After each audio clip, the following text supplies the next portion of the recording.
You are listening to Unscripted Moments, a podcast about propaganda. On this episode, the topic is, and we thought that nation-states were a bad idea. The song is track 7 on 1996's Less Talk, More Rock, released by Fat Records. It's also track 2 on 1994's I'd Rather Be Flag Burning, split 10-inch with I Spy, released by Recess Records. It's also track 4 on 1996's Survival of the Fattest compilation, released by Fat Records. A fun little tidbit about these versions is that all three are different. The flag-burning 10-inch version is the original version, which was recorded at God of Thunder Studios in Winnipeg in February of 1994. The Survival of the Fattest version was recorded in the first attempt to record Less Talk, More Rock, which also produced songs like Contest Song and the alternative versions of Resisting Tyrannical Government and Refusing to Be a Man, both of which appear on the Where Quantity is Job One compilation from 1998. The final version was recorded during the second Less Talk, More Rock session, which wound up being a successful session to record the whole album. If you want to learn more about the difficulty of recording Less Talk, More Rock, I strongly encourage you to listen to my interviews with Ryan Green and Ramsey Kanan that appear on this very podcast. But also check out Chris's episode on nation states, his episode on Refusing to Be a Man, and his episode on The Only Good Fascist is a Very Dead Fascist, all of which appear on his Patreon channel, A Catastrophic Break with Consensus Reality. Over there you can also hear the earliest demo versions of this tune, which were recorded as early as December of 1993 while writing for the I'd Rather Be Flag Burning 10-inch recording session. Chris's episode on nation states is really wonderful. I re-listened to it while preparing this episode, and it's got tons of great stories and some pretty serious laughs. My favorite story, I think, that I've heard Chris tell on his podcast is on that episode where he talks about being the drummer for FYP, Todd Congelier's band on Recess Records. It's a really great episode, and I recommend it highly. So this episode that you are now listening to is, as you can tell, very long.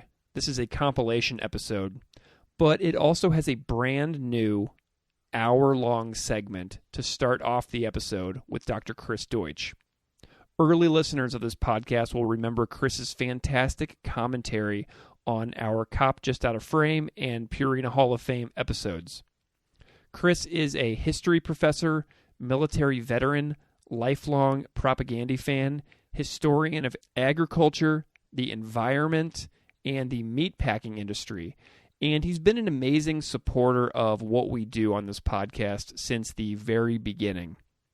The goal Chris and I set out to accomplish in our hour-long conversation about And We Thought That Nation States Were a Bad Idea is to dissect the lyrics of this song very carefully using Chris's years of training studying history to tie the references in the lyrics to numerous historical events.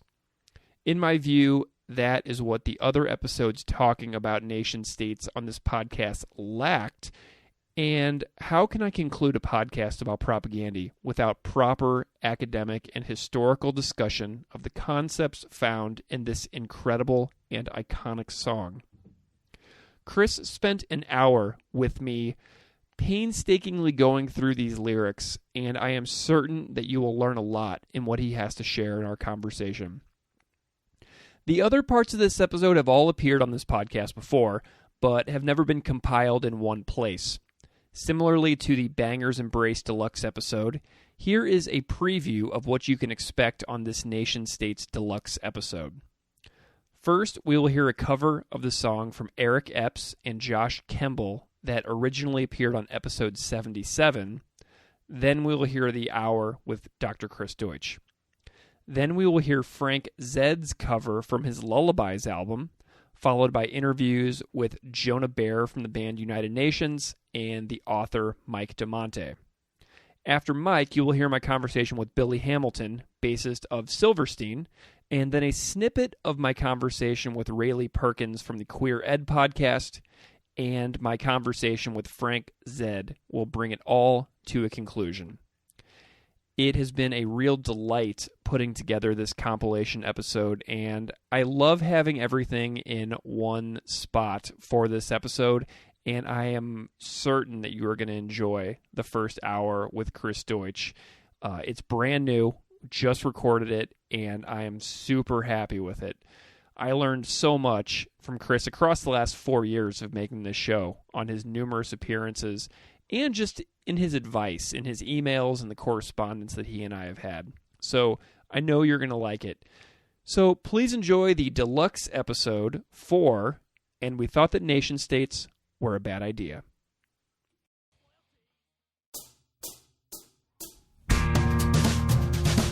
Publicly subsidized, privately profitable anthem of the upper tier, puppeteer untouchable. Focus a moment and nod in approval and bury our heads back in the barcodes of these neo-colonials. Our foreign nemesis, a romance of the nation states, now plays fundraiser for a new brand power concentrate. Try again, but now we're confused. What is class war? Is this class war? Yes, this is class war. Class war. And I'm just a kid. I can't believe I gotta worry about this kind of shit. What a stupid world. And it's beautiful. No regard for principle. What a stupid world.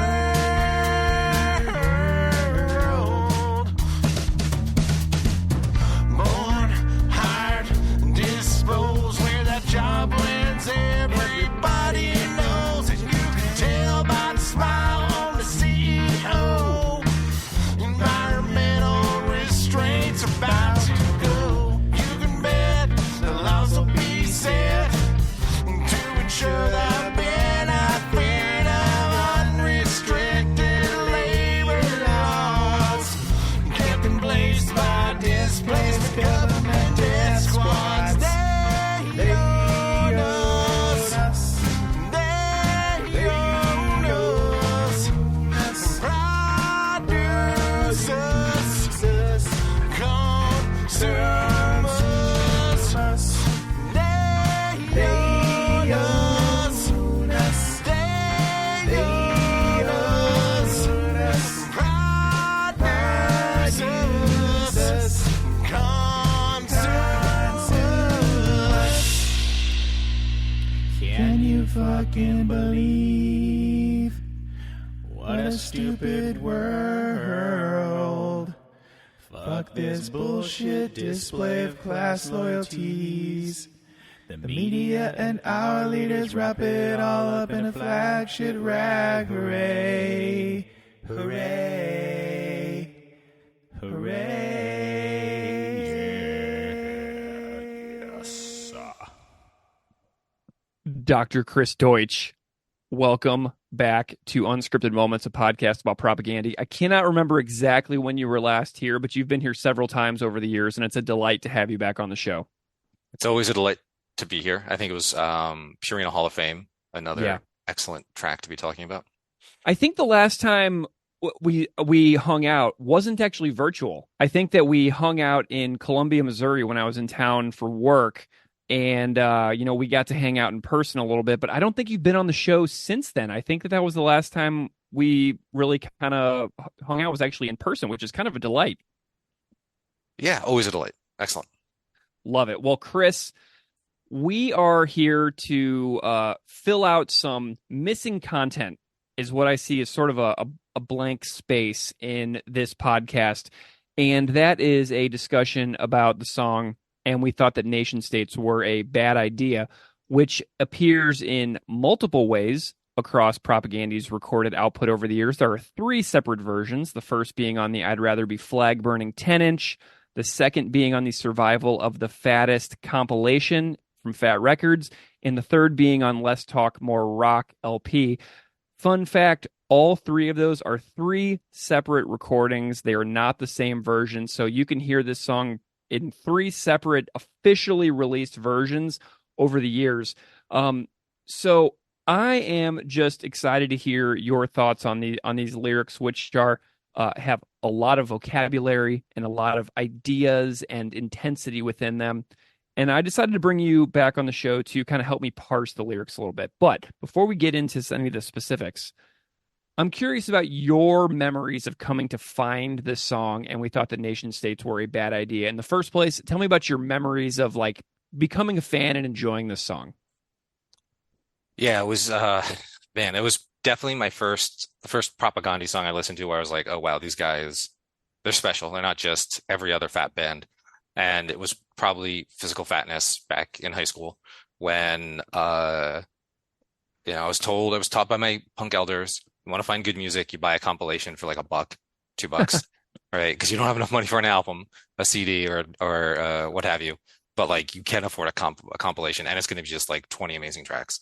And that's what happened. And I was like, oh wow, this song is pretty amazing. Then Let's Talk More Rock. And it was for me probably the first standout track of Propaganda. I mean, it is for me the Propaganda song as much as so many other songs have come out that I maybe listen to more currently.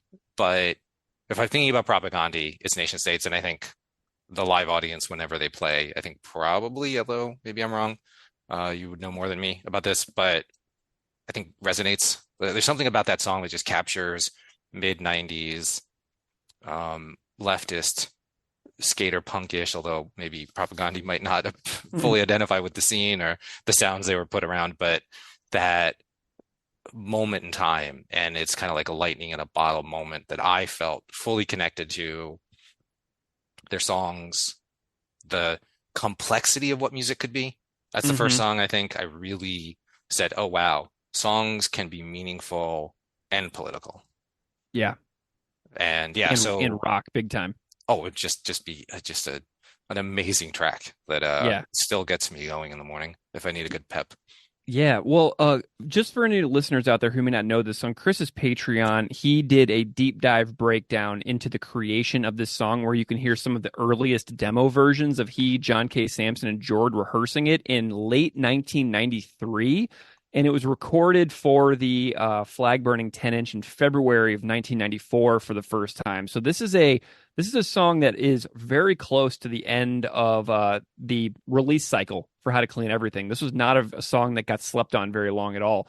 Did this song, with its ideas and big words and concepts in it, did this play an impact on the trajectory of your professional life at all? Inevitably. I mean, I think, it's like the Bad Religion punkers out there, right? Good Riddance, Bad Religion, Propaganda. You've got the dictionary open sometimes. Sometimes me back in the day, you would go to the encyclopedia if you had one on hand, or if you were listening in like school on your Walkman or something, going to the library. And just thinking more critically about the things that we cared about at the time, or learning about the injustices of the world. And not to preview too much of the lyrics too soon, but it's a stupid fucking world for a kid to kind of have to find themselves confronting. And the song both explores some really big ideas that were at that point, alive and well in social science circles, but also activist circles, and making it palatable and digestible to someone who was still not even finished with high school yet at the time. Excellent. Well, recently I did an episode on Public Service Announcement from Less Talk More Rock, the song that precedes And We Thought the Nation States Were a Bad Idea on the LP. And on that episode, I did get to interview the narrator of Public Service Announcement, Ramsey Kanan, who is the founder of AK Press and PM Press. Great interview, kind of a spicy interview, actually, as well. So if anybody out there hasn't listened to that particular episode, definitely go back and check it. But Chris, when we were chatting off air to prepare for this, you mentioned that you see Public to Service Announcement and nation states as a continuous piece. Tell me about your your belief about these two songs being like a complementary package and how they complement each other in the flow of the record. Yeah, so unlike the compilations or earlier versions, I think the Let's Talk More Rock version has this accompanying track, as it were, notably that in Nation States has a dot dot dot beforehand, an ellipses that suggests maybe it always suggested to me that maybe they're building off each other in a public disservice announcement. Is Shell speaking for itself, and then and we thought Nation States was a bad idea, is Chris responding. And so for me, the tracks seem so linked because it is a mockery of Shell's attempt to do damage control or PR or spin on a pretty grotesque situation where Ken Saro-Wiwa and 8 other Ogoni people were murdered in Nigeria over environmental and social justice activism against the Shell corporations, oil extraction and poor oil extraction efforts and poor environmental record in the region. So it's almost like a reaction to the Shell public announcement, right? You see that it kind of is like it's like almost like a direct reaction to the track that precedes it. Yeah, I see them as kind of creating an interesting narrative or point and counterpoint where he's mocking, and all of propaganda doing this effort is creating this kind of mocking tone between what Shell thinks it's saying, of course, red with goofy music, with forest being clear cut in the background, and other sounds of environmental degradation and destruction, with the implied social injustice to the people who were still be living there before they were kicked off the land. And then boom, and we thought nation states were a bad idea. It kind of brings into a little bit of a new view the lyric environmental restraints about to go, doesn't it? Of course, absolutely. Suggesting, of course, the ways in which corporations function is to extract material wealth from people, but can only do that when the laws are changed to allow them to. Man, you would think that in the last 4 years, I would have made the connection between the environmental restraint lyrics and the track that preceded it, but I am just now like making this connection for the very first time. This is why I wanted to do this, Chris. This is bringing a song that I've heard a million times on a record that I've listened to repeatedly into a slightly fuller view. So thank you. We're like 5 minutes into this thing and you've already kind of like reshaped my view of the record, the middle part of the record. Crazy. It's an album that keeps on giving. Propaganda created something truly fantastic. You know, I think about this a lot over the last couple of years. As you can imagine, I've thought about Propaganda a lot in the last 4 years. And while this is not my favorite Propaganda record, I have come to see it as the most important of their records. Do you know what I mean? Like, I feel like this is the one where the ideas really come into a hard-hitting and direct confrontation with the audience, calling out people that are allegedly part of the community that they are, performing shows for, and then just bringing everybody's hypocrisies into a full face punch. And I really love that about this record, and the fact that it was so inspiring on so many ideas within a 25-minute package of music. They really packed it in on this one, and I've come to see this as the most important Propaganda record.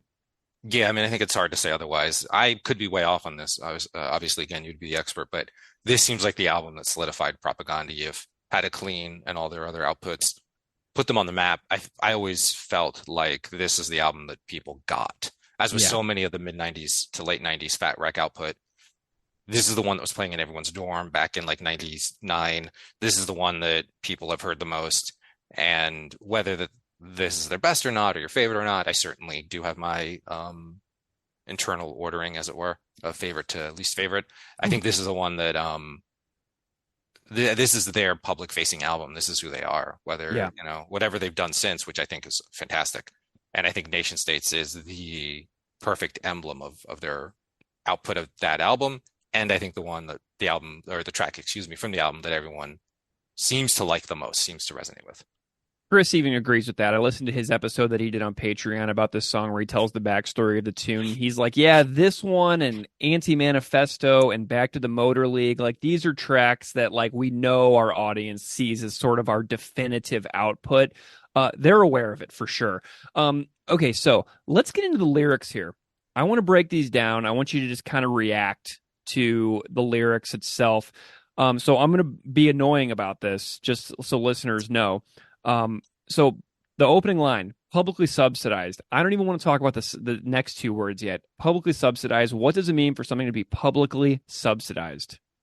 Yeah, so publicly subsidized means that the public is paying for something from tax dollars, from people's or the wealth collected from individual citizens. So public, as opposed to private, is a split used in policy circles and social science and whatnot to delineate between private power versus public power. Anarchists and radicals, communists also focus on these kind of ideas. Is the power held in, or is the wealth in question held by a person, or is it held collectively? If it's held by a person, it's public. Or excuse me, if it's held by a person, it's private. If it's held by the majority or by the people, it's the public. And in the U.S., and I'm not sure, which different different contexts for saying this, but in the U.S., it really matters whether something's public or private. Mm-hmm. And so to be publicly subsidized means that the people's tax dollars are what supports it, or what funds it. Okay, cool. So, and that can be derived from things like property taxes that we pay on our houses, like in escrow and mortgages. It can be done through things like, federal and state taxes that we pay every year throughout our paychecks that are taken out of our paychecks, but also that we often owe at the end of the year in April, when everybody's lives get ruined for a few weeks when we have to figure out how to use TurboTax. You know what I mean? So there's a variety of pools that our money is put into, and oftentimes, like, we don't really get a say on where that money goes to. Like, I read a statistic one time about the percentage of money that, comes from an average American taxpayer that goes to, like, funding the Department of Defense. Do you know what I mean? And there's no say on how that money is used, right? Yeah, it's very Walden Lake, right? The tax revolt of the Mexican-American War in the 1840s over that exact issue, which of course was revived for Vietnam, revived again for Gulf War and War on Terror. And I do want to put another point onto publicly subsidized. It also means public lands, particularly in the U.S., particularly if we're going to talk about oil extraction or clear cutting or grazing. It's definitely argued by some people that the use of public lands for extraction of raw materials is, in fact, a public subsidy. Gotcha. Okay, so let's bring in the privately, as they sing it, privately profitable. So privately profitable. And this is something I've been thinking about a lot lately. It's a big deal up here in Buffalo right now because we're building a new NFL stadium for the Buffalo Bills. So I've been thinking about the publicly subsidized football stadium that is very privately profitable to the NFL and to the owners of the team. In the grand scheme of things, the owner of our football team is worth billions in and of it himself, yet the amount of money that's being used out of the public tax dollars here in New York is got something that's like really everybody in this region is like very passionate about right now. So I'm surrounded by it. Down in Kansas City, there was a vote in their county against funding a new stadium for the Kansas City Chiefs. And so there's like, this is like an example of publicly subsidized, privately profitable that I've been thinking about lately, and I'm just curious where you're thinking on these two lines and how they speak to each other is telling you right now. Yeah, I mean, I think that's an interesting example for where Sacramento had its own battle with the Kings and a very wealthy family extracting a lot of concessions on taxes and tax breaks, where the city is not making money on the property that if it was small businesses or medium-sized businesses or shops or bodegas or whatever, they would make money on the taxes. So they are cities choosing to take in less money per day of economic activity, per individual sale, with the hope of, and this is something that American cities began adopting in the 80s, as I've seen some interesting newspaper coverage on publicly subsidized stadiums really heating up in the 80s when in the wake of like New York City and other urban areas of the United States near collapsing. Like New York City came pretty close to collapsing in the mid 70s. And one of its renovation strategies would be something like this, where even if individual sales loses the tax returns or the wealth they would make from the tax, they gain in sheer volume and in getting people to like just go and then spill over economic benefit, including employment, even if it would be less employment per business versus stadium. Like you might get more people if all of the shops were employed. You're not going to get all those shops employed. And if the area is a blight, they're not necessarily going to get a large amount of economic activity anyway. So these stadiums, it's an interesting example. Well, I was thinking more environmental when bring it. I want to hear that one too. But I think that ties into the song more. Well, but I think you bring up a good point, because by the 80s, this was a big deal. I mean, if you're living in certain cities, your life could be upended because a stadium's coming to town. You might be forced to move. You might be eminent domained, and your schools could suffer because taxes are going to not necessarily increase enough to help you. Even if there's going to be more people going into a certain area, you're not necessarily going to benefit from all that economic activity. But yeah, the Olympics also springs to mind, like building Olympic stadiums and villages. But anyway, that's a whole other story that with like another rabbit hole. But that also springs to mind when we talk about the stadiums. But I do want to hear about your environmental connection too. Yeah, I don't know if there's a propaganda song on stadium policy. I'd like to hear their take, especially the hockey. You know, like how many times I've rocked out to hockey songs from propaganda, which I didn't expect I ever would. The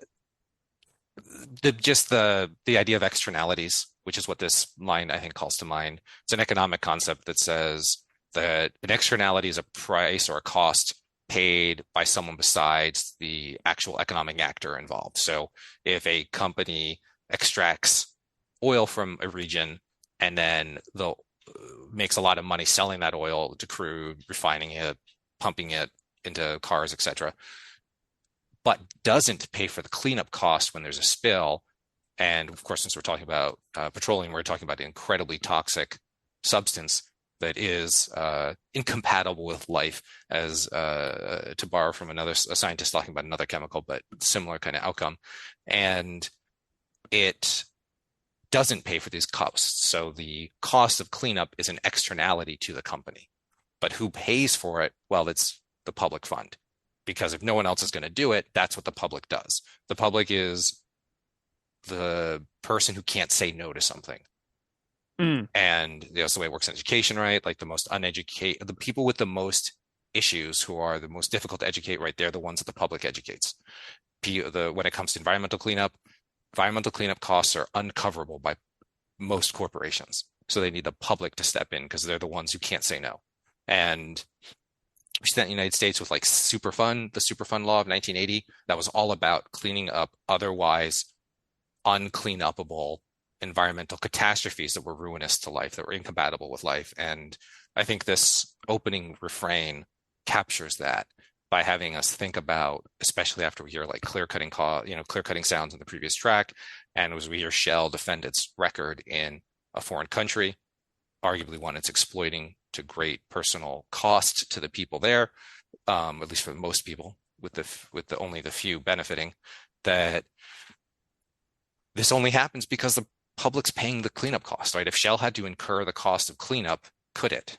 Could it pay for cleaning up the Nigerian Delta or the Exxon Valdez spill, which was pretty fresh in people's minds as of the early 90s? I know it's kind of been lost with everything we've been through, but at one point, Exxon Valdez was on everyone's mind. And this is the power that corporations like Shell or ExxonMobil were known to have at the time. And only cleanupable, only sustainable, because they didn't have to pay cleanup costs. Gotcha. Yeah, and another one I'm thinking of is the BP spill, where they had like a live streaming camera that was like broadcast like 24 hours a day just to show the gushing oil bursting into the Gulf of Mexico.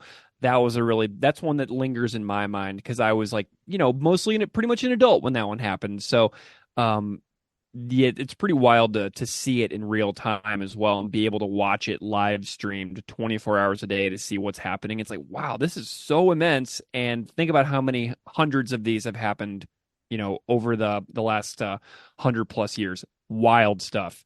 Okay, so we got the next line. That's the anthem of the upper tier, the puppeteer, untouchable.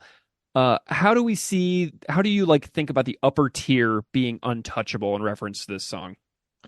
Yeah, this is where it gets a little vague, and I think you could probably go different ways with it, depending on what you think of an uppeteer and who or what is a puppeteer and what does untouchable mean. But when I hear it, thinking in the context of Shell or Exxon Valdez or other environmental catastrophes of the 80s and early 90s, the amount of life lost, the cost to living beings, and of course, since we're talking propaganda, animals are, valuable beings who have autonomy and the right to their own destinies that are ripped short, so that all the dead gulls and fish and living beings that are not humans who are killed by this are also in the equation. And no one who caused it pays the cost. None of these CEOs who cut on safety regulations for Exxon Valdez's case, who could save and scrimp and up or increase the stock prices by reducing labor costs and safety costs by just getting rid of them, just gutting them, making giant catastrophes more likely, because of course this is while the tanker sizes are just exploding in size, so that each individual ship is more deadly when it happens, and each individual ship has less protections or systems to make it less likely to happen, and allows for human error to be magnified with the inability to have, with the corporations taking away from systems that would prevent it from being so bad. And I think the lack of paying the cost for the cost you inflict on the public is what I think about when I think about this. Yeah. Are there any examples that spring to mind of the upper tier having to pay a real consequence? Like, are there people that stand out to you that you know of that are very powerful in this upper tier that have paid the price of actually having to be accountable for such stuff like that? That's a tough question. I wasn't prepared for. Let's see what I can think about. I mean, that's a good point, right? I think that's kind of the story, right? Is the fact that I have to reach for weird or unexpected, or totally pay it out and just say, who gets to inflict a cost on upper tier? Well, it's bigger upper tier. So yeah. Who does the United States punish, and when and where, for what their transgressions are? Yeah. I mean, because if you think about like the financial collapse in 2008, you know what I mean? Like, one of the biggest stories about that is that there was really no accountability for specific people who enabled terrible policies that essentially destroyed an entire like housing market and, ruined millions of people's lives. I mean, that's a really crazy thing to just completely get away with entirely free. Does that make sense? Yeah, I mean, this is definitely outside the bounds of a song that was written in the early 90s, but for sure. 2006 to 2007 saw basically capitalism almost collapse on itself, simply because of the way because capitalism worked the way it's supposed to. And people made money bundling bad, toxic share or stocks that everyone knew were bad, and covered them up with kind of good looking ones. And then that got even more bundled in, so that when the inevitable started to happen, the inevitable did happen, and that only got stopped because of public power, which by the 2010s turbocharged private wealth to the point where wealth inequality is an unbelievable problem now. Doesn't that just show the power of this song too, as well, to show that it even gets more relevant with each passing year? Because if you talk about a song that was written in late '93, and then we have this housing collapse that we can tie to the ideas being presented in the song from 2007 and 2008. I mean, the song just ages so gracefully, does it not? Yeah, it's so weird. This definitely shows my age, but I feel like it's time for the songs I grew up with to stop making sense to people. I think about like this.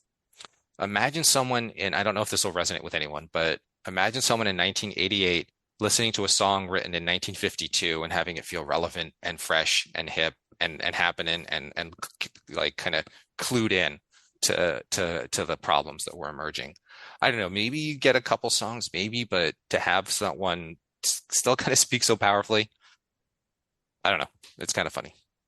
Indeed. All right, let's move on to the next line. We focus a moment, nod in approval, and bury our head in the barcodes of these neo-colonials. Okay, lot going on here. But it's basically, to me, is like the general public looks at this massive problem. They look at the concentration of power and they realize their own powerlessness within the system as it is presented to them that they have inherited just by being born into a society that's structured like this. And they just were like, well, screw it. There's literally nothing I can do. So I might as well just take my $24 an hour job because that's pretty darn good. And I'm going to get my bills paid. So there's nothing I can do. So I just have to kind of be a part of it. Does that make sense? Yeah, and I think this kind of sets up zoochosis. Mm. This is kind of the crumb of zoochosis because, like, I think this we is Chris acknowledging the fact that he hasn't, escaped. None of us do, and we don't because barcodes. And I have to clip myself a little bit. I won't go the barcode history too much, but I think that the barcodes here is a powerful reminder of what it used to mean to see barcodes. Like, going into the 1990s, barcodes were a new thing, this kind of scary corporate control over merchandise and the retail experience in a way that felt like a further stripping of the autonomy of the citizen, of the individual, through having their consumption transformed into something that corporations had even more oversight of. I mean, I think in a day and age where Google knows or Apple knows where you are at any given time, Facebook knows more about you than you know about yourself, right? Yeah. And people can discover themselves by clicking on recommended algorithm feeds and go, oh, no, I really am that person. Oh, geez. I didn't think I was. Turns out I am. We can forget that the barcode seemed so new and kind of frightening. Yeah. And there's a scholar who did some work, and I was recently rethinking about his arguments about the power of the barcode in terms of Walmart and revolution of retail that would transform retailing from a selling experience into a warehousing and transportation network, which is the Walmart revolution, which of course Amazon turbocharges. When you're sitting in Walmart, you're looking at Walmart in 2000, you're like thinking, you ain't seen nothing yet. Just wait 6 years. Totally blows my mind to think about how Walmart's almost like quaint now. And like who thinks about like the seriousness and scariness of a barcode? Almost nobody, right? But they were. I can't. Yeah, exactly. And that's what's so crazy about it is like the things that were so scary then are just so like banal now. Yeah, and they made retail smoother, right? Because it allowed for the cashier, the checkout, which was almost as thoroughly, oppressed as it could be. Once you're ringing up things would give you the kind of income where you could send your kids to college on. By the 90s, it's, feminized labor that marginal people are forced to take at incredibly inappropriate wages that just strip them of their ability to build up their own survivability. Their own economic, health is suffers for these jobs, but they're the jobs that they'll get hired for. And in doing so, consumerism becomes easier because you just scan the barcode. Yeah. And man, that is so crazy to me because it's like I just can't believe how quickly things change and how quickly things go from being something scary to something not scary at all. Yes, and to the final point about barcodes is not only did they allow places like Walmart to build these digital empires where they warehoused all this data that they could then use to squeeze the market to their own benefit, but the word neocolonial is really important in doing a lot of work here too. And tell me what a neocolonial is.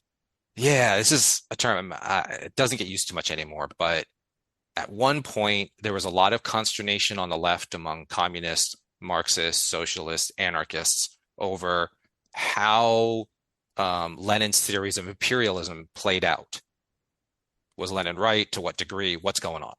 Especially as during the Cold War, Britain, France being key among them, but the big empires started to collapse and a post-imperial or post-colonial Africa started to emerge, for example. And this is where neocolonial comes in. Kwame Nkrumah of Ghana, very important liberationist thinker in the Cold War. He's the one who kind of gave us the term neocolonial to explain what happens to Lenin's theories of imperialism. If the poor of the world are continued to be entrapped in a series of poverty they can't seem to get out of, what explains it? Lenin would say something like, a British flag is planted on territory that isn't Great Britain. Imperialism. And Nkrumah says, no, it's economics. That it's not about political liberation as much as it is about economic liberation that needs to be addressed in the 1960s. And by the 1990s, with the collapse of the Cold War, the word neocolonialism came back into vogue, particularly in places like the United States, particularly AK Press and others, where it became the way to explain what the United States is doing if it straddles the world, if it is the lone superpower, which I think was probably something people were saying in 92 without much need to qualify. What explains the U.S.'s power if it doesn't plant a flag in Iraq? Why is Iraq still beholden to U.S. power? Or why is the United States able to do what it does? Well, the answer is neocolonialism. Is it McDonald's extracting from Brazil extremely large amounts of cattle flesh through not owning any territory in Brazil, but making it so that the rainforest should be cut down to feed McDonald's corporate interests in order to feed people hamburgers that they can buy using barcodes or scanned and tracked with similar technology. Excellent. Okay. Great breakdown of the term as well. It's these terms that get dropped that so many listeners over the years of this podcast have written in and said, wow, can't believe how little I've ever thought about these lyrics that I just sing along to in my car. So now everybody can thank you for their nuanced understanding of the term and the history of the term neocolonialism. Wonderful. Okay, so we got the next line. While our former nemesis, the romance, the nation state, now plays fundraiser for a new brand of power concentrate. How do countries fuel wealth to concentrate in such small pockets? Tell me about this. Yeah. Oh, this is the part of the song. It's always kind of a tongue twister when singing along, but I love it. Yeah. So countries, because of taxation policies, because of that public subsidies to get industry off the ground, or protectionist policies, or import-export policies, these are all really powerful tools that are usable to shape who gets wealthy and to what level. Things like minimum wage would be how it would be a thing that would be something like that. And does it make sense then to talk a little bit about the nation state and anarchism? I would love to hear about that. Absolutely. Yeah. So, if you're an anarcho-syndicalist, power is a problem when it's concentrated. And the traditional anarcho-syndicalist enemy is the nation state. It is the key bourgeois institution, bourgeois meaning middle class, meaning the factory owners, right? Not the way in people in the United States might use it. I'm assuming it's the same way in Canada, where they think owning a house is middle class. This is the Marxian way, where middle class means you own the capital, you own the property that becomes the means of generating wealth. And the nation state for an anarchist is nothing more than the power of the owner class used against the workers, the working class.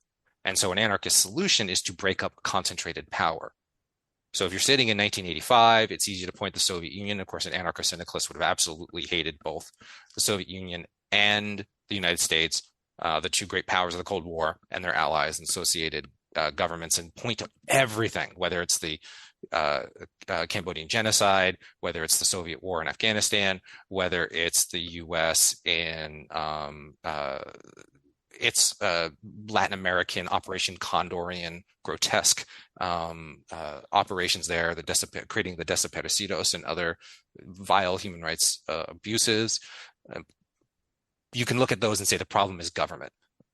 But if you hate power concentrate and the power of the nation state, what happens when McDonald's shows up and just laughs and clear cuts, huge regions of the Amazon, because the state seems so much less powerful, which they were beginning to in the 1990s. Talk about a moment lost in September 11th, 2001.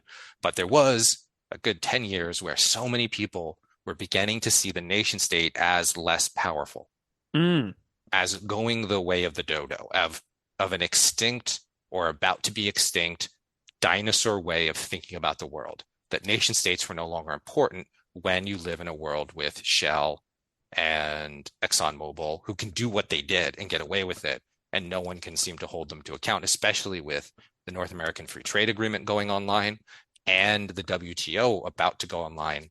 coming out of the Uruguay round negotiations over the GATT, Global Agreement on Trade and Tariffs, which was going to turbocharge corporate autonomy. If anyone out there has played Cyberpunk 2077, this is the thinking, right? What happens when corporations exceed the state? I love that you brought in the anarchist point of view as well on this, because it really ties into the title of the song about the nation as being a bad idea, which is a really important thing to tie in as well, about like the point of view of where Chris is in 1993, 1994, writing this song, where his like worldview is at that time, and why he would use the word bad in the title of the song.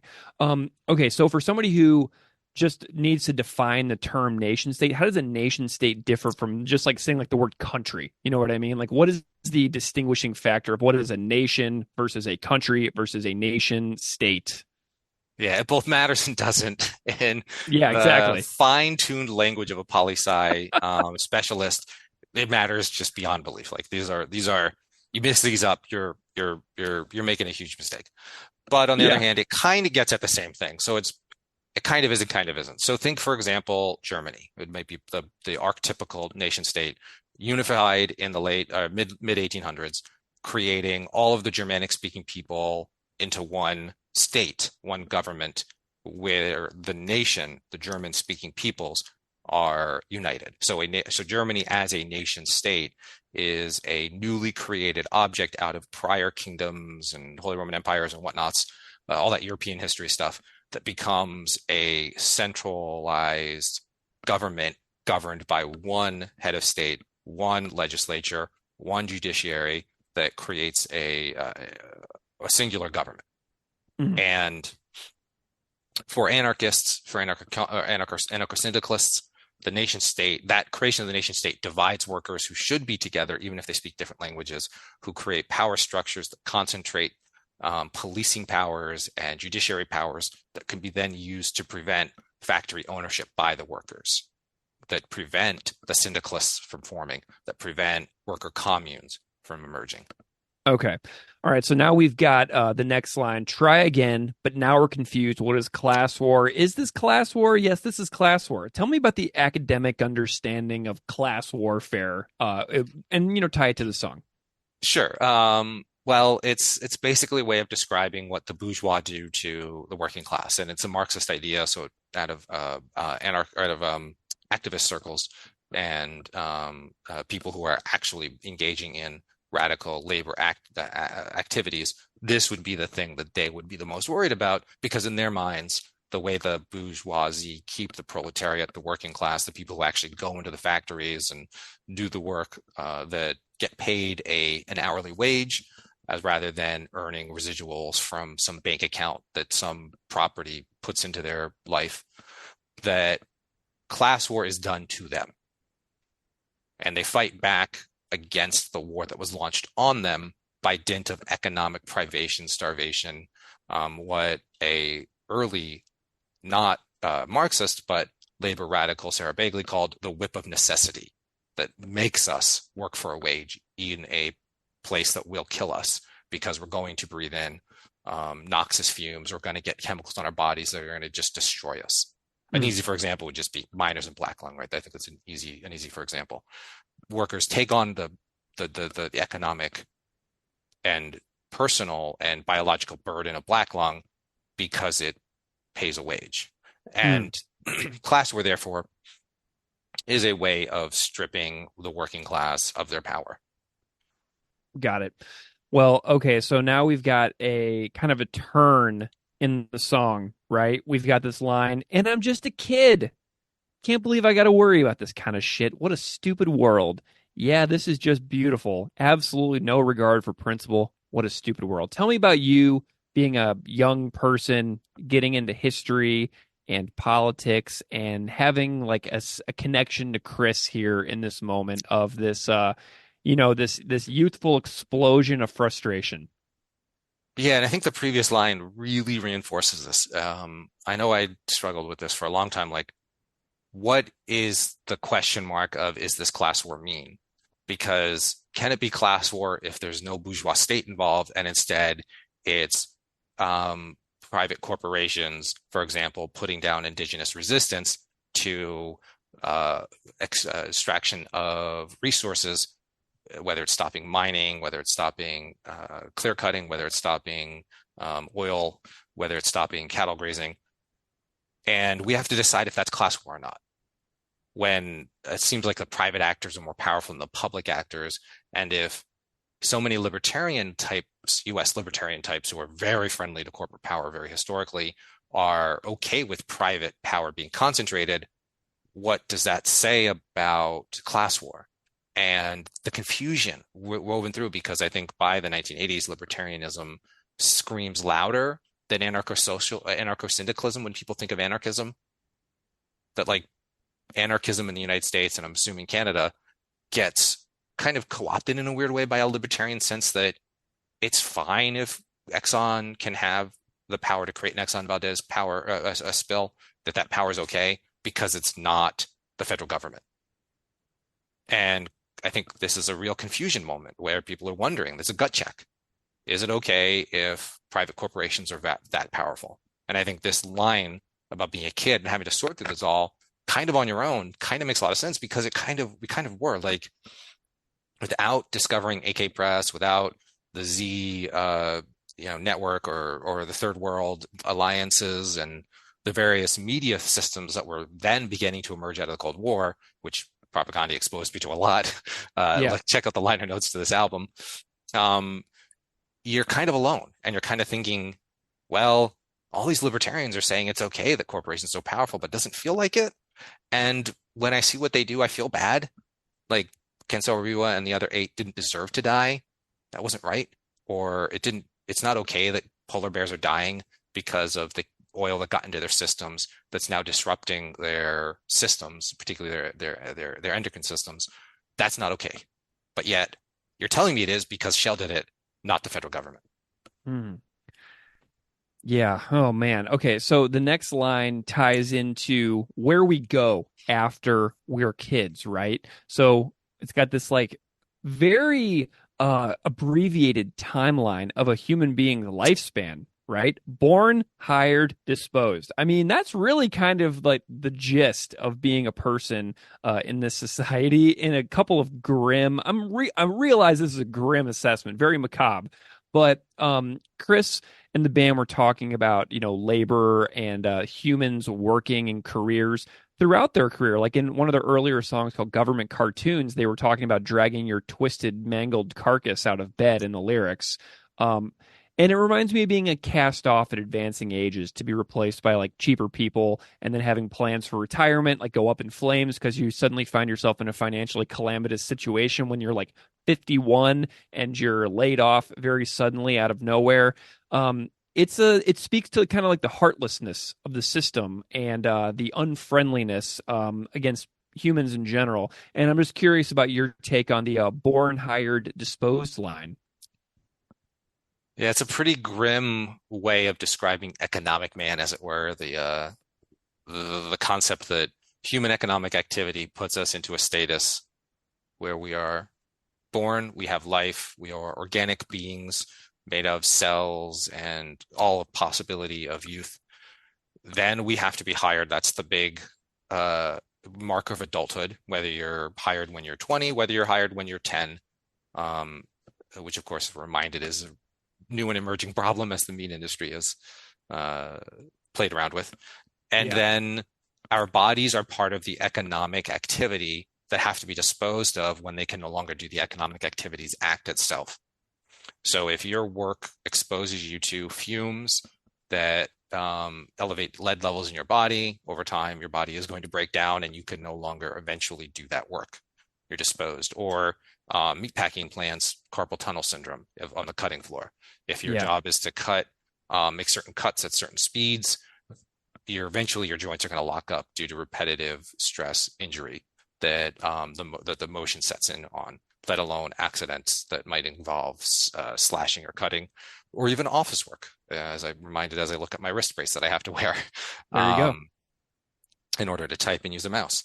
That we do suffer for our work, and then without the ability to retire gracefully or control the work environment as an anarcho-syndicalist would, where a worker commune would vote on working conditions and worker safety.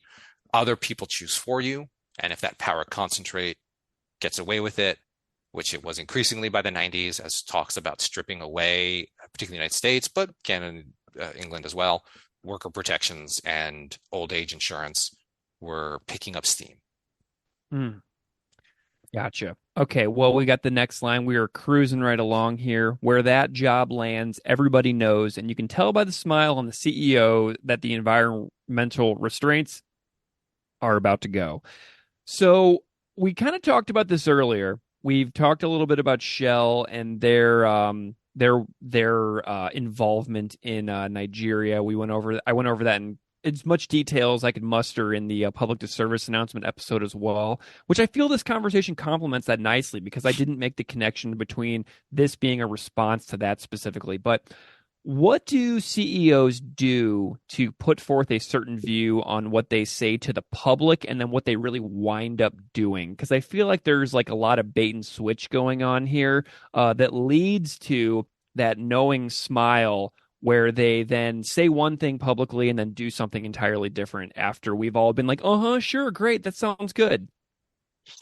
I mean, an even darker way to read it, I think, is that they tell you what they're going to do and then they do it. They just don't necessarily tell you in a way you think, they're not necessarily saying they're going to strip mine something, but they are saying they're going to get the wealth. Exploratory studies, you know what I mean? We're going to do some exploration to find out what there is. And I mean, I think the Shell's 1995 press release, which public to service announcement is literally just them reading it word for word, just in a tone with music and some background noise, really gets at what your question is, which is, once the public backlash against what the Nigerian government did against protesters against Shell's operations in the Nigerian Delta, once that became a public outcry, they immediately kind of freaked out, released this god-awful press release that didn't do anything good, and they had to pivot their strategies. And by 1995, I'm led to believe, or 1996, I was looking through some stuff. It seems that they changed their strategy because they tried to do that smile, and people kind of saw through it, and it didn't quite land like they wanted to, so they had to pivot yet again. So I think that they can try to do this, and certainly by the end of 1995, you might feel like Shell's kind of winning, but there was some real pushback, even if it didn't end up in the justice for the corporate leadership the way, someone might want. And I do think that, it's important to point out what NAFTA was doing at the time, which wrapped Mexico, United States, and Canada into not just a common market, but a singular economic unit whose rules had to be lowered to match the lowest common denominator, basically. So we're talking about environmental restraints. And easy, for example, just very, very, very, very potent and often used example, dolphin-safe tuna nets.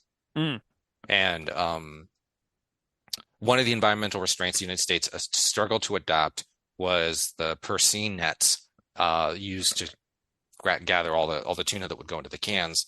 And dolphins, bottlenose dolphins, especially out in the Pacific, following tuna, their food source, would get caught up. And so by the early 90s, due to a number of environmental and animal rights activists, Greenpeace, etc., made the death of dolphins part of the tuna story, so that Americans were thinking when they're buying tuna, checked out on a barcode, right? Their low friction consumer experience that's wrapping them into this corporate system that propaganda is singing about. Their mind is turning to the fact that, this isn't just tuna flesh. There might be some dolphin flesh in here. And am I okay eating this? People in the United States freak out. And the United States actually does start to demand and shape the tuna market to make sure that tuna is captured in a way that minimizes harm to dolphins. Doesn't necessarily raise it, maybe not as good as you would want, but that was where the laws were heading. And Mexican farmers who were too poor to afford economically to keep up with these changes, with this new technology, sued through NAFTA. And the environmental laws going back and forth, to be reduced or not. That's what this process, that's what NAFTA allows for this process to happen. And for a corporation, this is the kind of thing that they're kind of seeking. Also for, corn additives and fuel, Canada and California went back and forth on that. And I think this line captures that moment where this is kind of new, where we might be used to now having corporations reduce the power and effect of environmental protection laws, labor protection laws, laws to protect Indigenous or First Nations peoples. And it was a brand new thing, and it was kind of scary. So whenever something is doing something that impacts negatively many, many people in the world, there is going to be pushback, right? Whenever something is affecting and to the detriment of large groups of people, eventually there will be a breaking point. And so this next line really comes in with some good timing. You can bet that laws will be set to ensure the benefit of unrestricted labor laws kept in place by displaced government death squads. Tell me how these things are enforced to keep the money flowing to the upper tier at the expense of everybody below them, because this displaced government death squads line to me rings very importantly. Yeah, so what do you do when you're a government that is facing an uprising of erstwhile laborers who are now able to be worked to death with much more ease, thanks to the reduction of protections and labor laws that might have otherwise stopped or capped or limited or added surveillance to the amount of chemicals one is exposed to or the hours one works. You find willing mercenaries who are willing to maybe fight the battle that you're not necessarily going to send the full force of your military into, or you might send parts of. And given the African context of Nigeria,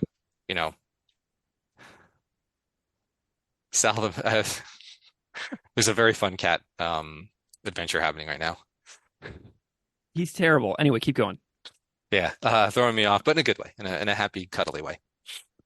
So given the African context, we have to, I think, take into account the fact that especially into the 90s, after the end of apartheid, that there were South African or Southern Cone white mercenaries still running around fighting for governments against rebel uprisings or against indigenous peoples, that were fighting against these laws that are being rolled back. And I think that that's a really powerful moment where we can kind of see how corporate power, governments, and the people who actually do the killing kind of can all fit into a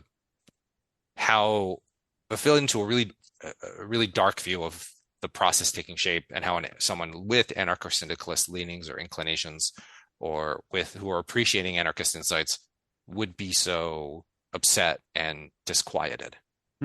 Yeah, and the protection, you can even talk about police as well, and how anytime there's property that comes into a discussion during a protest movement, it feels like a building always gets more protections and services than actual human beings.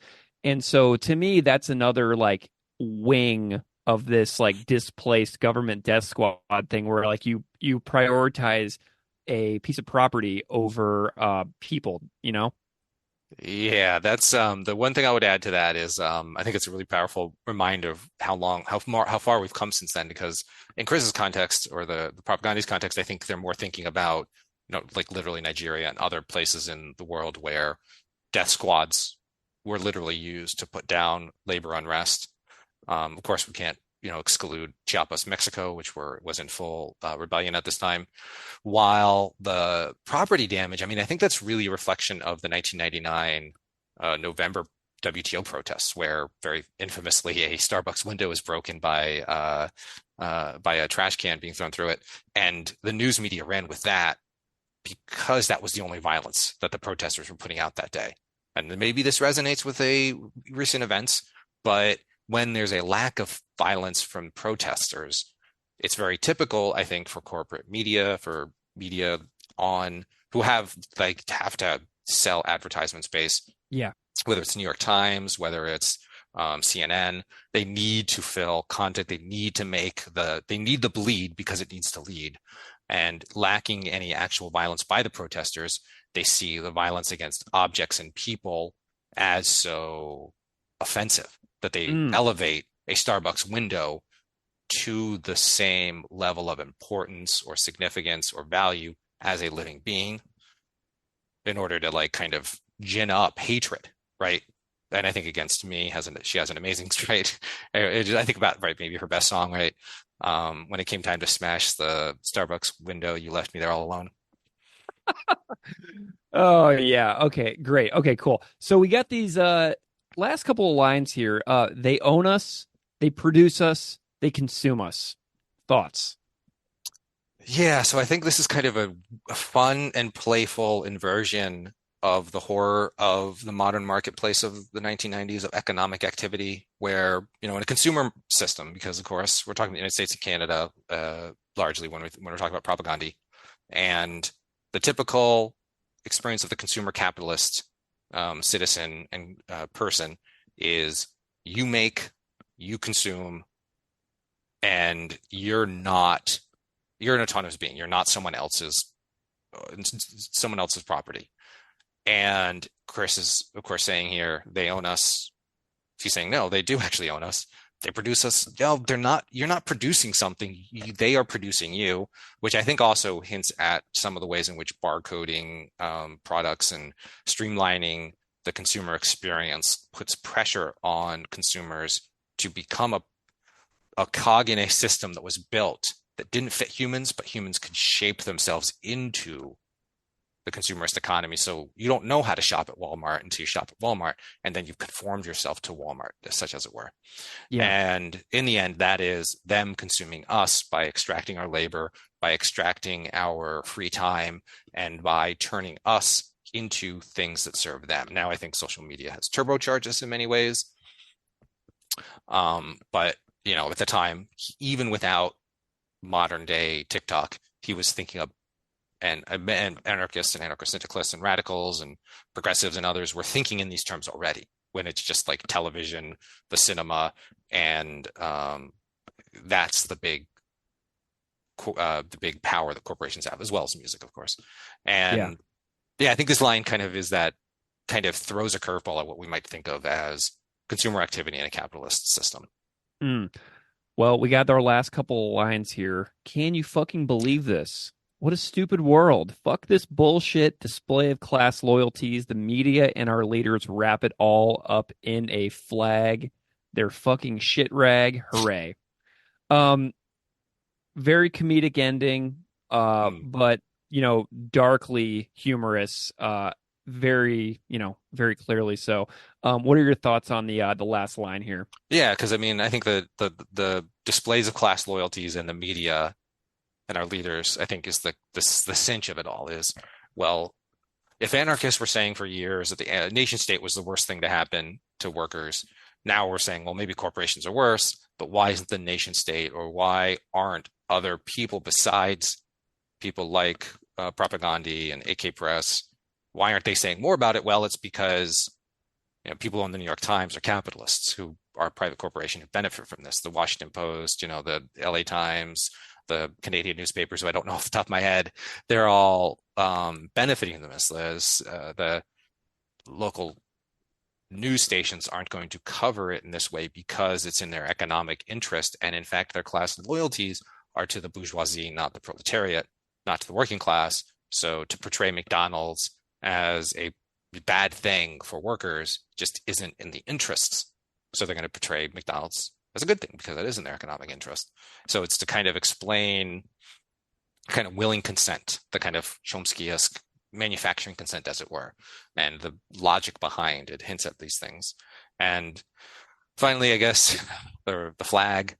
I think 9/11 really proves the truth of this line, where if you're standing, I think, in January 2000, and you're a fan of propaganda, I think the big thing you're thinking about is anti-globalization and the march of the WTO over our lives through allowing corporations to have ways of suing countries and rolling back labor laws and environmental protection etc. And this seems like the corporation is triumphant and the nation state is a dead object that cannot protect its citizenry and won't. Then 9/11 happens, and the United States flexes its true military muscle and transforms itself into a surveillance state. It transforms itself into a militarized, weaponized state that then decrees through legal processes the right to go after anyone, even if they're an individual, and declare them the equivalent of an enemy army and unleash the military on them, reminding us that, yes, the 90s may have been a time where the nation state seemed a little weak, but the United States still has a massive fleet of carriers, tanks, and even nuclear weapons if so needed. Well, Chris, what an amazing deep dive into the lyrics of When We Thought That Nation States Were a Bad Idea. Do you feel that we sufficiently, talked about each line? I feel really great about this breakdown. I'm super grateful to you for your thoughts and the countless examples that you wove throughout the lyrics and how it ties to multiple points in history. I mean, it's a really amazing service that you've done for the listeners of this show, man. Enough to have a public disservice announcement about? Absolutely. Happy to do it. Well, Chris, do you have any takeaway thoughts that you wanted to sign us off on? Nothing terribly insightful other than I encourage you to explore the lyrics on your own. Think about what your favorite bands are trying to say. Listen to good new music, and I'll see you in the bit. Awesome. Well, Dr. Chris Deutsch, always a pleasure. So glad to have you back on the show to talk to the listeners about this complex and deep song that resonates to this very day. Wish it wasn't quite as relevant as it still is, 27 years later. But, we are... I'm glad to have the conversation, so thanks for being here. Thank you for having me.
Welcome to Unscripted Moments, a podcast about propaganda.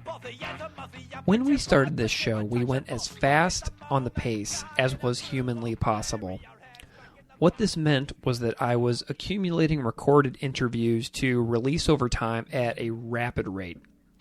For a while, this worked extraordinarily well because Keith and I were recording once a week like clockwork for a year. But as you all know, the world reopened after being shut down, lives resumed, the pace of our existence picked back up, parenting and career obligations returned in full and then some, and the podcast pace has slowed down a tiny bit to a more manageable speed. Rest assured, we are still committed to the show, and you won't hear the last of us until every propaganda song has been researched, discussed, and broken down in full by Keith and myself together. But something happened. Recorded interviews with awesome guests began to sit for a long time. I recently made a bonus episode with Paul Burrows from Mondragon Cafe and Bookstore in Winnipeg that was going to go in the Haile Selassie episode, but which we only talked about the song for about 10 of the 60 minutes, and Paul's interview sat in my hard drive for months awaiting that episode, which still has yet to arrive. The 10 minutes where we do discuss the song will go in that episode down the road when we do it, but by publishing the interview in full as a bonus episode, the finished episode will be a more streamlined product for the listener, which I feel good about. So this episode is technically a bonus episode, but this is And We Thought Nation States Were a Bad Idea, Part 1. This episode is not Keith and I. It's just me doing interviews. Both interviews are full of personal backstories about being fans of the band. And when we release the Nation States episode, I will likely include both of these interviews in a much condensed form to include just the parts about the songs. So let's get to it. The two interviews included on this Nation States Part 1 episode are with Jonah Bayer and Mike Damante. The first interview was recorded in 2020 when I interviewed Jonah Bayer from United Nations, Going Off Track podcast, and How Did We Get Weird podcast. Jonah is one of my podcasting role models, if I can be honest. His Going Off Track podcast with Stephen Smith, Brad Worrell, and Benny Horowitz is one of my go-to podcasts and taught me so much about discussing music and life in general. Jonah and I got to chatting because of my appreciation for his podcast, and I sent him selected episodes of the Classical Ideas podcast, which I host as well, which he enjoyed, and we wound up keeping in touch. So it was a delight to talk with Jonah from United Nations about propaganda and nation states. So you can find Jonah on Twitter at Jonah M. Bayer. And I'm delighted to bring you this chat finally with Jonah. So the second interview was recorded in May 2021 with author Mike Damante. Mike is an author, journalist, and award-winning educator. He is the author of the 2021 coffee table book, Hey Suburbia, A Guide to the Emo Pop Punk Rise.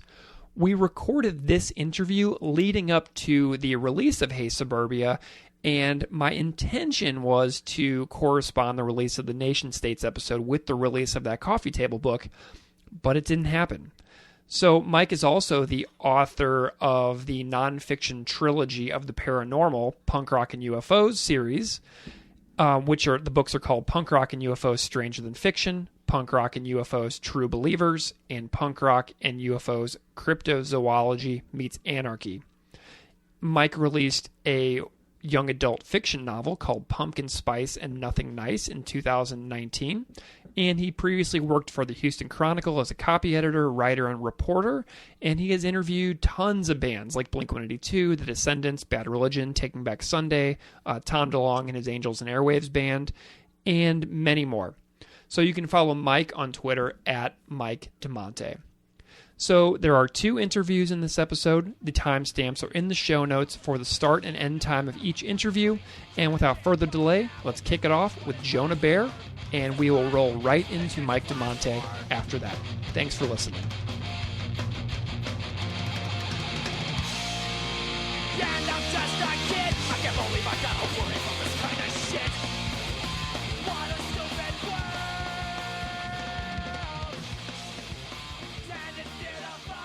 Jonah Bayer. Welcome to Unscripted Moments, a podcast about propaganda.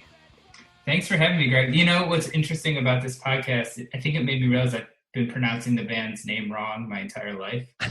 Everybody has. It's like a 49th parallel sort of thing. Like if you're north of the border, you're propaganda, and if you're south of it, you're propaganda. And if you're in like the UK, it's sort of a combination of both of those, is what I've gathered. You know. Okay, gotcha. Okay, good to know. And like, but I don't think it really, I think it's both. And, you know, I know the band says it propaganda, but I know that everybody that I know in the US says propaganda. But I also know that I've heard the band say propaganda so many times that I've sort of like converted it in my mind. And I think that may have had to do with seeing them when I lived in Canada a couple of times. I think I sort of like mentally switched over, you know? Yeah, that makes sense. Yeah, it's like when you're growing up and then someone says like Ian Mackay and you're like, right. Oh. Yeah, exactly. All right. Well, Jonah, I have to start here and just say a little bit about why I'm so glad that you're here. I found you a couple of years, probably 5 years back now, and with your work on the Going Off Track podcast. And that podcast is a huge reason why I am even doing a podcast about music.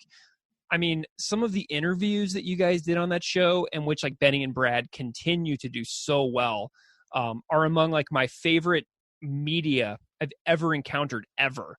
Like conversations that spring to mind are your chats with Keith Buckley, Raghunath, Laura Stevenson, Justin Brannon, your bandmate Jeff Rickley, Randy Bly. Oh my gosh, who else? Duncan Trussell. Scott Hutchinson, Laura Jane Grace, Mishway, like so many. Like I could go on and on about Going Off Track and your work on that show. I know that you are like sort of like stepped back from that show right now. How do you look back on those experiences of doing that show, and how do you feel about it now that you've been sort of like watching it as an observer for the last couple of months? Well, yeah, I mean, it's really interesting. I mean, I'm happy that, you know, Brad and Benny are keeping it alive. I think that's, you know, it's nice that it has sort of this new life. I mean, it had a really crazy trajectory. You know, it started with me and Steven and Brad, and then, you know, Benny was sort of a guest, and then, you know, he was such a good guest, so we kind of brought him on to host, and now he's kind of doing it with Brad. But yeah, I mean, I'm looking back on it, I guess, yeah, I don't know. It was such a huge part of my life for, I don't know, 300 episodes, 6 years or something. I mean, we would do them weekly. So yeah, I mean, a lot of those interviews you mentioned were really, really memorable for me too. Especially the one with Scott. I mean, I'm currently in a master's program for clinical mental health counseling, and, you know, really want to provide mental health care for musicians and creative people. And, you know, someone like Scott, what happened to him is so tragic. I think he was such an amazing guy and songwriter that, you know, I just think there needs to be more kind of mental health care for those communities. So that's kind of what I'm trying to do now. But I mean, as far as the podcast goes, yeah, I have a lot of really good memories of it. I mean, it was a ton of work, as you probably know. I mean, the booking, the scheduling, you know, and I was handling a lot of logistical stuff. But I mean, yeah, for me, it was really an excuse to, you know, probably same as you, like talk to people I really wanted to talk to, ask questions I wanted to hear, like try to make people be my friend. Mm-hmm. Like, so yeah, and we had like, the whole team working on it was great. So yeah, I mean, I have a lot of really good memories of the podcast. Yeah, so I feel, yeah, that's basically it. Yeah. It's just such a wonderful show. And I'm so glad that you brought up the amount of work that it takes to do a show like this, because you're constantly living in email, you're constantly editing audio, you're constantly like seeking down the next person. And it's a tremendous commitment to do something which you essentially do as a hobby, you know? Yeah. I mean, it became a lot of work for a hobby. You know, luckily, you know, it was, you know, I was working as a music journalist at the time, so it kind of crossed over into what my work was. Mm-hmm. So it was kind of an extension of my actual job. But yeah, as a hobby, it definitely is can be very time consuming. But yeah, I mean, it's sort of like the same as playing in a band. It's like there's so much stuff that goes into it, but the actual like act of playing a show or like doing the podcast is like the really fun part, but there's so many other parts that kind of like have to happen just to get to that, so yeah, it's I'm glad that it influenced you so much. I mean, that's really cool to hear. Yeah, man. And having you here is just wonderful. And you mentioned bands as well. What else might people know you from? Because I just launched into it without even allowing you to introduce yourself. But where else might people have, experienced your work over the last however many years? Yeah, maybe United Nations. That's a band I've been in for, I don't know, since over 10 years. And so we have not been active in the last few years, but put out a few records. Some people know that. Some people in the same, if you're in the going off track world, you probably know that maybe. And then, I don't know, maybe from my writing, I did a web series with my sister for a while with musicians. I don't know. Yeah, I really liked the recent, well, not recent now, but it's been a few years, but Stairway to Mar-a-Lago by United Nations. That was hitting hard, man.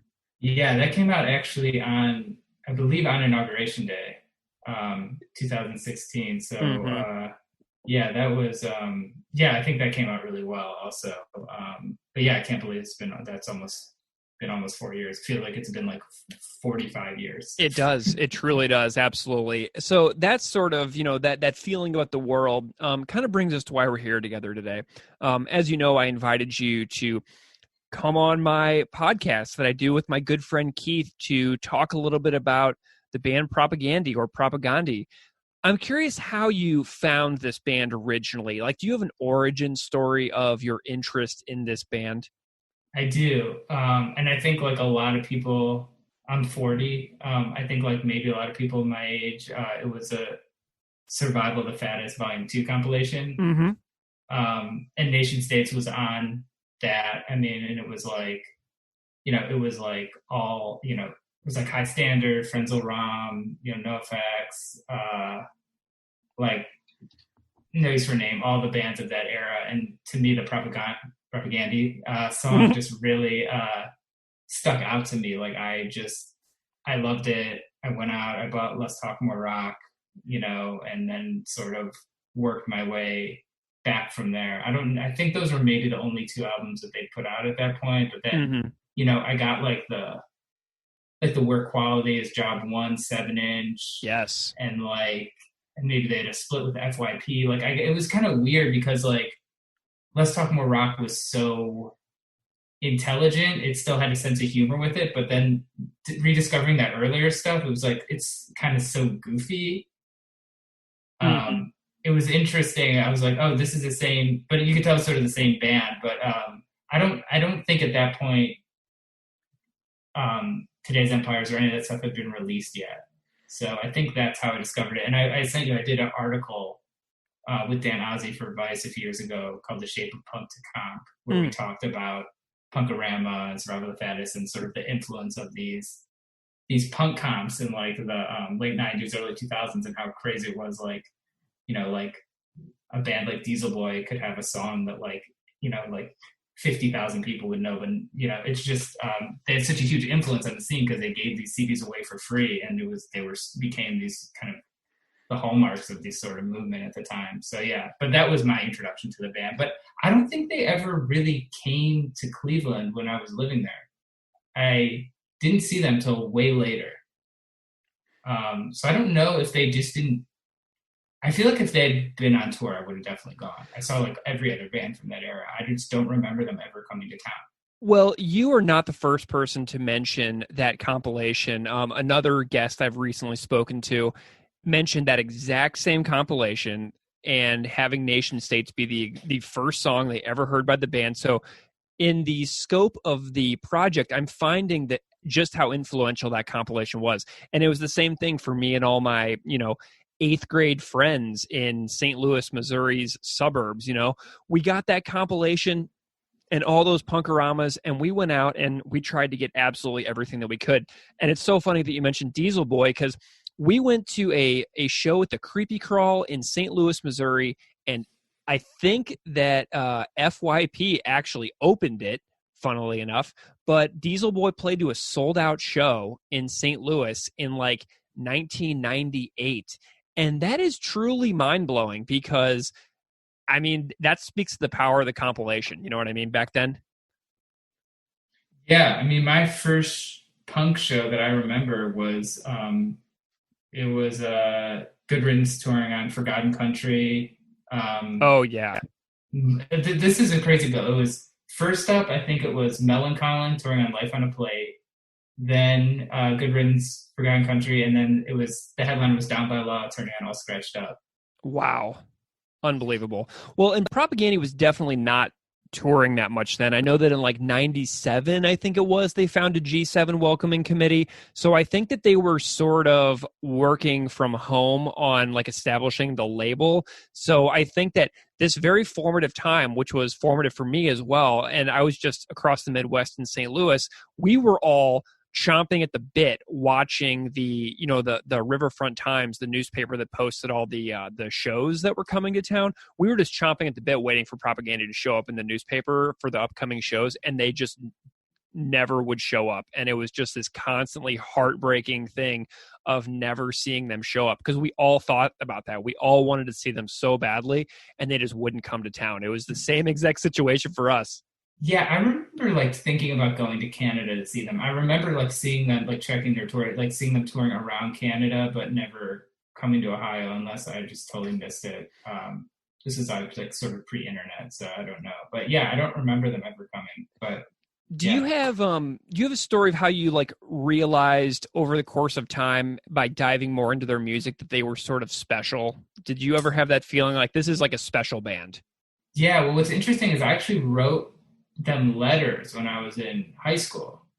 I would like write letters to like them and like the Bouncing Souls and these bands and try to get patches. And I think I've interviewed the band a few times, but over the years, but they had someone who worked for them, who wrote me back, and she like recommended books for me. Like I remember this book's Still Black, Still Strong. It's about like the Black Panthers. I remember somehow Propaganda like turned me onto this book, and I remember like buying it at like the local anarchist bookstore, and like I don't know, I think I tried to read it. I mean, I don't know if I must have tried to read it or must have read it. I mean, it's just so long ago. It was 25 years ago, but I remember writing back and saying like I got this book, and like they really, and like I remember them getting me sort of aware of like AK Press. And all of, Noam Chomsky and all of this stuff. So yeah, I mean, I feel like what I liked about them was like, it was so politically interesting and so smart, but it was also really kind of funny, and like, it was, and I feel like as a musician at that time, just the guitar playing, I mean, was just so like, beyond my capability. Yeah. But like, it was kind of inspiring to like try. I mean, I feel like I probably just like butchered so many of these songs in my room growing up. So when did you get to see Propaganda live? Like, when did you finally get around to making that happen? I didn't see them. I think I saw them maybe I saw them in New York once or twice. I think maybe on the Failed States and maybe on the Victory Lap tour. Oh, wow. Yeah. So not till way later. I mean, I think like maybe United Nations played Gainesville Fest a bunch of times. I think they played one year, but I don't think I was able to go. I think maybe a different day or a different year. I can't remember. It's kind of hard to remember. But yeah, I didn't see them till way later in life. Holy cow. So what stands out, after listening to them for essentially your whole life, never having that happen, but then having it happen when you're like, I don't know, past 30? Yeah.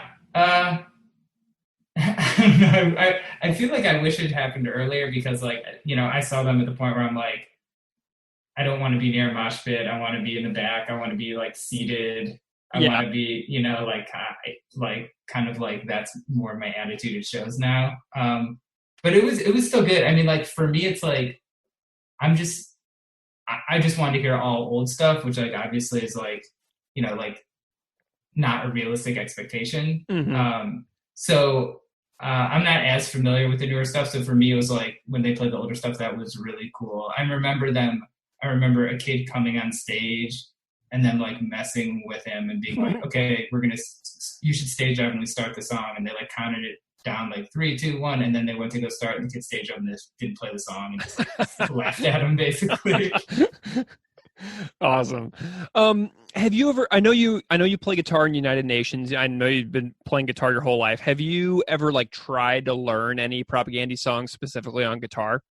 Yeah, I tried to learn nation states. I mean, I could maybe do a better job now, but I don't think I was able to play it definitely when I was in high school. And I feel like I tried to play some of the stuff on How to Clean Everything. I mean, but I can't really do a lot of those like crazy leads or like a lot of like Chris's like those, I don't know, those like fast arpeggio. Like I feel like technically they're such a tough band to recreate.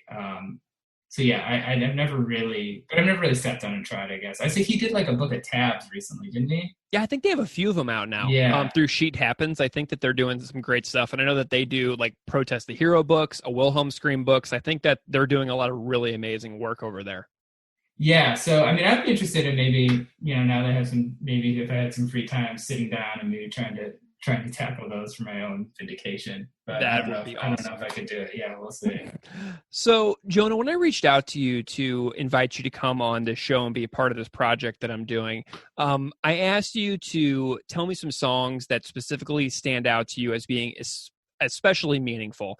And we've already talked about it a little bit, but the song you picked was "And We Thought the Nation States Were a Bad Idea," track 7 from Less Talk, More Rock, as being a massive standout track for you amidst Propaganda's catalog. What is it about this particular song, like besides the fact that it was the first one you ever heard, why does this song matter so much to you? Well, I think it's like so many propaganda songs from that era, it's such a prescient song, right? I mean, like, I feel like this idea of class war, like, I didn't know what like a neo-colonial was probably when I was like 15. But I mean, I think this idea, like lines like, you can tell by the smells of CEOs, environmental restraints are about to go. And then you have like Trump basically doing all this stuff. You have Trump like, giving these press conferences just with like 20 CEOs. I mean, it's like, it's really like this like dystopian version of these songs. And like, listening to your interview with Chris and like, listening to these guys, it's just really, the men and women in the band, it's just really inspiring to hear like that they've basically been saying the same thing this whole time. And it's like the rest of the world has kind of like caught up to them. And it's like, I thought that what Chris said, that trade-off between like good music and like political nightmares, like it's not an equal trade, but it's like they've been saying the same thing for so long. And it's like a lot of these concepts they, introduced, I mean, are just, the pro-gay, anti-fascist, like all these ideas are sort of becoming more mainstream. It's just amazing to see how prescient they were, I guess. Yeah, and it's almost like they're just prophetic in so many ways. You think about like supporting, or you think about Potemkin City Limits, the first track, Speculative Fiction. It says we got a good 15 years left, and that came out in 2005, and now it's 2020, and like we see like the world just like racked with disease and everything all around us every day, and you have this like this Trump figure who is, like you said, just ripping every single norm to shreds, and watching people cheer him on as he does it is so terrifically terrifying as a parent, especially.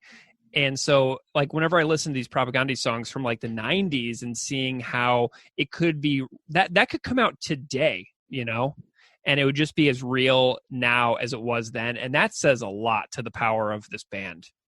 I agree. And one thing that I really like about this record are the John K. Samson songs. And obviously, like, this was his last record with the band. But to me, like, yeah, Anchorless and Gifts, I mean, like, especially Gifts, I mean, those songs I feel like are so sort of poetic. Yeah. And it's a kind of a different sensibility. And I sort of, I got to do a really cool interview with John for Noisy a few years ago, where we did the whole interview over postcards. And it was just like, because like, I think my editor, Dan, was like, you know, like the most Weaker Thans thing you could do is like do an interview with John Samson over postcards. I love it.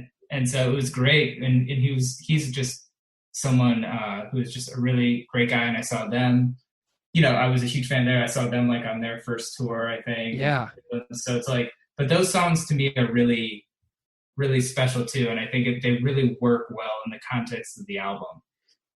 Yeah, I absolutely love Gifts. I think Gifts is my favorite John K. Samson Propaganda song, but like I know that they also he took Anchorless to the Weaker Thans, and I know that he also took Letter of Resignation, which was the on that FYP split to the Weaker Thans, and that's just wonderful that he did that, because Keith and I are always talking about sort of like the contrast of like John and Chris within Propaganda, and how it was just perfect that it happened the way it did, because you have these two monumental talents who find the perfect thing for them, and their paths crossed, and then their paths were like supposed to diverge. Yeah, and I think I bought that Fallow, that first record, and it was on G7, I think, the first week. Yeah, it was. Yeah. Yeah, and it was on the Hopeless Subsidy, I think it was the subsidiary of Hopeless Records, correct? Do you remember that? I do remember that. Yeah. So it just brings back a lot of memories, all this stuff. You know, I also worked at Alternative Press for 3 years in the early 2000s, and I worked on the Warped Tour. So yeah, I mean, I got to see Hot Water Music like 40 times in the summer, Bad Religion, but never, I mean, Propaganda, obviously, like, I don't think would ever do Warped Tour. So like, they were like the band. I think that's why also I never got to see them. Like, I was never aligned that way, but also because, you know, they probably wouldn't do a lot of these types of festivals. Yeah, they were super elusive. Right. You've mentioned, you know, the smile of the CEO, environmental restraints are about to go. Do you have any other favorite lines in this particular song? Because there are so many ideas jammed into this thing. Yeah, it's a lot. I mean, I don't think I feel like 20 something years later, like I still have probably not like unpacked all the ideas in this like 2.5 minute long song. It's wild. But I just like, yeah, I mean, that line is really good. I mean, I think just, you know, is this class war? Yes, this is class, I mean, all that stuff. But I also just really like, I'm just a kid. Why do I have to deal with this kind of shit? Like, what a stupid world. Just like, sort of like that sort of more nihilistic, just like, you know, this is just, what a stupid world. I mean, like, because that really kind of like summarizes it too. I mean, the rest of it is so kind of intellectual and intelligent and well thought out, and just, but I think that sentiment is also like really important, like very emotional and very like kind of throwing your hands up and like, this is just absurd. Yeah, you know, and Jonah, I was thinking about this as well. Like every single day right now, like especially the other day when like Mike Pence got up and said that like we don't need the CDC guidelines to determine the reopening of schools during a pandemic. And like I was like, huh? What? Who? Why? And I find myself asking these questions where I feel like I'm getting dumber by the moment because I'm being like misled on purpose in so many ways that like I feel like I'm like returning to like this baseline of how crazy is this? Am I seeing this right? Like I can't even believe this is happening. And so like when Chris says, is this class war? Is this what I'm thinking? Is this class war? Oh, yes, this is class war. So he's like openly acknowledging the complexity of the world around him and how confusing it is and how it feels to almost be like, you know, like misled or gaslit into believing something that is just completely absurd. Does that make sense? Yeah, I mean, I think if you start really with the first one, you know, like publicly subsidized, privately profitable, like that really like, that's like, I mean, like that's going on all around us, right? Mm-hmm. Yeah. Oh my gosh. So what's like the essence of this song? Like, has this song like had any specific meaning to you across the course of your life? Has this like shaped the way you see the world in any specific ways?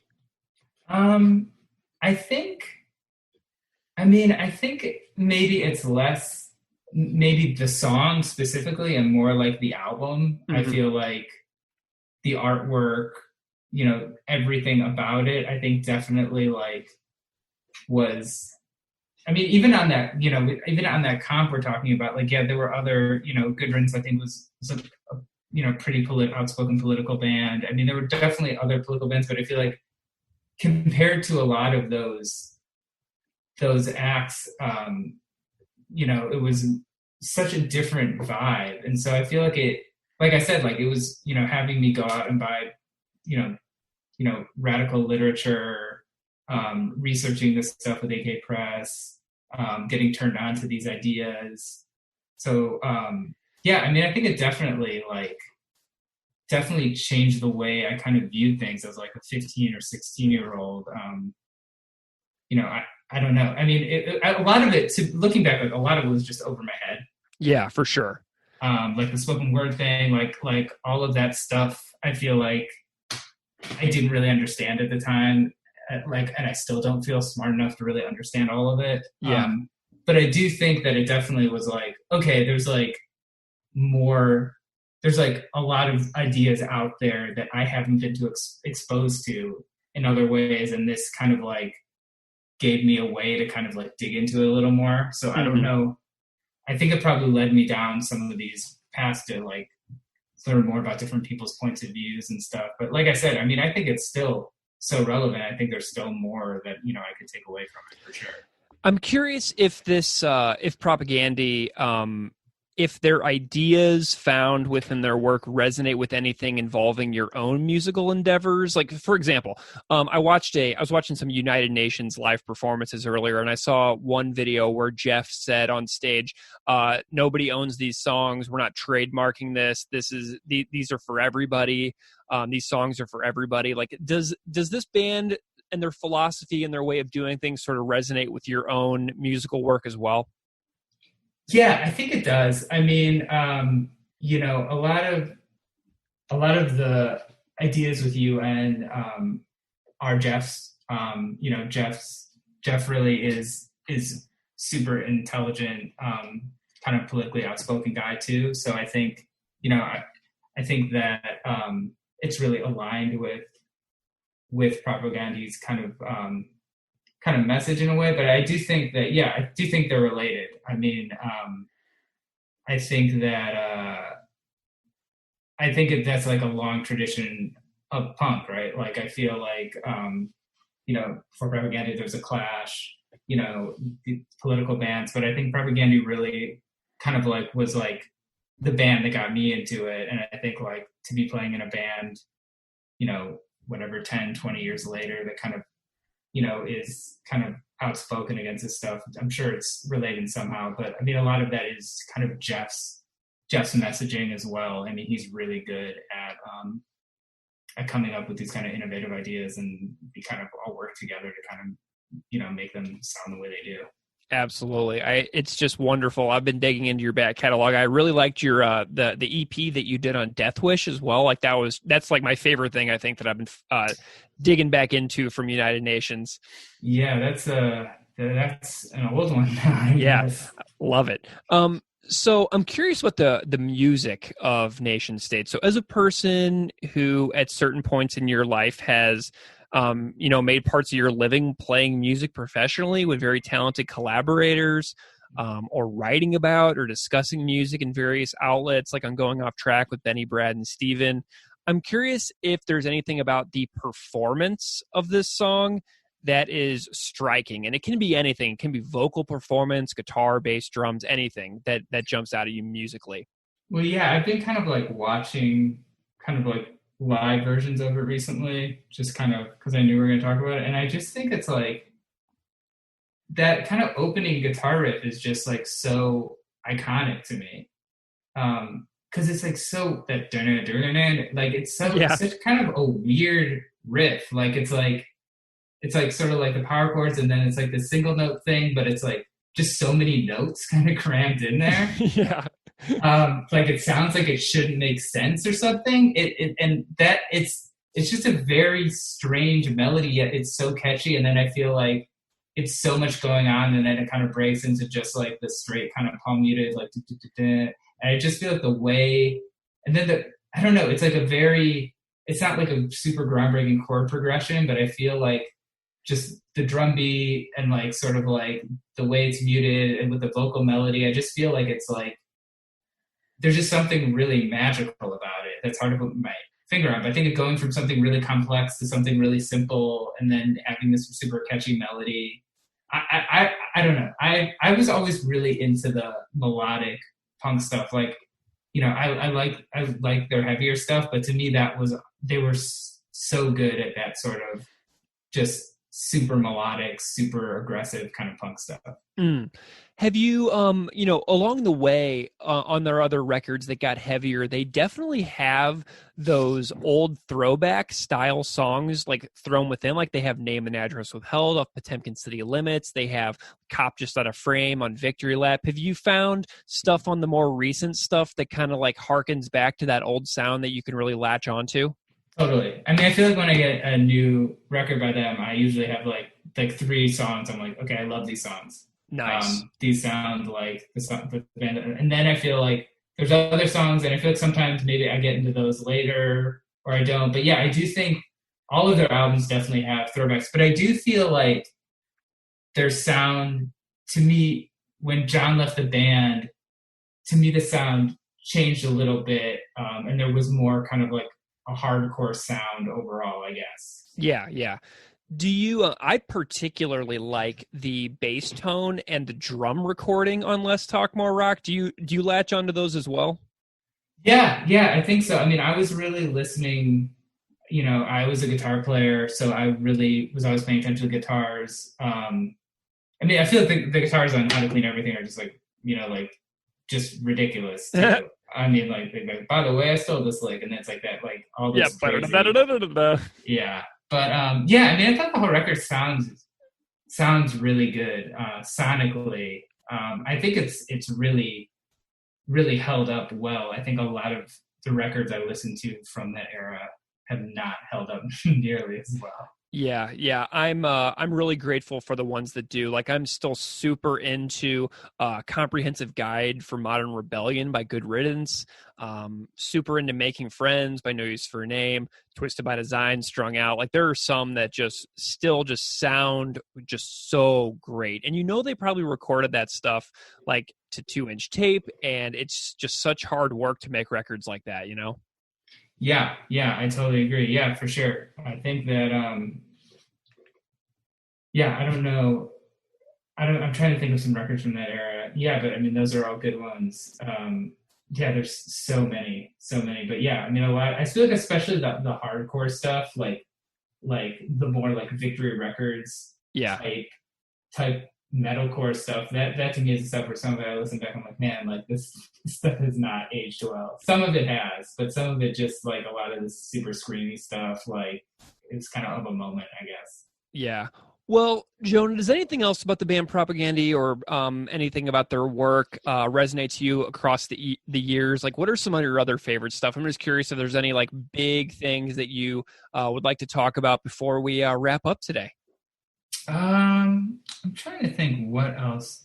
I feel like we've covered really a lot. I mean, like I said, I've gotten to interview them a few times, and the band has always been really, really cool, really friendly, really, open to discussing their ideas. And to me, it's like, yeah, it's just cool to see that there's still a band and still making like really relevant music. And, I learned about Chris's Patreon through this podcast. Awesome. And so, yeah, I guess, I just think, there's still a lot that we can learn from this record that came out, how long, like over 2 decades ago. Yeah.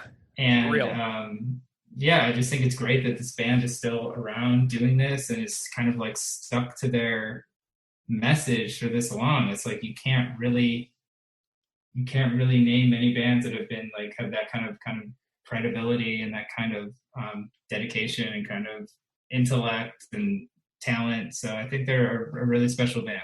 Yeah, and and thinking about your taste as well, and your fan as a band, I've listened to all the stuff Chris has done on Patreon, and his episode on Haile Selassie from How to Clean Everything, and his episode on Refusing to Be a Man from Less Talk More Rock, both go in so much into the history of those eras. So I know that if you were going to like join up with his Patreon, you could knock out some episodes and join for a month here or there and get a lot out of it. I know that you would just really get a kick out of it as based on your love of this record in particular. Yeah, thanks for letting me know that. Yeah, that sounds really, really interesting. Yeah, all those kind of, there's so much going on this record. I mean, I know we're focusing on this one song, but I feel like you could do a podcast about every song on that album. Well, we're going to. Awesome. Well, Jonah Bayer, it has been a real pleasure to have you on Unscripted Moments, a podcast about propaganda.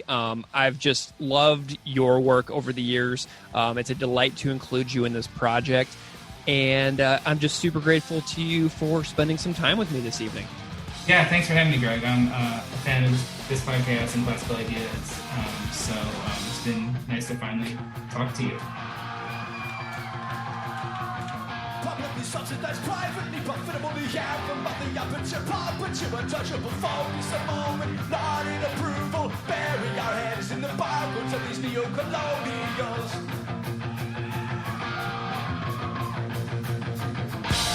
Nemesis, the romance of the nation state, a place of ways of thought, you and power concentrate, try again, but now what you feel is what is class war, this is class war, yes, this is class war.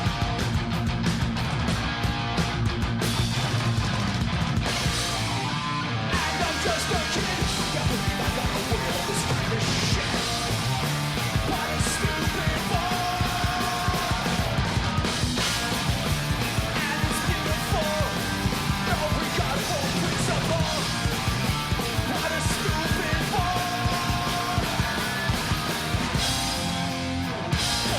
Ireland disposed where that job land. Everybody knows who you tell. All the smile on the CEOs. Environmental restraints about to go to the bed, possibly said. Should have been a fear of unrestricted labor laws kept in place like displaced government death squads. No, no, not. No, no, not.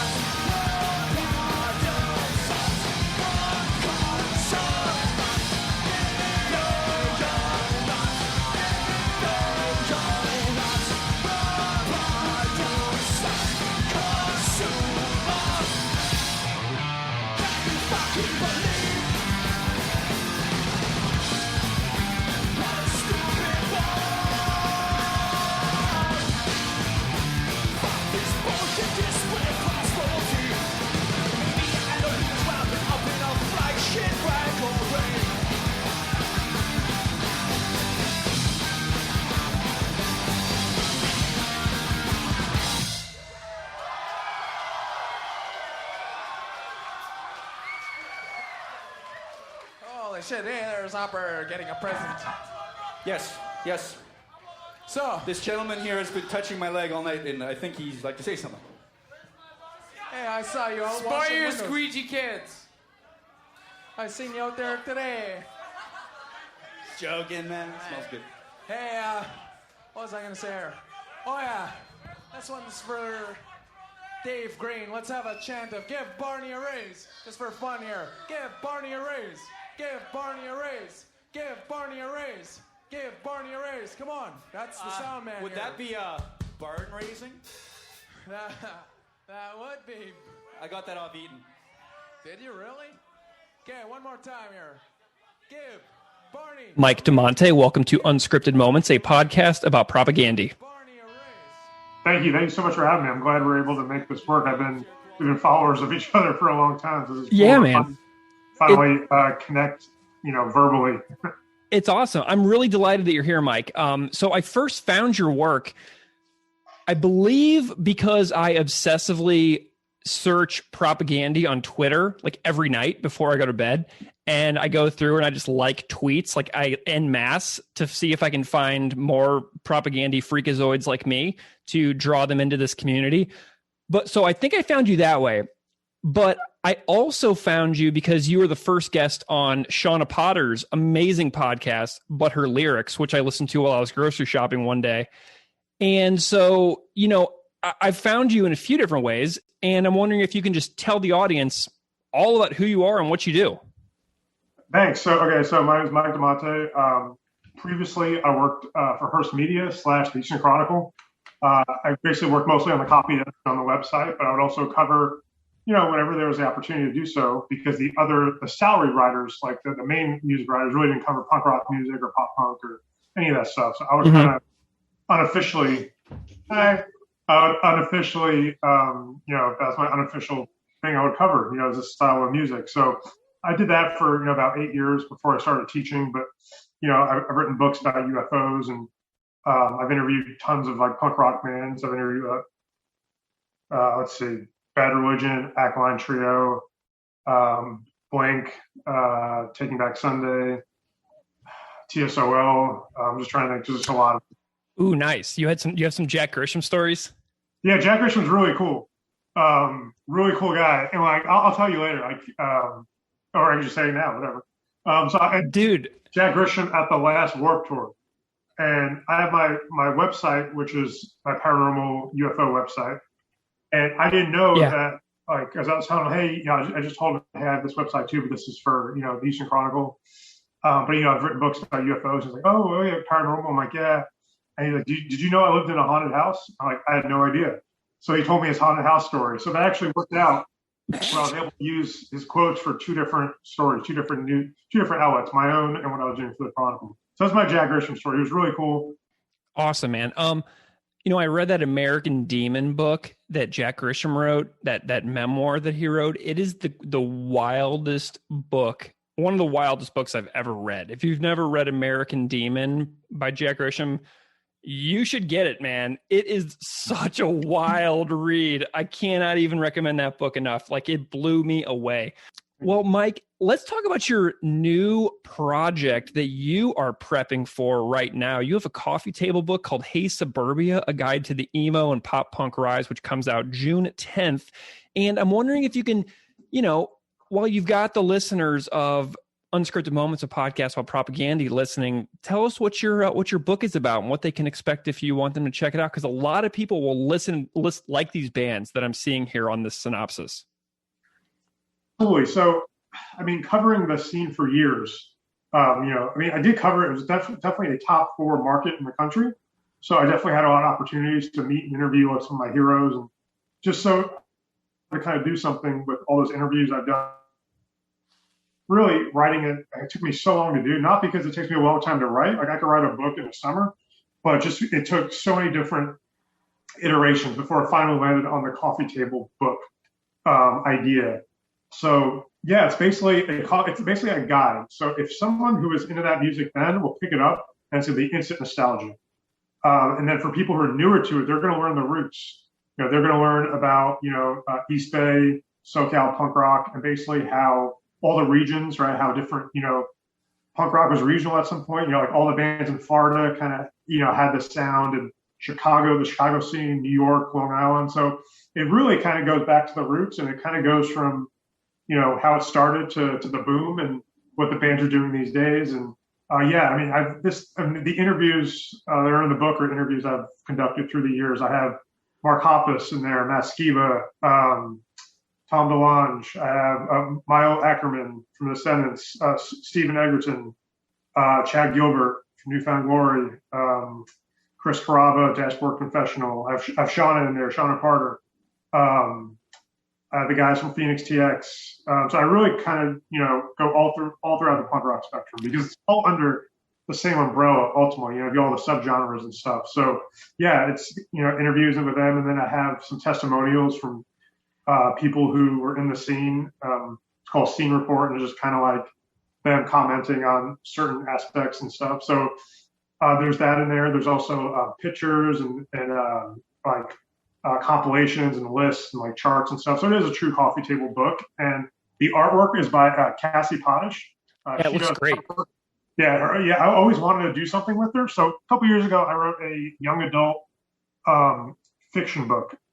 It's called Pumpkin Spice and Nothing Nice. And I wanted her to do the cover, but for some reason we just, we couldn't get it, working. But I was like, she would be perfect for this project because she does art for bands like Sum 41, Census Fail, Less Than Jake. Who else? She's done just the Wonder Years, the Menzinger. She's done so many awesome bands. And the work is very, very distinct if you see her style. So we partnered up right away. I was like, hey, can you do the art for this book? And we used some of these existing pieces that she had. And it really came together pretty well. It's definitely a passion project. Like you said earlier, this would be my 5th book. And, really don't make much money off books, maybe pay a couple bills a year. But for me, I like to write. And growing up kind of in that scene and writing about it, it's kind of like the book's like a love letter to that scene. Mm-hmm. Yeah, you bring up Matt Skiba, which really excites me because Alkaline Trio opening up for MU 330 in a tiny little room in St. Louis in like 98 on like the Goddamn It era with Glenn Porter wearing the UK flag t-shirt on the drums is like, it burned into my memory. It's among the most important musical experiences of my life. And so I'm loving the roster, what I'm seeing. And then I'm seeing the Get Up Kids are on here and they have like the Kansas City side of my home state covered, which love it, man. So great. Well, that's exciting, Mike. I'm really excited to hear that you have such a cool thing coming out. So the title again for everybody listening is Hey Suburbia, a guide to the emo and pop punk rise. Awesome, dude. Well, let's chat Propaganda for a bit. Okay. So how did you find Propaganda? What is the origin story of your interest in this band? All right. So when you first get into punk rock, I always feel like there's like the gateway drug for a lot of people. And it's like pop punk. And then you start looking up like the skate punk and the Warped Tour bands. And then you go to like old school punk, like Dead Kennedys and like Ramones and the Damned and stuff. So I remember early on when I was getting into like punk rock music, I would always like to hear what the other bands that I liked. So so the first time I ever heard the name, actually at the time I was starting to get into all the Fat Records bands, like NoFX, Lagwagon. So I was already kind of familiar with the name. And then I was watching an interview with Tom DeLonge from Blink-182. He was naming his favorite albums and records, and he mentioned Less Talk More Rock. And I was like, oh, I've heard that band's name before. They're one of these Fat Record bands I haven't listened to yet. So that was kind of like, okay. And then I'm like, well, all these other bands he named I like too. I like Descendants, I like Screeching Weasel. So, it seems like a pretty credible guy for music recommendations. So, so that was my introduction. And I remember for me, it was like the first time I heard them, they sounded like a Fat band, but in the same way they did things that other Fat record bands would, even back then. Like, on Let's Talk More Rock, there's the fast songs, the kind of the Fat record sound, but there's these really mid-tempo melodic songs, almost like poppy. And then there's other songs that are just structurally different from what the other bands were doing on that roster. So right away I knew that they were different and special. And one of my favorite bands of all time, Bad Religion, they remind me of them too because the lyrics were very thought-provoking. And we're going to talk about nation states today specifically. We'll get into that in a little bit. But when I first heard that record and that song, to me, it sounded like everything that I liked about the genre. Like there were songs on there that were straight punk songs. There were songs on there that sounded almost like pop punk songs.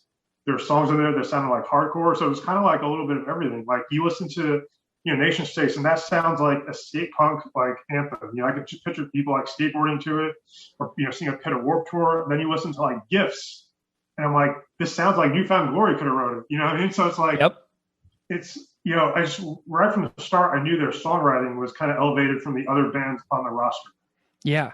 Well, and I also see a song like Rio de San Atlanta, Manitoba being like it almost is like Todd Kowalski wrote it. Like, right. Like to me, Rio San Atlanta is like the precursor to Today's Empire is Tomorrow's Ashes in a lot of ways, because it foreshadows the thrashy element while John Sampson is in the band in a lot of ways. You know what I mean? So like they have every element of their sound within these like 20 something minutes on this album because it's so short. Isn't that crazy? Yeah, just when they announced the anniversary of that album? Like a couple weeks ago. Just a few weeks ago.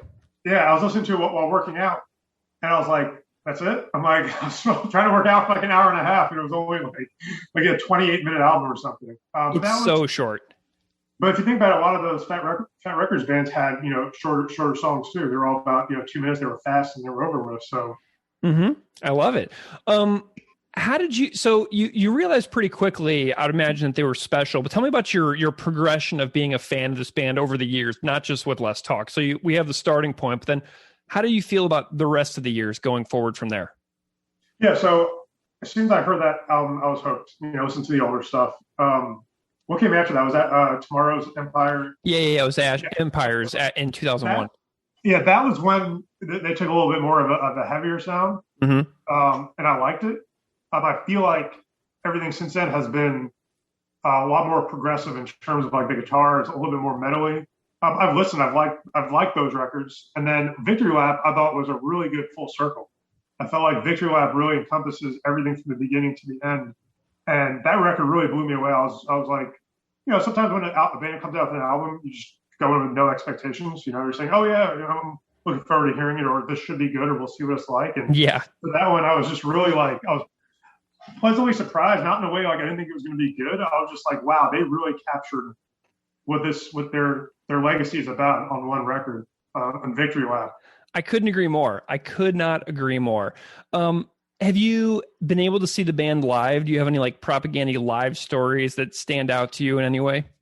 I never did, because I feel like the only time they came to Houston, trying to, because that's where I live, I couldn't go for some reason. But they don't tour often in general, so I always miss the boat seeing them live. But I just remember when they were out, when I was really into them at the time. I was also into, it was right around probably, maybe, I'm trying to think when the Iraq War was, and there's a lot of activism going on. And I just remember, my hippie friends would drive up to like these protesting the Iraq War, listening to like Strike Anywhere and like Propaganda and like Anti-Flag, like all sandwiched together. I saw all those other bands live, but I was like, Propaganda is one of those bands that I always wanted to see. I just never have. But I've interacted with the band when I ended up writing their press release for, what album was it? Failed States. Yes, Failed States. And that was just so random. At the time, so I usually try to make, long contacts and friends with people and like, who work PR for, these bands and stuff. And some of them have actually become friends of mine. I'll be able to meet them and stuff because they're fans just like us. Yeah. And at the time, Epitaph, I think this was their first album with Epitaph, I believe, too, right? Yeah, it was. So they had a smaller staff than they do now in terms of the marketing. And Jamie was her name at the time. She was basically handling most of the publicity by herself. And Epitaph, this is right when they were really growing. Like they were starting to sign. I mean, let me rephrase that. They're always big in the 90s and 2000s, but they started to really differentiate their roster. And Anti became a thing where they started signing more like indie rock acts, and Hellcat was on the back burner a little bit, but Epitaph was just signing a lot more different bands, and it wasn't just punk rock bands. And so I know they were like swamped in terms of the workload they were doing, because I think at the time she was doing album press and touring publicity. That's a lot to handle, especially with a big roster of active bands too. So she knew I was a fan of the band, and she was like, "Hey, would you like to write their press release? We'll pay you X amount of dollars." And I was like, "Okay." Like I was like, "That's a really cool thing to put on my resume." And it happens to be a band I really like. And I think it was mostly just through email. I think I got who did I interview? I don't know why I'm drawing blanks, but it was basically just they sent me like preliminary information about the album. Maybe Chris, maybe? It might have been Chris or Jord. I think Jord does a lot of business stuff. Okay. I think it was Chris. Okay. And it was mostly just me and him on email correspondence. Yeah. So I was like, hey, because I was trying to be like, hey, whatever's easier for you, I can just send you this stuff. And it was really worked out really well. And yeah, I wrote their news release, which was pretty cool. And because to me, I took it really seriously because it was their first album on Epitaph. And so that was my interaction with Propaganda. But ever since then, they like they followed me on Twitter, I think, and I think they like answered my question. I think they remembered me, which is I was just a name on an email. I never met them in person, so that was pretty cool. Whoever runs their Twitter said, "Hey, this random guy wrote our press release once 10 years ago, and they still interacted here and there when they're active, Yeah. I love it. Well, and that's really neat too, because you have like this little tiny sliver of the propaganda story of I did the press release for Failed States, which is something that nobody else can say. That is all completely you.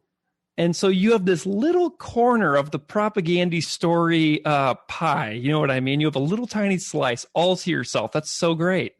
And I was trying to look for it. I can't find it anywhere. I was trying to like look it up online just to see. So I've been trying to find it. So someday we'll track it down. Yeah, track it down for me, because I was looking yesterday because I was like, which album was that? I think it was Failed States, and then I was looking and I really couldn't find it. But I'm like, yeah, it's got to be somewhere. Oh, dude, we're gonna track it down. Keith says to our listeners all the time, never underestimate Greg's hustle. And you got that right. I'm going to find that press release and it's going to happen. So I'm on the case. It's going to happen. Okay. So I know that you mentioned the song Nation States is the song that we're going to talk about. And we thought the Nation States were a bad idea. And you already described what Less Talk, More Rock means to you as a complete picture. But whenever I posed the idea of Nation States to you, you immediately said to me, that's my favorite propaganda song, which is so fortuitous. Tell me what it is about this particular track that matters so much to you. Oh, hands down. So certain songs, when you hear them, you feel empowered, right? Mm-hmm. Like they're pathetic. And so like the first time I heard I Want to Conquer the World by Bad Religion, this is the same feeling I had the first time I listened to Nation States. It was the same like oh my God moment. Like this makes you want to get up and like raise your fist and like do something to change the world. And I just thought it was brilliant because it's a skate punk song. Picture that song being played at the X Games or a Tony Hawk game, right? But the lyrics are so perfectly, like the wordplay and how it fits with the song just flows perfectly. And they know when to pull it back lyrically and simplify it a little bit, and then they hit you again with like better diction. So I think it's really clever how they structure that song, and it just like blew me away. It's like it reminded me of like a Suffer era of Bad Religion. Nice. Do you have? I'd like to know about some lyrics as well. Do you have any favorite particular lines in the song? Because there are many ideas jammed in here. And, I'm wondering if you can talk to me about some particular lines and like what you think is cool about them, especially you being a writer too. I'm curious about your take on that as well. So like right off the bat, it hits you with publicly subsidized, privately profitable, the anthem of the upper tier puppeteer untouchable, focus moment, non-approval, bury your heads in the barcodes of these neo-colonials. Boom, right away. You're like, wait, what did you just say again? Like, and the wordplay and the flow, like, it's if you listen to hip hop and like certain rappers have that cadence, how they deliver. This kind of reminded me of it. It's not like he's like rapping or flowing, but it's just the delivery and just the words that are kind of the way they come out with the music and like in the subject matter. Right away, this is like a serious song. And like for me at the time, I was in my active, getting into activism for the first time. And I was taking a sociology class at community college, and my professor was this like really liberal British guy. And we talk about this stuff in class. And another class too, a government class where we'd have all these debates and stuff. So it was like really a good time for me in terms of being interested in, wanting to make a change and stuff. So, I was reading about this stuff too. I got picked up a Howard Zinn book because of propaganda, So I was reading Howard Zinn. So I was doing all these things like punk rock kids were doing at the moment. It hit you right in the face with those lyrics. And then it like continues. And then when the part was like, what is class war? Is this class war? Yes, this is class war. And it's just like, oh man, this is like, and then it like, they dumb it down. They pull it back a little bit. And he's like, hey, I'm just a kid. I can't believe, how effed up this is. What a stupid world. And it's like, it's pretty cool because it's this idea where I'm a kid, what can I do about it? Mm-hmm. And it comes back in again with really thought-provoking lyrics. So it does a really good job of, from the verses to the pre-chorus, and the chorus kind of, simplifies it a little bit. It's like, it's a chorus. Usually choruses are catchy and more straightforward. But yeah, just that idea. And so like right away I liked it because it reminded me of Bad Religion, I Want to Conquer the World. And in a weird way, it reminded me of Anthem Part 2 by Blink-182, because that song's basically about being a kid and not knowing what to do around the world around you, about how, politicians and corporate leaders make these decisions for everyone.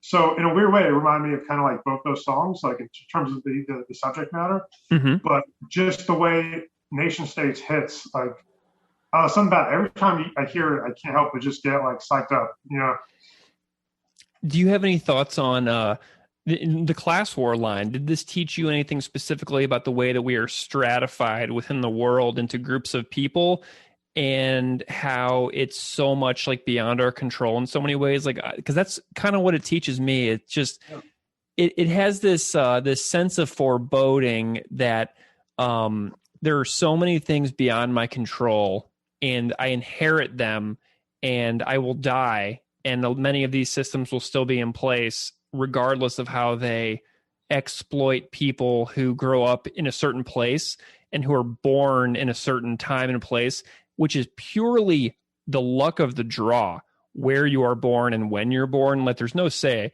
Like, people who are born into extremely fortunate circumstances didn't earn that in any way, shape, or form. It's just pure luck, right? It's like, that's kind of what it means to me. Like, do you have any thoughts on that class structure division?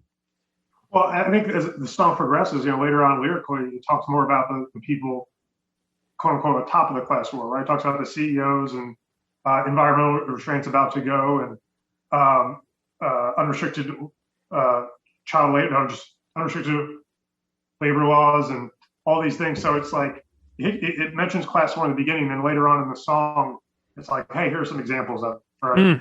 And I think we're overanalyzing this song, like in terms of when they wrote it. Yeah. But like, if they did these things like lyrically when they placed it, I think it's pretty genius in terms of like the structure of it. Because it's almost like, because I teach too, right? So I teach English, and if I'm teaching a kid to write an essay, usually you tell them, in the beginning, tell me what your thesis is, and hit me up with the examples. And this kind of reminds me of that in a sense, where it's like it's almost like an essay about class war. Yeah, that's what I do too. I'm an English teacher also, and so I'm thinking about, like, whenever you have a topic sentence for a body paragraph, and then you chuck in a little bit of evidence, and then you unpack that evidence. I'm loving how you're seeing this here, because you talk about the big picture and then how they unpack the class war with several examples that are listed in the row. And obviously it's a song, so it's a totally different structure of writing than an essay that a kid might turn in for a research paper. But it really does take the whole entire long form structure, and it just crams it down into one thing.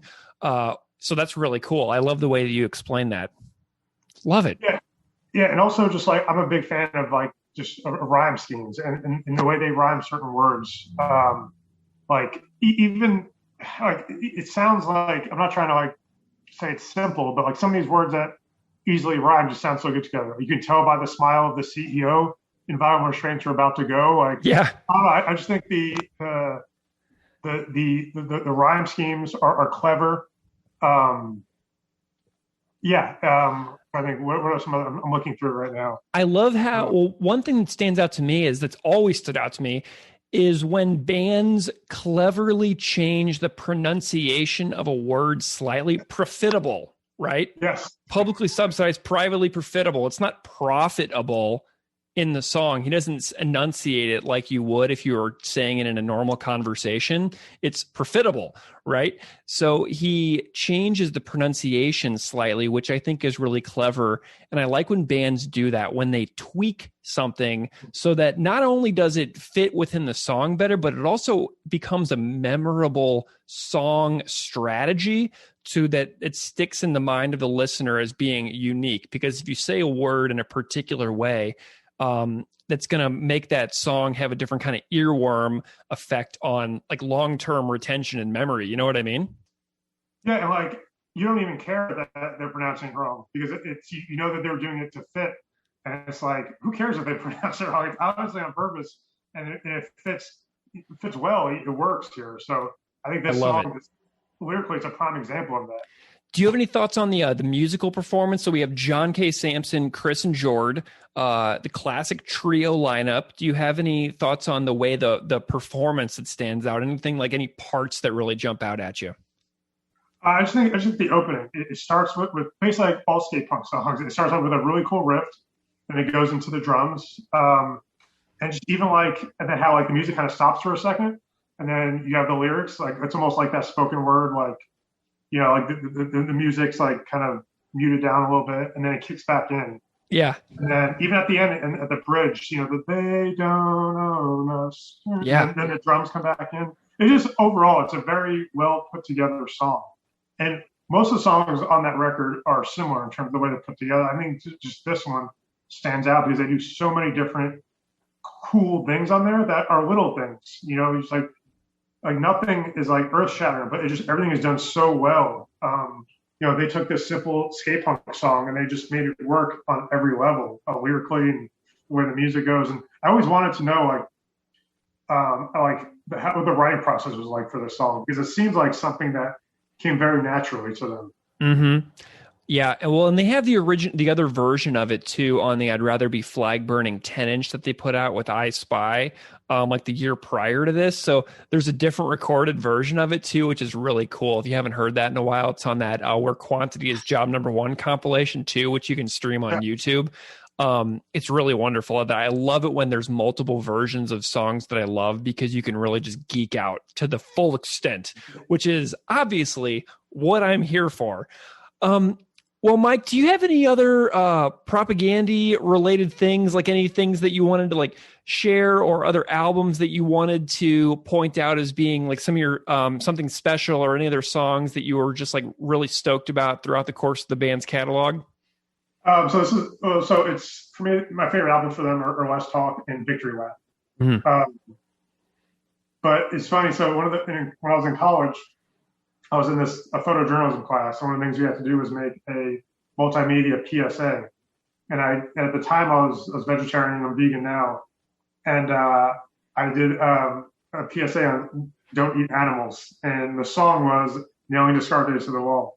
So I used a Propagandhi song for my project. And it's pretty bad. My project's pretty bad. It has like dead cows and it has like a guy eating like a burger. And it has like, this is like famous vegetarians. And it has like Lisa Simpson, Travis Barker, Kristen Bell. And it was just like, then it showed just like some cute cuddly animals. Like it was just really kind of corny, but no, like, I think that album and like that time was really important for my upbringing, I guess, as a young adult, being, how old was I then? Maybe 18, 20, maybe? I remember how, but just that time period, that era for me, transitioning from high school to college and figure out who I was as an adult and type of person I was going to be. I think it was really important because, when you get into punk rock, so many of these bands practice what they preach, and that was always the really cool thing about a lot of these bands, about meeting them and interacting with them through the years is, they're just like us, they come from the same scene. And like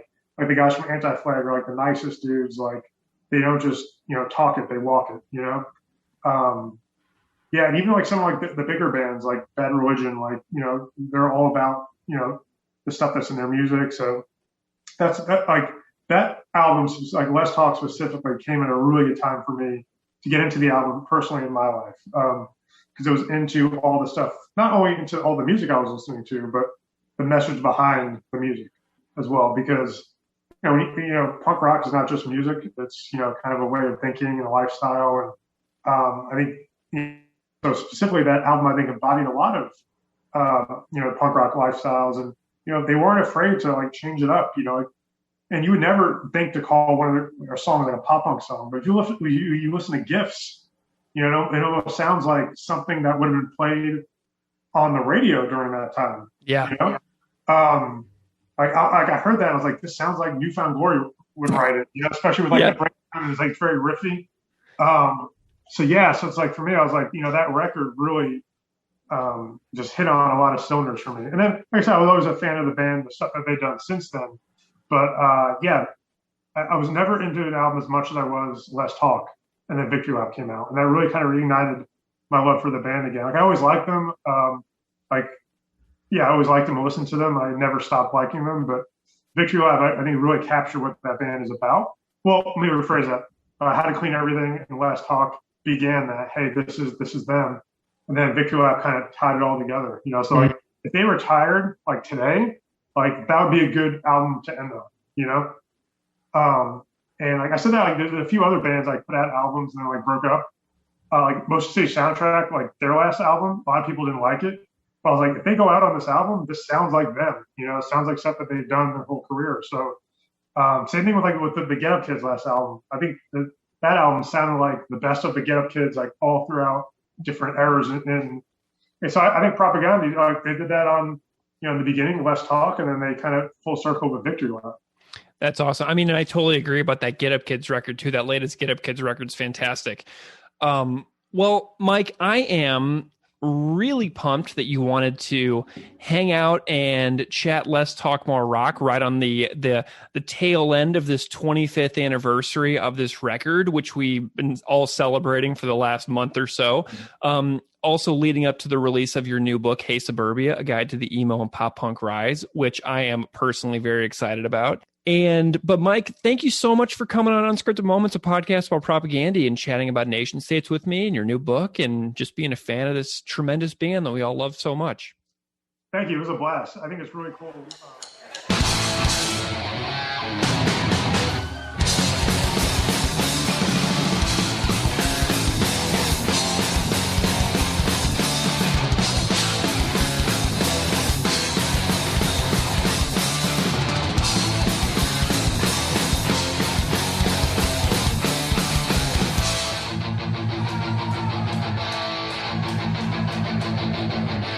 Subsidized privately, profitable, the anthem of the operative public, you untouchable, focus a moment, not an approval, bury our heads in the Bibles of the steel colonials.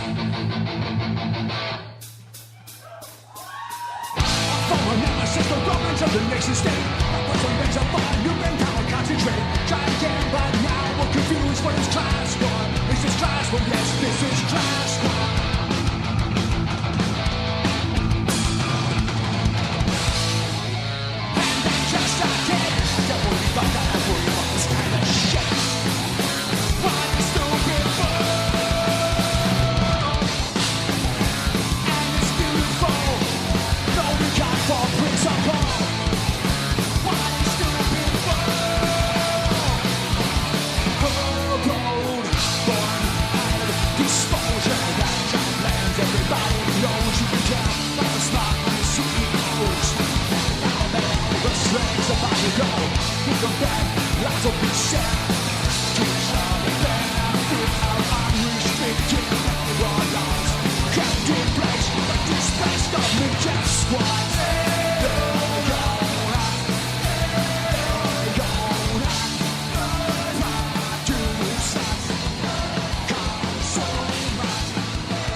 That's how the comedian starts his set.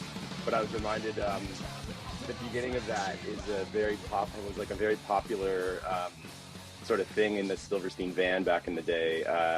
Nice. I just like love this guy's like pure Winnipeg like Midwestern Canadian accent. The like, if you think I had a fucking routine for you, I didn't. Oh my God, you're talking about Eton Harris thing on the Live from Occupied Territory, right? Yeah, Live from Occupied Territories. That's it. Yeah, right. That's what it is. Yeah. Amazing. I was actually just talking about that the other day because there's a version of Mutual Friend from the Flag Burning 10-inch, which is on there, right, which is one of the latest performances that I've ever found of that song being played. Yes, right there. You got your collection. It's all handy.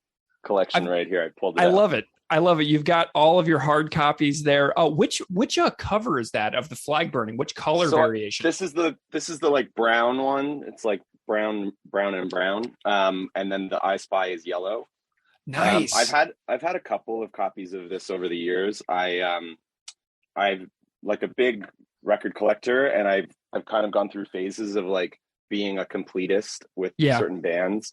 And I think during the pandemic, I was just like, why do I have 4 copies of this? Like, first off, am I like, is this sparking joy, or you know what I mean? Like, or is it like, would one of these copies be better off in somebody else's hands? Mm-hmm. Would I then be able to sort of like afford other records that I want if I didn't have, you know, like 25 copies of Hot Water Music's Feel for the Hate Game, you know, like, so yeah, I sort of scaled back, and I had 2 copies that I had, like one with the blue, the like teal blue, and a red I Spy cover. Awesome. And a guy who I know is a fan of the podcast, he's a local Toronto guy, hit me up on Discogs and was just like, dude, if you ever want to sell that, like I live down the road, like let's meet up. And I gave him a pretty fair cash deal on it. Nice. Like much cheaper than it was going for on Discogs, but also it was funny because I had a price tag still on it from Amoeba Records that was like $4, and I was just like, dude, I'm sorry, I'm sorry that I'm selling this to you for like $40 or something, but like at least it's not 150 or what they sometimes go for. Like, I mean, I saw a used copy of that record on sale last week on Instagram for $44 plus shipping, and I posted that in our stories, and I was like, if you want this record, you will never find it cheaper than this. Buy this copy. And a friend of one of the friends of the podcast who listens like every episode was like right on it. He's like, boom, want it. And he bought it. And I was like, you're never going to find it for a better deal than that. It goes from anywhere. It's like 55 is like the cheapest you'll ever see it plus shipping. So anywhere in the world, you might wind up paying $25 to have it shipped. So up to 200, like there's like test pressings available that I've seen go for 200 on that record. So, and hey, that's US dollars. We're working we're working up here above the border with, you know, a much cheaper dollar. So yeah, $40 Canadian, I think, was a steal for that record. Yeah. I love that you have that Small Brown Bike poster in the background too, because Mike and Ben from Small Brown Bike just announced a brand new band with Jono from the Swellers. And so I was like delighted that those guys are all coming back and they're collaborating. It's kind of like a power trio. And great. Jono's a good friend of mine. Yeah. First single sounds amazing. So awesome. I love it. Yeah. While we're on the topic of vinyl, what else do you have in your propaganda collection that you want to show off? I've got a stack here. I think the 7-inches I've got, I noticed I friended you on Discogs. So I was looking at your collection a bit, and I know that you had a couple 7-inches that I don't have. Ooh, interesting. At least one, but so I have the How to Clean a Couple of Things on like brown. I think it's like sort of a beer brown color. Oh, nice. Yeah. I've got the Quality Job Number 1. Perfect. On the like double, one's black and one's green. Excellent. Yep. I've got the clear pea color and like the cream color. That's like the set that I have. I gave away a copy to a listener of the podcast as kind of like a contest. So I had a different one last year. It was like a gray and a black one, but I kept the yellow and the cream color. Nice. Now I've got 2 copies of this. This is the Propaganda FYP with the. Do you have the red one? The Proto Weaker Than's song on it here. Yeah. But, no, this is just the black, but then I also have the picture disc. Yeah, nice. I'm lacking. There's a red version of that as well that I don't have, but I also have the black normal one with the liner notes. Ooh, you got the Sacrifice 7-inch. I got the Sacrifice 7-inch, which was, I think it was Winnipeg only. Like I bought it at a record store there. Nice. On tour. Like the War on Music, I think is a record store in Winnipeg. Yeah. It's a local label, and they did all the Sacrifice reissues as well. So if you want Sacrifice vinyl, you can get it from that record label right now. I've got a couple of copies of Sacrifice records that they recently did, which are awesome. And then just the standard, like, you know, How to Clean Everything. I believe this is just the first press on Fat on black. Nice. So that's an old one. I have the Let's Talk More Rock. This was the first repress they did. I think it's on that like sort of beer colored brown, root beer, maybe they call it. I have, again, just like a black, this has an Amoeba sticker on it too. $4.99 I bought this for at Amoeba. Wow. Is that a used copy? It was a used copy. Yeah. And it, just the standard, black from Fat. And then I have the Potemkin City Limits, and this is the one with the extra. Oh, I got a third. Yeah, the flawed disc. The flawed disc, yep. And yes. Then I have supporting cast, just the standard. This one might be a Canadian, like a G7 press, yeah.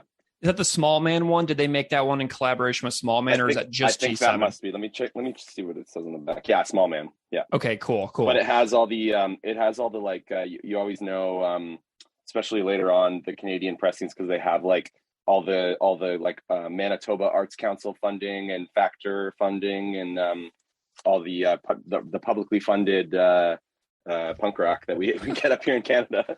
Nice. Are you going to be in town for any of the Ontario shows that were announced in May, or are you going to be out on the road? They're in May, yeah. I think I am home. I have to double check the dates on them, but I might be back for that Toronto show, yeah.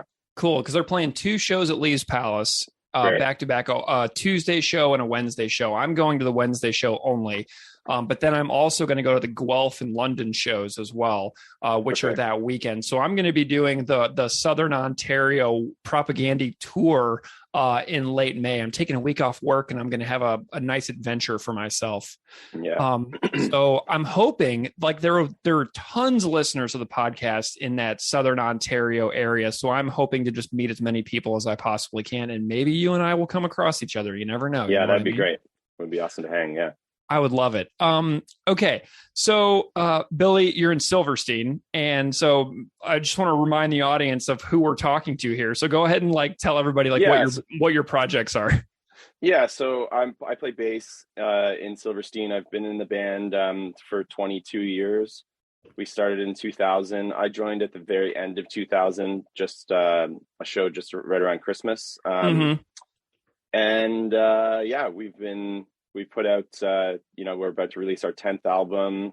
We've put out records with, Victory Records and Hopeless Records and Rise Records. And yeah, we've sort of been making a career of this for the better part of our adult lives. So how has I know you all have been on the road a lot in the last year, after the pandemic started to kind of break and shows started happening again. I feel like you all were out there pretty quick. How has that process been of the new phase of touring, as compared to how it was before?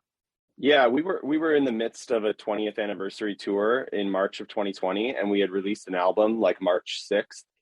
We played New York City that night. It sort of all came crashing down the days following, but we had these tour dates booked for the rest of that tour that we probably rescheduled 7 times. Wow. And yeah, I feel like you say that we were right back out there. I think that we have some friends bands that sort of got out last summer, and we definitely did 1 or 2 shows. We did a festival in Quebec, not quite, somewhere kind of halfway between Montreal and Quebec City, with the Real Mackenzies and Comeback Kid. Death from Above played one night. Danko Jones is a real Canadian thing when bands weren't really crossing the border. Right. But then we didn't conclude that tour until November, December. So we got back out. We managed to finish all the shows, got back in and played a Toronto show at this beautiful new venue called History in the East End. Awesome. And then Toronto sort of went into another lockdown around Christmas time. But we are heading back on the road as soon as next week, back to the States. So I love it. Well, Shane was here for our Let's Talk More Rock episode, so I'm delighted to have a second member of Silverstein on the show. I love it when I can have Canadian guests on this show, because obviously Propaganda, so much of what they do is so tied to Canada itself. And, I'm wondering if you can just give me a little brief overview of finding them as a band and giving me any sort of aha moments of realizing wow, this is kind of a special band. Yeah, for sure. I think my origin with Propaganda, it's a very tried and true thing. I sort of have 2 moments, and I don't know which came first, but I certainly remember them, and they're both tied to this song. I'll say as a kid, I really kind of related to Smalls, the character from The Sandlot, Yeah. like was sort of moving around. I changed schools a lot as a kid, was just kind of like struggling to fit in and to find friends. And I think that I was always like really curious with like the things that I was checking out and getting into, but I would like hang out with older kids and kind of was a real like hanger on and was, you know, trying to kind of find something cool, right?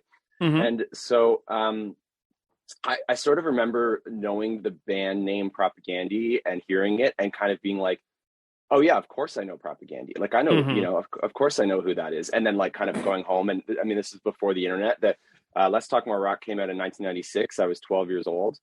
But I will say, of course, this is and I forgot to grab my copy on the vinyl, but the Fat Music Volume 2, Survival of the Fattest was. Oh, was you have that obviously- on vinyl? Oh yeah, totally. Awesome. That was a huge thing for my punk rock discovery and upbringing. You know, I was listening to bands like Green Day and The Offspring after being into Nirvana at a really young age, and I kind of from that I was getting into Rancid and NoFX, got into Fat Records. But the thing too is at that time, CDs were so expensive in Canada, especially Right. ones imported from Epitaph, from Fat Records, and those compilations were like $5. Mm-hmm. So I was just exposed to so many bands on that, and of course, we're talking about Nation States, which is on that Survival of the Fattest Volume 2. But as well, okay, so I'll say like sort of two things here. I was really into BMX at that time, and I was like riding my bike to like the forests in suburban Burlington, Ontario, with some older kids. Like I was probably 12 or maybe 13 by then, and there was a guy who was really into BMX, but he was also in bands, and his name is Greg Taylor, and Mm-hmm. he played in the band Jersey as well as Grade. Oh, right And on. So I knew Greg from the BMX scene, and I was kind of following him and his friends around. He's probably 6 or 7 years older than me, so he was, you know, a teenager. 20, he was maybe even 19 or 20 at the time, and I knew at that time he was his bands were touring, and I sort of like I definitely knew who Jersey was first before Grade, but and I have an older brother who's 3 years older than me, and he went to the same high school as Greg. And at this point, I was still in, you know, probably grade 6 or grade 7. And he had a VHS videotape of Jersey playing at Nelson High School in Burlington at their, like, you know, coffee house sort of like, you know, school band thing.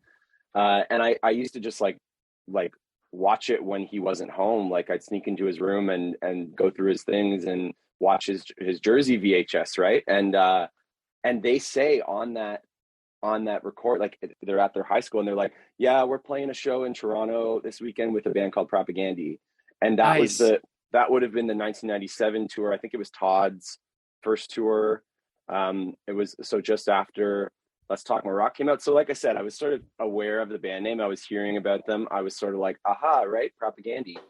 And I also there was this record store for a short amount of time in Burlington, across the street from the Burlington Mall. There was like a bike store and then a Christian bookstore and then a punk record store. Nice. And it was owned by like the people who worked at the bike store also worked at the punk record store. And because I was into BMX, I was like hanging around the bike store all the time. And then they opened the record store and I came over, and I remember specifically going in to buy a copy of NoFX White Trash, Two Heaves and a Bean. And I'm pretty sure the guy's name was Max, who owned this bike shop and the record store, Karate Records it was called. And he was just like, man, if you want this, like, do you have a copy of Let's Talk More Rock?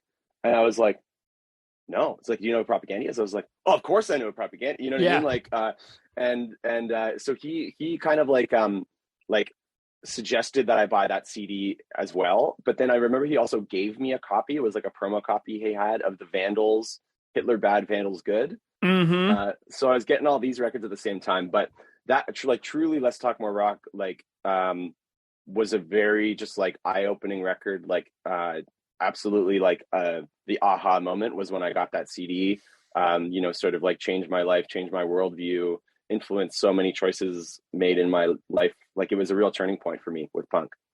I love those moments of having those really essential people that put something into your attention out of nowhere. Like, I have very vivid memories of finding Refused and Lifetime and something like, but Refused and Lifetime are two that really spring to mind. But there was this record store in St. Louis where I grew up, and I was like looking at like the same kind of stuff, like the Bad Religion stuff and Descendants. And this guy was like, you really need to listen to this band and this band. And he like handed me Shape of Punk to Come, Songs to Fan the Flames of Discontent, and then Jersey's Best Dancers and Hello Bastards. And I was just like, this is amazing. Like, these really important people just show up at these random times and places in our lives to make us, you know, find these new pieces of art. And I just love moments like that, you know?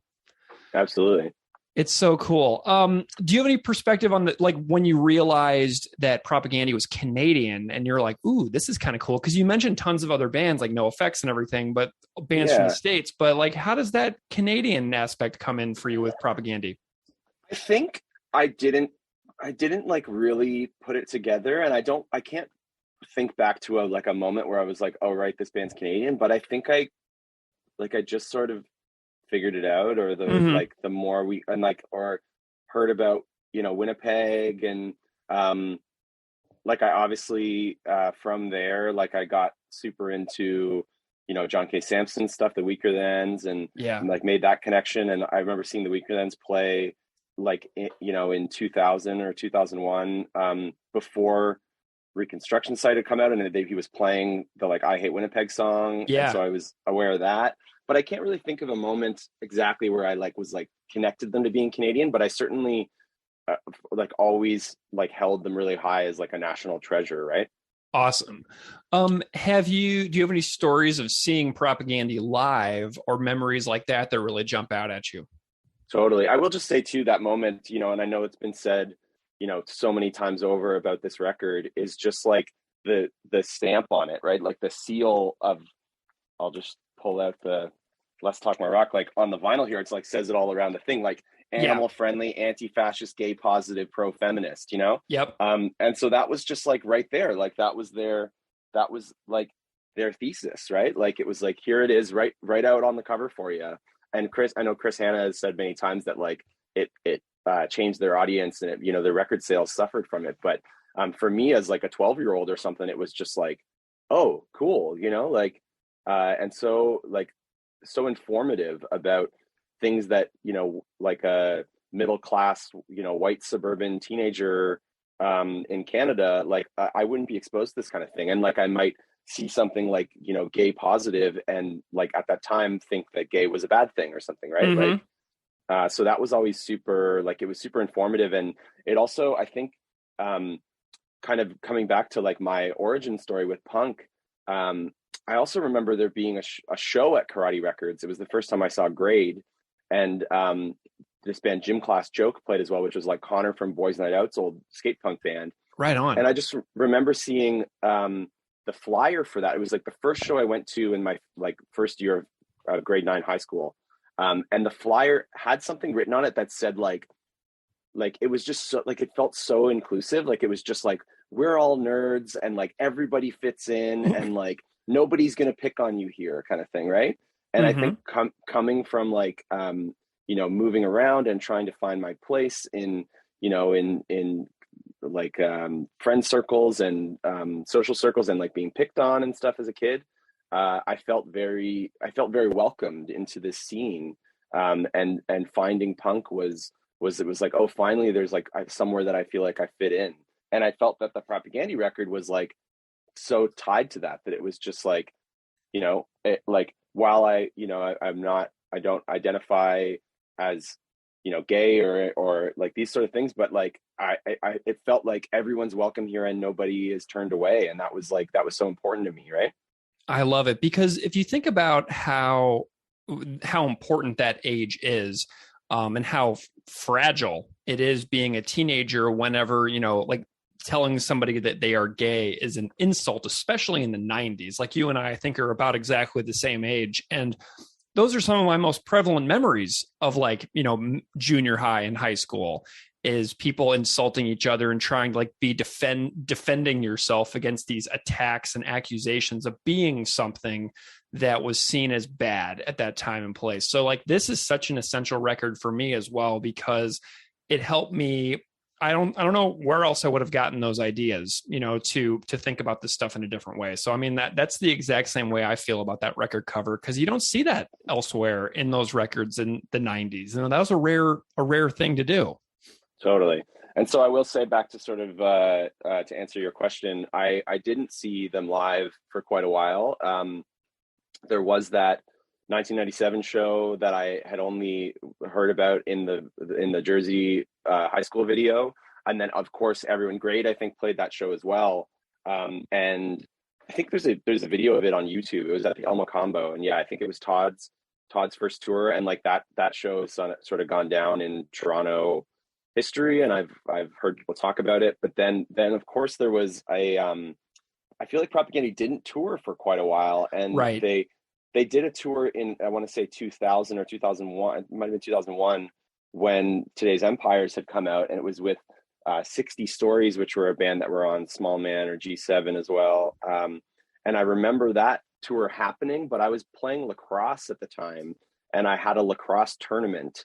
And I remember Shane, I was in Silverstein, and I remember Shane, I know he talked about those shows on his episode. And yeah, he was living in Guelph at the time, and so he saw that tour at the Trashateria, and then went the next day and saw it at the Opera House.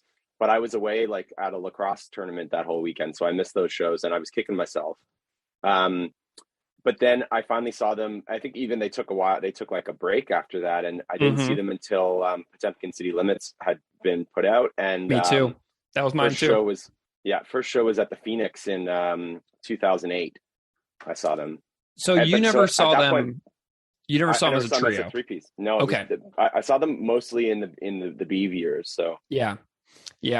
I never saw them until 2007 for the first time at an old place called the Creepy Crawl in St. Louis.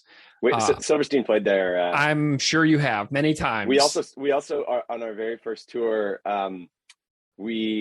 We were like playing a bunch of just random shows kind of in the like South Midwest. Like I feel like St. Louis we did Chicago, and then we kind of went down and like to Arkansas and stuff. Yeah. But we were just looping around a bunch. And I remember we had played we were going to play the Creepy Crawl or something. And we didn't know anyone. We didn't have anywhere to sleep and stuff. And we had a day off where we were coming through St. Louis, and we're like, let's just park the van in the parking lot for the Creepy Crawl and sleep there. And like, then I think we played the show, and people were like, you what? Like, you slept in the van at the parking lot of the Creepy Crawl? Like, it's just in a really sort of bad neighborhood, and like many bands have had their vans stolen and Tons. stuff. Like, so it's just like kind of become like a legend that like these like, poor innocent Canadian kids didn't know any better and just parked up in the Creepy Crawl, right? Dude, I was just talking to Rory from the Impossibles, and he said that while the Impossibles were playing inside the Creepy Crawl, their van got broken into while they were on stage. Wow. And they came out of the show, which was a great show, and like their van had been like totally ransacked. So like the Creepy Crawl stories with St. Louis are endless. There are hundreds of Creepy Crawl stories. So I'm glad to have this for the record as another addition to the lore of the Creepy Crawl in St. Louis. Yeah. What a good time. Okay. So have you only seen them one time in like 2008? No, I saw them a couple times. I think I saw them at least twice at the Phoenix. Mm-hmm. I think I saw them again at the Phoenix when Supporting Cast came out. And then I saw maybe both shows at the first time. I think they did 2 nights at Lee's Palace. Okay. And I think that was still pre-Sulin, so I think it was still Beeve. But I feel like you might have been at these shows, and I know they had who's the gal that you've had on? Is like, I think Jen Fiorentino. Yeah, she came and performed Today's Empires. Yeah. With the band. It was great. It was super cool. Amazing. I've seen them a handful of times. Yeah. That show specifically came up on the Tartuffe episode that we did. My friend Bob, who lives here in Buffalo, he told the story of going up and watching that show. And whenever he was listening to Jen's episode, which we did with her on the last Will and Testament episode, Bob was like listening to it and he's like, why isn't she saying that she sang on stage with Propaganda in Toronto? Because like she has this like story about singing on stage with them and then stage diving off, and she didn't tell it on the podcast. So, but Jen has provided so many awesome cover versions, acoustic versions for this podcast, and she's been a guest, and Jen rules. So I'm glad you got to see that show, because my friend Bob was also at that show, and I'll have to tell him you said that.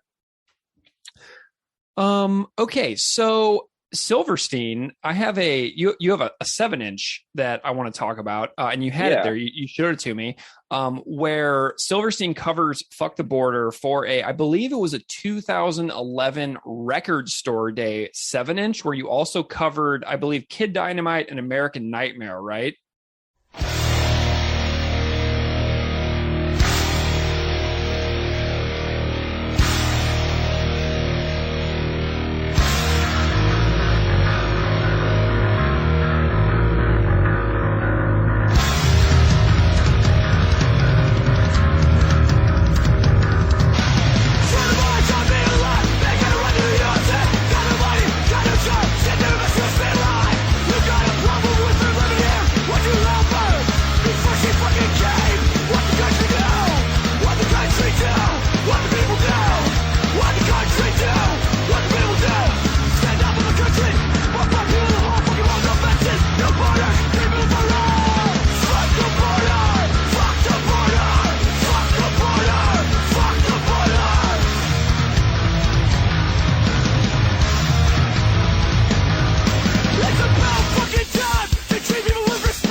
Tell me about this 7-inch.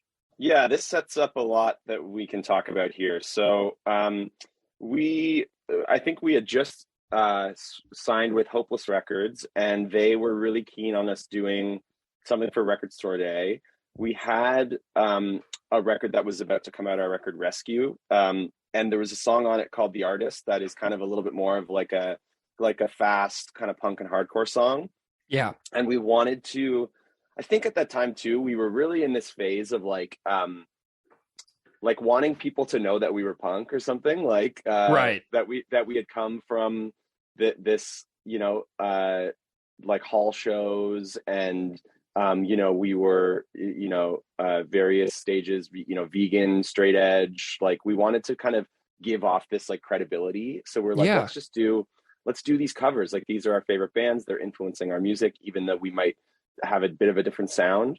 And so we made this 7-inch for Record Store Day, and we like emulated the cover art for Kid Dynamite. For Kid Dynamite, yeah. So it's a photo of me and Shane there, like looking just like the Kid Dynamite cover. My friend actually, he was my roommate at the time, Scott Wade, former vocalist for Comeback Kid. I was going to say that name. Yeah, he actually, and Winnipeg, one time Winnipeg resident. He did the cover art for this. It's all like his kind of scratched handwriting on the back too. So we did this just for fun, and we wanted to do a couple covers. I think we made 1,000 copies of the 7-inch, and they were just sold at independent record stores. It's called Support Your Local Record Store. It's on green vinyl, like the Kid Dynamite record that I have is. And yeah, we just sort of did it, and we recorded these covers. They're really fun, and I think too, like for us, they were a little bit more kind of like live and loose than like our regular studio recordings were, like maybe a little bit more kind of polished and multi-tracked and this kind of thing. But we released this, and then I actually have it pulled up here on the Propaganda website. It's still available on the page 12 of their news section. Nice. It's May 9th, 2011. Silverstein Fucks the Border check out this cover of Fuck the Border, performed better than our version on Today's Empires, I have to say. Nice. Mark from Chris. So we saw that, and I think too, like at this point, Chris Hanna is like, he's a legend, right? Like, and he's so smart. The lyrics are had been very, you know, inspirational to us. I remember seeing him at a show. I think we were playing in Winnipeg at the Garrick Theater, and we went over to the Albert because Protest the Hero was playing. And we were friends with them, and Chris was at the show. And I just remember seeing him sitting at the bar, like drinking a standard, like with his Leafs toque on or whatever. And like, we were all like way too scared to like say anything to him or to go talk to him or something.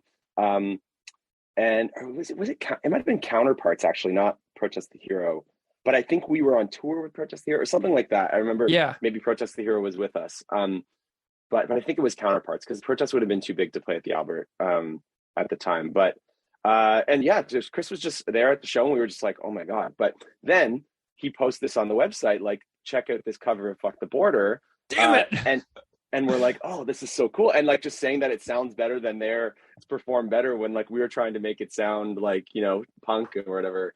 But that also sparked another collaboration, which I'm not sure if you know about. I kind of was searching for the email, because we made a record just after this 7-inch called Short Songs, which was inspired by the covers and the 7-inch, where we went and did 11 cover songs and also wrote 11 original songs, and everything is like under a minute or a minute and a half, like 90 seconds, right? Oh my God, I'm looking at it on Discogs right now. It came out on a 10-inch. This is awesome. I didn't even know about this release. Yeah, and we did a bunch of, and we tried to really like show our background and show the bands we're influenced by, like, and there's everything from like The Promise Ring. We do an Orchid cover. We cover The Swarm.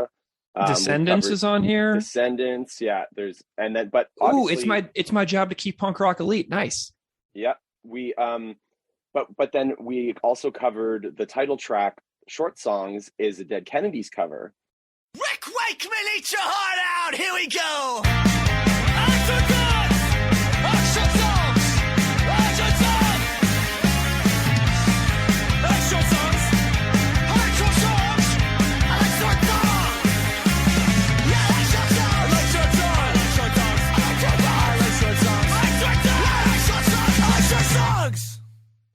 And our idea for it was that we were gonna, like, the song is basically just like da da da da da. I like short songs. Da da da da da. I like short songs. Like, he says it da da da da da da. Like, it's a super clowny, like. But we decided that we were gonna just like call up a bunch of friends and get them to record, like, just to sing in their homes or in their studios if they had it or whatever. But just because it's like 10 seconds. Yeah. So it's like, can you just like press play on Dead Kennedy Short Songs and sing over it, and then we'll splice it all up. And we got like Tim from Rise Against, we got Mike from The Devil Wears Prada, we got Scott Wade from Comeback Kid, we got some friends of ours local, we got Chris number 2 from Anti-Flag, nice, who I will say was like the absolute most like just stoked, and like I called him and was like, can you do this? And like within 15 minutes he'd replied to me with like all the takes, like double tracked vocals, like all the backups, like he did the Rick Wakeman Eat Your Heart Out intro. But aside from number 2, Chris Hanna was the most responsive and did it right away, and I just emailed him, and I think like we were all so scared of him, and I just sort of said, you know what, I'm sure I can find his email, or I asked somebody, a mutual friend in Winnipeg or something, for his email. And I emailed him and I just said, hey man, Bill from Silverstein here. We did the Fuck the Border cover. Mm-hmm. We're doing this project for Short Songs. I'm wondering if you could just sort of plug in a mic and sing over I like Short Songs a couple times, and we'll pick one or two, or pick the best one or whatever. And he responded with it within the hour. Nice.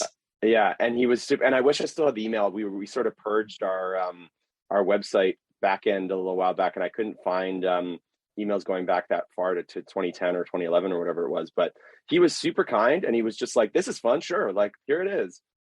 Nice. He's like, I got a Pro Tools rig right here. Like, There's some decent looking 10-inch copies for sale too online. Totally. There's one I'm seeing signed by the whole band in Canada right now. So if anybody out there is looking to buy that 10-inch of short songs, you can buy a signed copy apparently. We did some really fun stuff with that release too. We did like a tour press where we had a friend of ours from Montreal, who's a screen printer and like a wood carver. He's a really talented artist. He went and made this really cool screen printed cover. He also made some with like a special kind of varnish over them, and we made like a friend's press out of that. So yeah, that record was really fun to make. Awesome. And like was again just sort of a thing we were trying to like flex our punk credibility, which for some stupid reason, like. What's really interesting about this is I've been on this kick lately of trying to find songs that people in Propaganda have performed on, and then going and having those people from those bands come on as like guests to do bonus episodes. So like I had Mark Belkey from SNFU come on and talk about the Hail Bop collaboration they did for that new SNFU EP with Todd, Jordan, Chris singing and playing on it. Mm-hmm. And so that's I'm really glad to hear about this because I want to know everything about Propaganda on the show. This is a place for all Propaganda, no matter how obscure. So that is a really fun little thing that I had no idea even existed. So that's really cool. Yeah, shoot me your address. I'll send you one of those 10 inches. I got a couple extras kicking around. So we can maybe work out a trade too. I think I have something that you may want in my vinyl collection that I have a double of. So we'll talk about that off air and we'll work out a deal. I love it. Love that. Okay, so you sang the lead vocals on that Fuck the Border, right? Okay, so here's the thing, and I know you talked about this with Shane. It is Shane on the recording. Okay. So when we did it in the studio, it is Shane singing "Fuck the Border" on the 7-inch, but I have sang it more oftentimes live. When we played it live, it's just sort of a thing that Shane and I started doing really early on. Gonna sing this one? Yeah! New York is the home of American punk. Yeah! I want to see a fucking circle pit for this one like your parents would do at CBGBs. Show me, New York, show me! This is Fuck the Border!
Especially when we were first touring and he was like just sort of getting used to screaming, and like we hadn't been playing, we never played 4 or 5 shows in a row even, so he was just trying to preserve his voice. And we wrote the song off our first record, Bleeds No More, which is the first Silverstein song that was like primarily screaming lead vocal.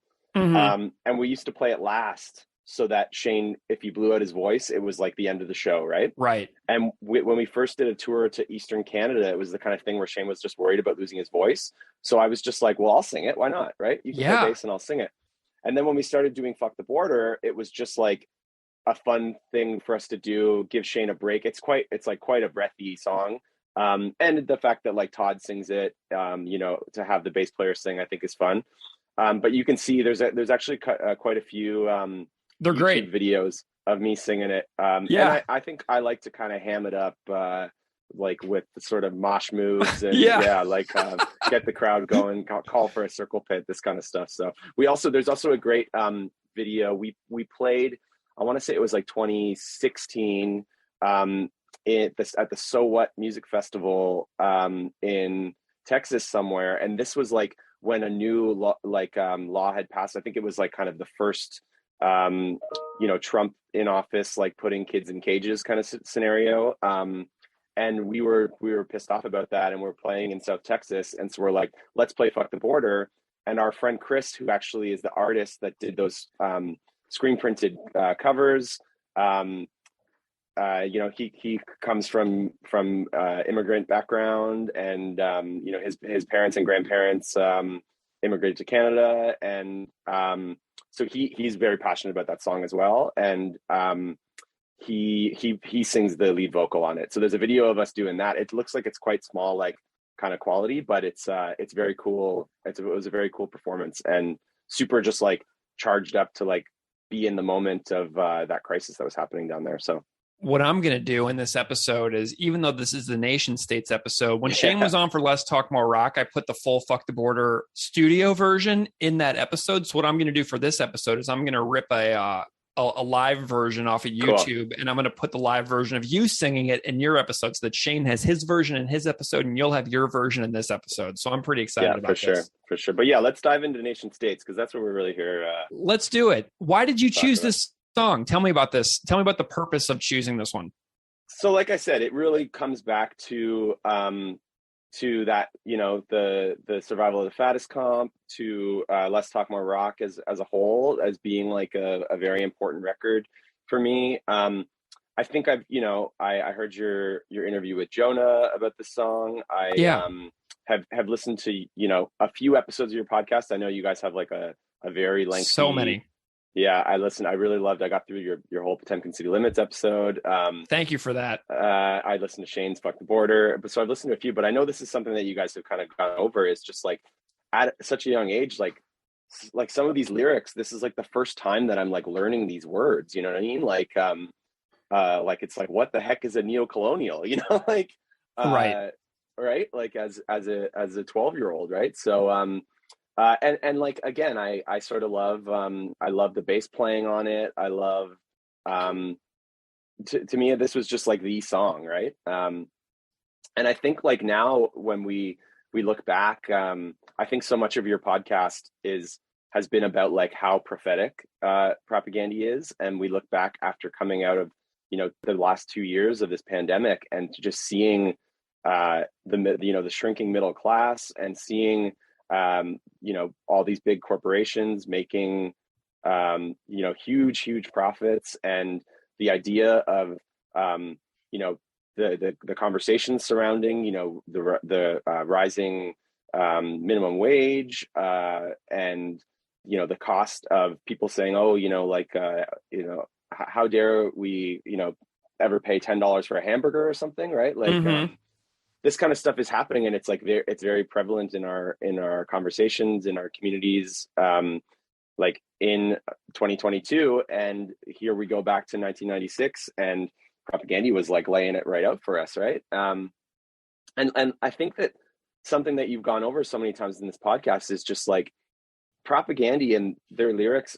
It's just a roadmap for, we're living in this like disaster of like a capitalist society, and it's almost impossible to fully remove yourself from everything, but knowing is half the battle, kind of thing, right? Like, it's like Chris's lyrics here, he's just like painting the picture as clear as possible to like give people the idea of like what you can participate in, and being conscious to what you're consuming, to what you're, where you're spending your money, who's getting that money, kind of, he's peeling back the curtain, right?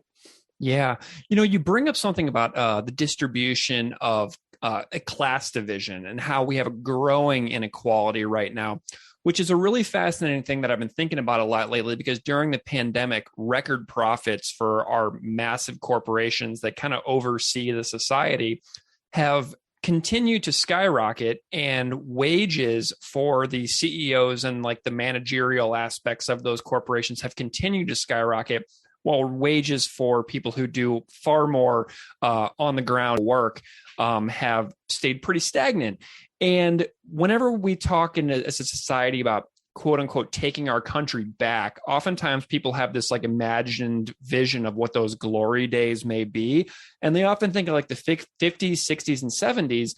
But in those time periods, the tax rates for the highest, wealthiest classes were exponentially higher than they are right now. So whenever we think about like a take our country back to quote unquote XYZ, we're thinking of a time period when people who were at the very, very top were far less stratospherically wealthy than they are now compared to, normal everyday people. So that's something that like is like this delusion that we continue to tell ourselves, which really just baffles me. And another thing, I was talking to my dad once a couple years ago, and I was like telling him what I make, like with a master's degree in education. And then he said, he's like, that's what I made in 1988 at Boeing. And I'm just like, okay, so it's like 2020 and I have a master's degree and I'm living and earning the same amount that my dad made in the 80s with a high school diploma working at Boeing. And it just is kind of shocking and jarring whenever we think about what is this, class war? Yes, this is class war, and it's only getting worse, and the inequality is widening. So I think about this kind of stuff far too often, and it makes me so unhappy. And so, it was obviously such a huge piece of like, make America great again.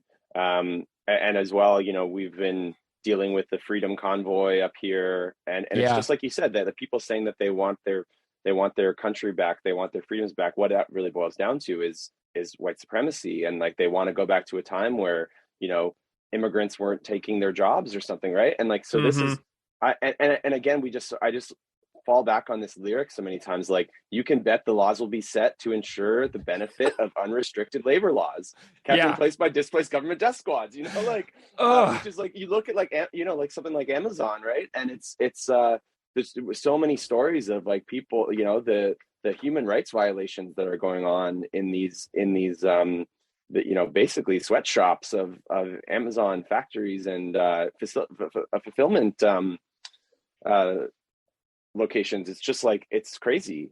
And with we actually talked about this. We're starting a Silverstein podcast, and we were talking we were talking about our song Bankrupt, which is kind of about it's about the same topics, and just the idea that and especially through a pandemic where you have no choice but like the convenience of something like Amazon or Uber Eats, or it's just absolutely destroying the framework of our communities and independent businesses and mom and pop shops, and I just think about too something that I wanted to bring up is like I was thinking so much about this, like the whole like Neil Young, Joe Rogan, Spotify dispute. Sure. It's like yes, this is great. And I think it's cool that Neil Young like wants to speak up against and like remove himself from Spotify. But like what he's saying is like not even really the point. Like what he should be saying is like, yes, I disagree with Joe Rogan spreading misinformation about vaccines, but like, why isn't he talking about the Spotify paying artists? And why is his message saying, okay, well, just go check out my music on Amazon or on Apple or on Tidal? It's like, it's all the same, right?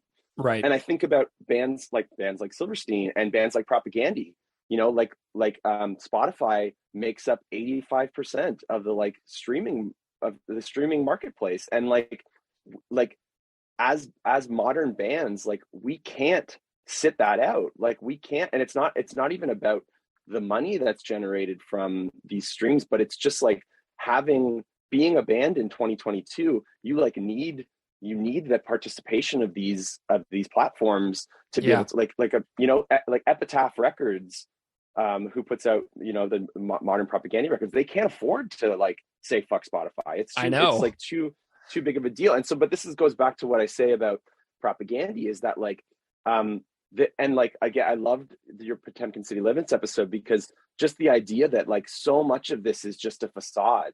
It's just window dressing, and there's these Potemkin villages all throughout our society, and they're giving us the information and the knowledge and the tools to decide what we participate in, and where we can put our efforts, and where we can put our dollars, and what we can sort of sit out from. But largely, there are many things in this capitalist world that we're living in where like you can't sit that out. Like, I'm sure people are listening to this podcast on Spotify. I'm sure. Oh, totally. Like I know, and I'm not sort of trying to condemn him or like call him a hypocrite, but like Chris Hanna, like, wears an Apple Watch, has an iPhone. You know what I mean? If it's not one thing, it's the other. Yeah. That's how we got to exist in this world, right? But you can make choices to participate in a different way, or to reject these things. And I'm thinking about Mike Park, the owner of Asian Man Records right now, because he is extremely vocal on social media about the way that artists and labels are paid via streaming, and the way people consume music now is via streaming. And I, in the past, have used Tidal, I've used Bandcamp, I've used Apple Music, and I've used Spotify. And Mike Park one time made a post about how Amazon or Spotify pays by far the least of the major streaming services, how Apple pays twice as much as Spotify does per stream, and how Tidal pays even more than Apple. And so what's really interesting is we have this inverse pyramid of the more a streaming service pays artists, the fewer people use the service, because Absolutely. Spotify has a free platform, which a lot of people consume music free, and they just suffer through the advertising. And then Apple and Tidal do not have free levels, which is why people use them less. But it's a really fascinating thing to know for a fact that these other services pay bands more, but we use them far less as streaming services than we use Spotify. Isn't that wild? Totally. And I just think it just, this is the reoccurring thing, is that like propaganda has been this guiding light throughout my life about informing me of these things that like I might not have really noticed that. And I've taken it into account in my personal life, and being aware of, I was vegan for 15 years. I'm not anymore. I don't really want to like debate sort of why or whatever, but propaganda has like brought that into my life. And it's also a thing too, where like you sort of get into the thing. It's like, I'm like absolutely against factory farming. You know what I mean? It's more about the industry and the system in place. But then when we get back to talking about record sales, it's like, if propaganda or Silverstein or Asian Man Records or whatever just tried to distribute their music through independent record stores, it would be a failure, right? And like there's a level at which like how do we reach people, and how do we connect with people? And you sort of have to make these concessions to operate in this world. And we can't luckily Neil Young sold his publishing for $150 million or something, right? Yeah, like he has, lucky him. He has the privilege where he's able to and that's exactly, and like I know it's a different song, but like that's exactly why privileged fucks like me should feel obliged to whine and kick and scream until everyone has everything they need, right? Like I think when you get into talking about propaganda, it's like they're just the constant. Like there's so many things that it's been backed up over the years, and their lyrics, and they're still talking about it, and they're never giving up. And at no point are they ever like, oh, we already sang about that. Right. Yeah. And Billy, something I want to point out is like you just mentioned, like how you're a vegan for a long time. And I think about how much less harm you personally have done to the world because of a massive portion of your life doing a certain thing and living a certain way. So like I'm thinking about the cumulative effect of like what we do to the world, and like how much less you've done to the world because of that. So it's like that's what I think whenever I hear somebody say I was vegan for 15 years. I'm like, that's 15 years of doing a really, really a massively less amount of, harm to the world. I think too, I think is awesome. In that, I like found, like I was eating like Oreo cookies or something, or I was just like, and it's like that is, sure it might be right, but like sure it might be vegan. Like, is it healthy, or is it right? Or eating genetically modified tofu or something? It's like there's a soybean crisis, there's an almond milk crisis. You know what I mean? Like there's all these sort of things where the further you dig into this, it's just like there are inequalities, there are absolutely awful industries and practices throughout, and it's really just about being conscious of what you're consuming. And to elaborate one more thing you said ages ago about Amazon, et cetera, and how they fit into this entire nation states argument that the song makes. There's a book I read recently that I may suggest to you. It's called How to Resist Amazon and Why: The Fight for Local Economics, Data Privacy, Fair Labor, Independent Bookstores, and a People-Powered Future. And the author is Danny Kane. So that's a really cool book that I saw recently that kind of touches on how to resist and make different choices, like incrementally, small, teeny tiny changes over time that can really make a difference in the local surrounding your immediate like living space. I have a quote here that I wanted to mention as well. I pulled off of the Propagandy Discogs page. Nice. Just on the main page there's like a, at the bottom of every Discogs page, there's sort of a comment section. And Discogs user Jared Sawchuk writes, "I do, but I don't do enough. I am good, but often not as good as I want to be. Every time I sit and listen to a Propagandy record, I read the lyrics, look at the artwork, and read their messages. I feel many emotions, but I always walk away feeling inspired and a sense of power that my actions matter. If I can pass one thing on to the generations that follow me, it will be my Propagandy records and CDs and say, start here." I just read that as you were reading along live. I have the Discogs page open too right here. Awesome. That's really, really well said. Billy, do you have any other? I actually have one more thing that I'd kind of earmarked here, and I think it was from your Potemkin City Limits. I think I might have paraphrased this here. Was it David, Dr. David or something? Oh, yeah, David Tkach. Yeah, so his comments here were, just about living under capitalism. He's just said every decision is compromised, but you're presented with the information to consider and to attempt to extract yourself from these systems. And like, not everybody's perfect, but we have the information and we're able to make those choices of like, where are we making these sacrifices? Where are we making these, extracting ourselves from these capitalist institutions? Mm-hmm. I agree. I just love the way that the story of this band has these threads that are woven all the way through. And I love that you pulled up that Gerald Sawchuk quote from Discogs. And I also love the shout out to David Tkach, because that was one of the most amazing conversations I've had for this podcast, and just a huge, huge moment. I'd be remiss if I didn't bring up the fact that, you're a professional musician yourself. And I'm wondering if you have any specific comments on the musical performance of this song as well, because this thing is just perfect. Yeah, I again, like at a young age, like I heard this and it was cool because it was like techie, but it was poppy. Like I never really got into metal. Like I wasn't, and like some of my band members, like Shane especially, like was always super into like Slayer and Metallica. And so coming into punk, I was more coming from, listening to grunge, and I had like more of a pop or like upbringing through just bands on the radio and stuff.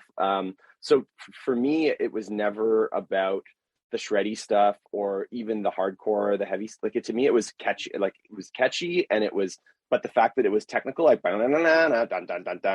yeah. So I've just like always loved it. And it like made me want to play. Like it made, being in a band seem fun. And, I love the sound of John's bass on this record. I love the playing.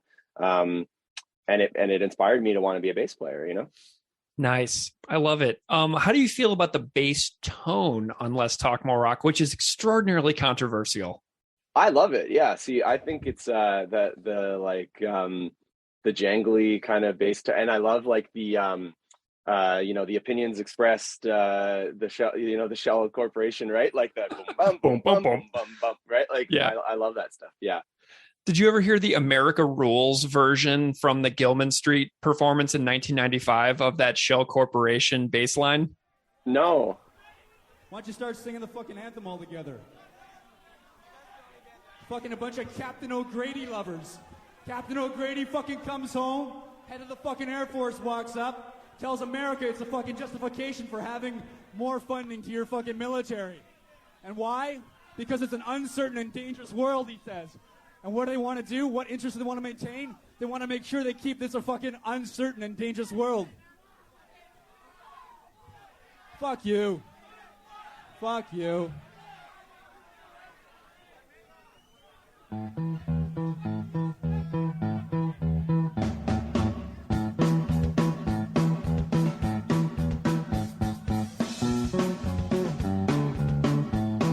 America rules. America rules. America rules. America rules. America rules. America rules.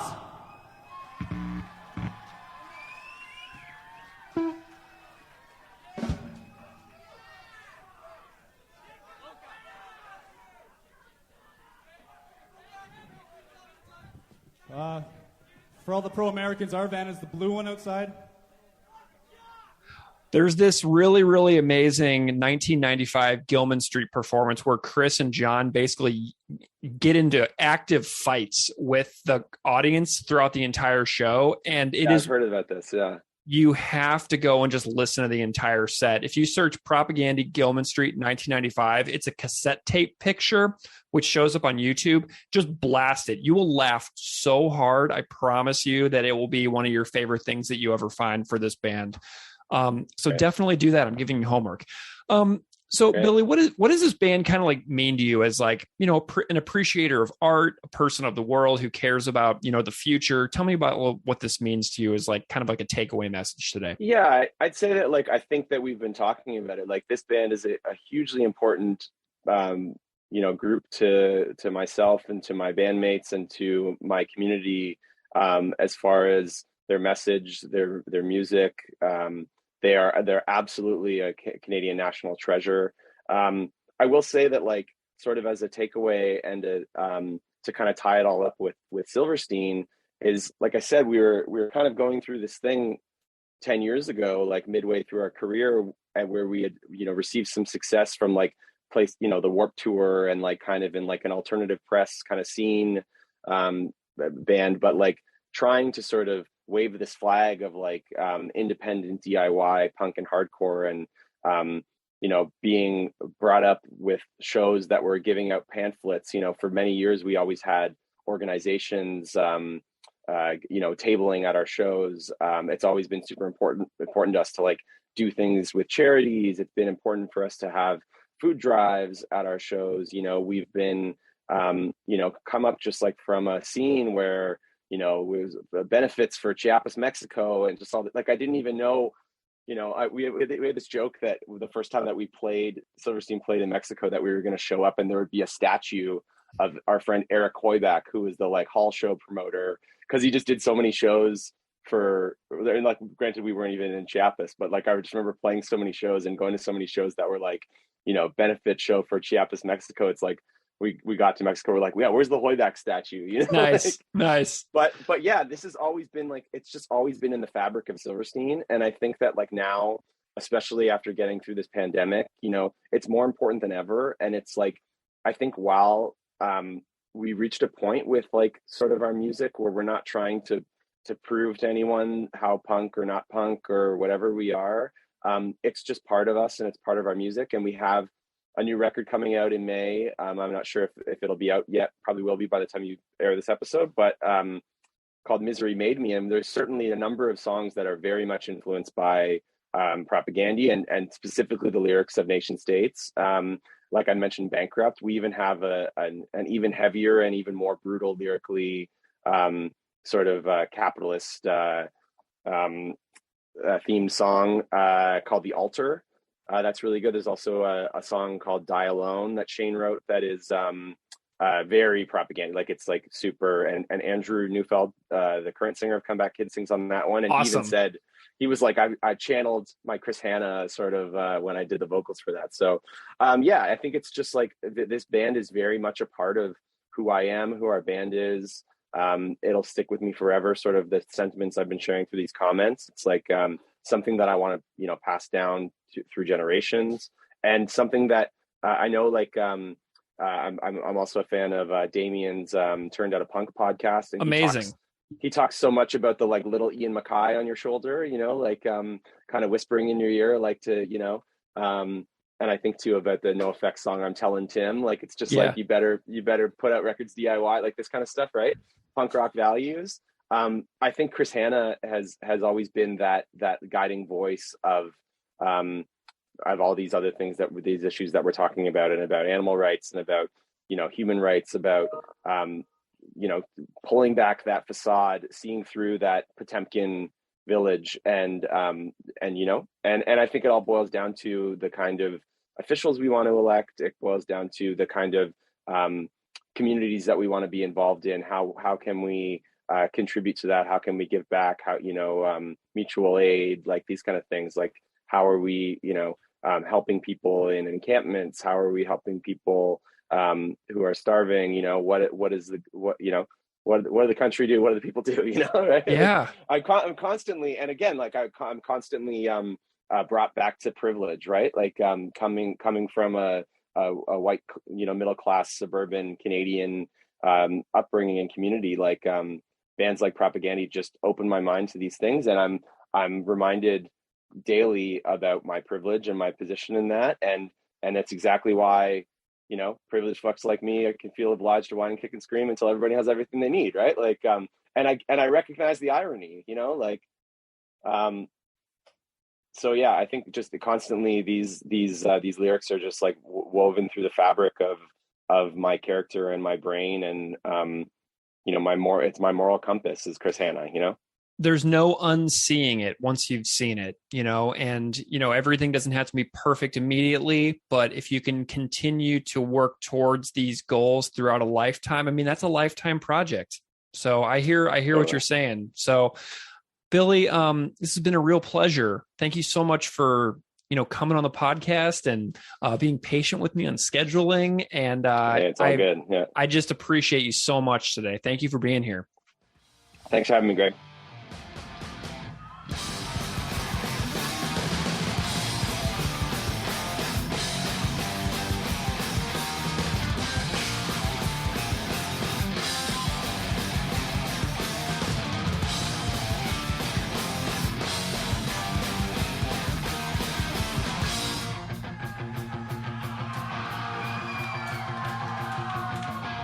Subsidized privately, profitable to have from nothing up at your pop, but you're untouchable. Focus a moment, not in approval. Bury our heads in the barcodes of these neo-colonials.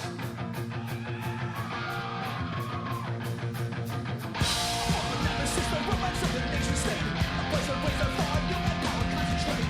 Try again, but now what you feel is what is class war. This is class war, yes, this is class war.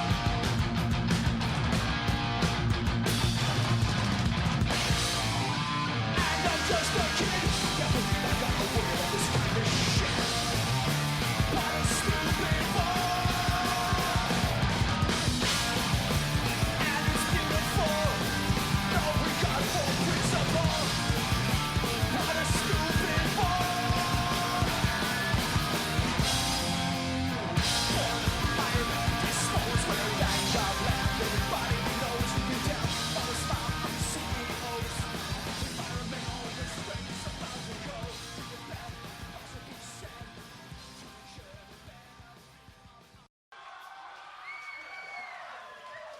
Holy shit, hey, there's Hopper getting a present.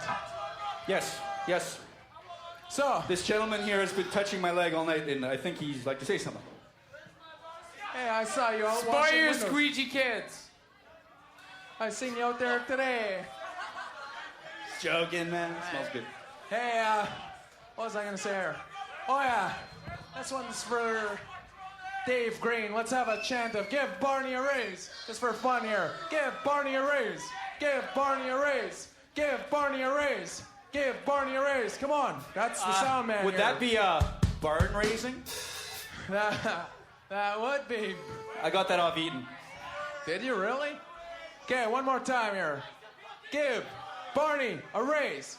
Give Barney a raise. Give Barney a raise. Give Barney a raise. Back into the Give vaults here, Barney Kowalski. a Hey, we got $1. Give Barney a $2. raise. No one cares about Barney. Okay, that's fine. Fine with me. Fine. This is a song from the era of silence equals.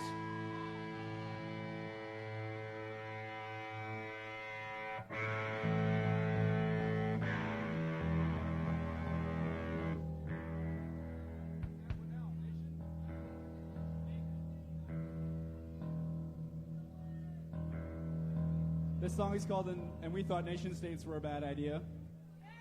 And ultimately it's about the slogan, $1, one vote. When it comes down to people like us, mostly middle class, fucking suburban kids, we all got enough money, whether you're getting allowance from your mom or you got your fucking part-time job at some gas station or whatever.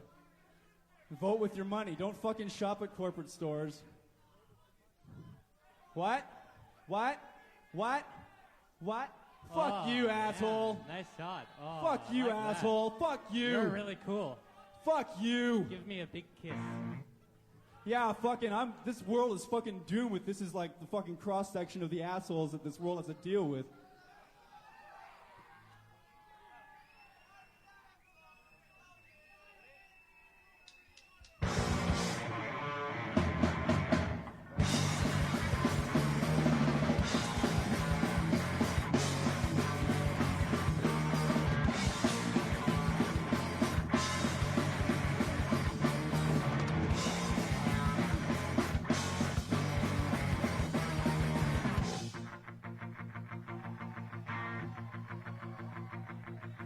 Publicly subsidized, privately profitable, the anthem of the upper chip, untouchable, focus a moment, not in approval, bury our heads in the barcodes of these neo-colonials.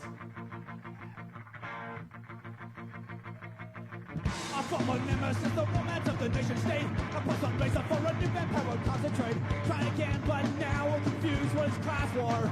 This is class war, yes, this is class war.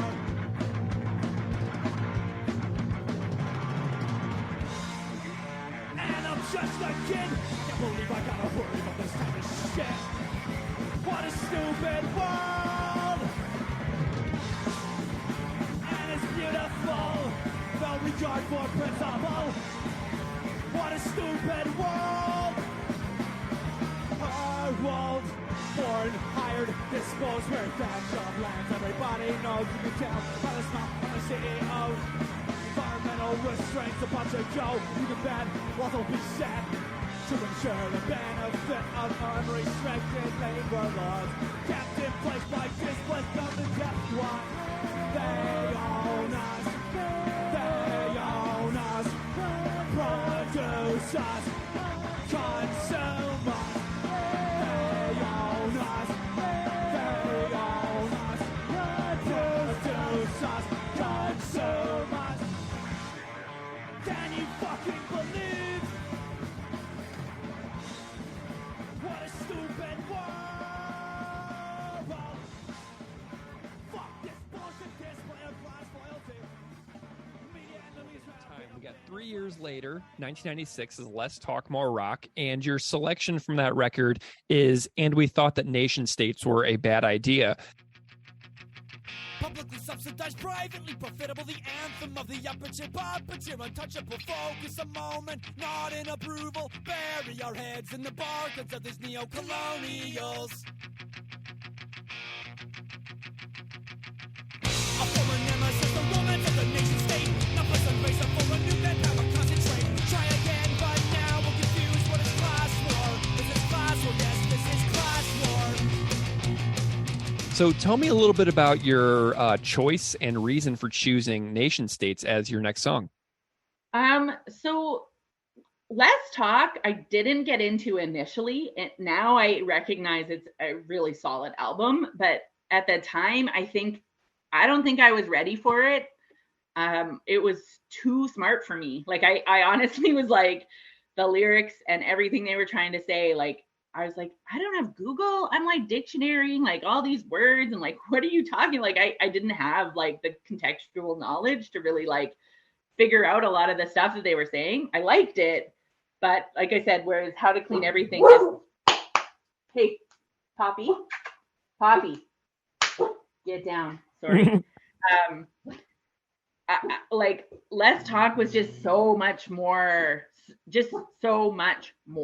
Like in general, musically, lyrically, and all. I think that was the one that had all the things you should read on the inside cover. Yep. Keep in mind too, like we don't have Spotify. I don't have like, the only way I'm getting a CD is at a show or stealing it from a friend, or like going to like HMV, I think, or A&B Sound. Like I think those were like the two places that I could get music from. You know what I mean? Mm-hmm. So I actually didn't have a copy of Less Talk myself, but I'd Rather Be Flag Burning. That was like a split, right? Yep, with I Spy. Okay, so I couldn't remember because I was like, how do I know this Nation States? Like this song is just like, it rocks. Like it's a rocker. It's one of my banger picks, you know? I'm just going to pull up the lyrics here because I wrote some notes about them. But when I started like looking, because I'm a very visual person, and so when I went through and started looking at all the albums, I was like, oh, I had that album. It's like the guy pushing the broom.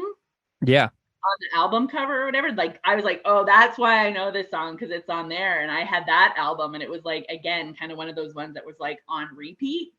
But it's just like his lyrics in that song, and like how much he packs into, just like he just packs so much into, like, how long is the song? Like 2.5 minutes or something. It's really, really short. Like, really short. Are really, really short. But that was like, I feel like to me, Nation States, like I was still fully entrenched in How to Clean Everything, and Nation States was like that little piece that like nudged me forward musically and nudged me forward like thinking, like with my brain, like, oh, and like that's when I would have started reading like Noam Chomsky and like all of the things that they eventually introduced me to. And I do think that they're the reason I read those things or have read those things, you know, like that. Him and like Greg Graffin, you know, my friend actually did her PhD in biochemistry because of Greg Graffin. Like, amazing. Who does that, you know? But the rest of the album was really, it was a lot more for me to chew on. It was a lot meatier, and I just don't think I was quite ready for it when it came out. It took me a while to sort of like unpack it all and like and really understand it in a way. Now I see how just solid it is. But that Flag Burning EP or like record was just rad. It was such a great album. Did you have the Flag Burning on vinyl or on CD? Because there were two versions that existed. I had it on CD. Nice. Yeah, there was a version of CD that was like handmade cardboard packaging and stuff like that you could really only get at like their live shows. Like when Beav was on the podcast, he showed me, he's like, yeah, I bought this CD from one of the shows in the 90s, and then I wound up joining the band, and it's just so surreal. So it's just really funny to me. Yeah, I'm assuming I would have picked it up at a show. Like that would have been, I don't have it anymore. I got rid of all my CDs, and I'm so sad. Yeah. Because I don't have any like physical, tangible like memories of them to hold on to. But I'm assuming either I picked it up at a show or I stole it from someone who picked it up at a show. That would be my guess. You know, there's a lot in this song as well, but to me, like some of the core things are the lines like, what is class war? Is this class war? Yes, this is class war. And then another one is, we're born, hired, disposed, things like that. I'm just wondering if you have any like major lessons that you as a listener, like in your, you know, adulthood, like deep into your career, if there's a lesson that this song now teaches you kind of in hindsight about the world in general, about, you know, at your current age with your past experiences. Yeah. So when I kind of revisited it and kind of pulled it apart for this podcast, I did kind of go through all the lyrics and was like, why this song? Like, it's not just a banger. Like there's so much more to it. Right. And I think that the line for me that says that I'm just a kid. I can't believe I got to worry about this kind of shit. Mm-hmm. And, you know, I think of like, again, as a teacher, and I always joke that I teach the littles, because even though I'm K to 8, I most teach K to 4. And I just think of like just all the things that they need to worry about. And like, I'm trying to teach them, and my own child is 9. And, you know, I'm hoping that as a parent, I've helped them contextualize some of the stuff more so that they have a framework to navigate it. But like, even just to give you like a very quick example, we had some family in town this week. And of course, one of my uncles went off on one of his little tangents that I just, you know, love. And the way that my child responded at 9 to him was just so cool. Yeah. In a way that as a 9-year-old, I would not have been able to be brave enough to do and call out, but also just like even understand what he was saying. Like I just would have gone along with it. I was very compliant at that age. Yeah. You know, and they were just like, well, what do you mean by that? Like, because we do this thing when we're trying to like call people out on their BS without being like super confrontational. Being like, I don't understand. What do you mean? Can you explain that? Like, and so when you say like the immigrants from that country, like, what do you mean by that? Like, right. I don't understand. And so like my own child was able to like kind of put him in his place in a very like, and it's just great to see a 9-year-old one up my uncle, you know? Yeah. You know, and my immediate thought on that is that, you know, the term woke is bandied about on television nonstop in the US. And I think that one of the major reasons that term is so despised by so many people in the media and on television and in politics is that it teaches kids that they are allowed to push back on ridiculous things that we would have never had the guts to respond to 25 or 30 years ago. So I really think that the crux of the argument against woke by the American right is that kids are actually speaking up for all people now instead of just taking it and not saying anything. Yeah, for sure. And I think the other, you quoted this line, but it says, we focus a moment, not in approval, bury our head back in the barcodes while our former nemesis, the nation state. And I don't know why, like, cause this, I don't know, again, the song is saying a lot, but like, I was thinking of specifically, again, like my work in the pride community and the queer community. And I was thinking about all of the like corporations who fund pride events in June. Like, I don't know, in Buffalo when you're pride, most people it's in June. Some regions do it at different times. And like it's like every year in June, I actually have started to really despise pride because I'm like, I have some really great allies, some people who are in the trenches alongside with me doing the dirty work. And I absolutely adore them, you know, but then I have some people who I don't see or hear any advocacy from all year until June 1st. And then they're emailing me being like, oh, it's Pride. What book should I read? And I'm like, oh, like you need to be doing this work every day of the year. And it would be like, it's the same with like Black History Month, you know, like February 1st, I guarantee you, I get text messages and emails from really well-meaning people. Like they really are people who want to bring in Black text and Black authors and Black history. But I'm like, if February 1st is the first time that you are doing this work, it is too late. That is not going to work. And so I was thinking about the corporations who like, you know, sponsor pride parades or pride events or pride whatever. And they get their little logo, their corporate logo put on the pamphlets and stuff. And I just get so mad because I know that those corporations are not centering the work the other 11 months of the year. They're just putting the money in and they're putting the work so that they can get basically free advertising at the Pride Parade, you know? Yeah. And I was thinking about just all the talk in this song about like the corporations and the enemy and the nemesis and stuff. And like, my brain kind of went there about just like, you know, we're just these like sort of pawns in their parade, literally. Yeah. And they don't really care. And then the minute something more woke or more shiny, then they'll just put their little corporation stamp on that pamphlet without really any impact on what they're actually doing to and for that community, whether it's the LGBTQ community or, you know. And so that was kind of where I was thinking about when I was thinking about this song. Amazing. Yeah, and it can go in so many different directions too, which is what is so wild about this song, is that every single word is almost a, you know, like an off-ramp onto a totally different line of thinking with a whole bunch of scholarly research and a whole bunch of historical examples behind it. And it's one of those ones that's so overwhelming to think about because of how much you can possibly learn if you really dive into the nuance of every single sentence of this song. Well, and even just the fact that the puppeteer untouchable, I don't know if you meant to do this, but it's in brackets in the lyrics when you sent them to me. What I did is I pulled the lyrics directly from the band's website. So I copied and pasted the lyrics exactly as the band has them written. So what jumped out to you about those brackets? I don't know. To me, it's like, and you said you used to be an English teacher. Like, that's like, why is that in brackets? Like, I immediately was like, what do they want me to think about? Because it's in brackets. So it means they're like drawing attention to it in some way. They didn't need to do that. You know what I mean?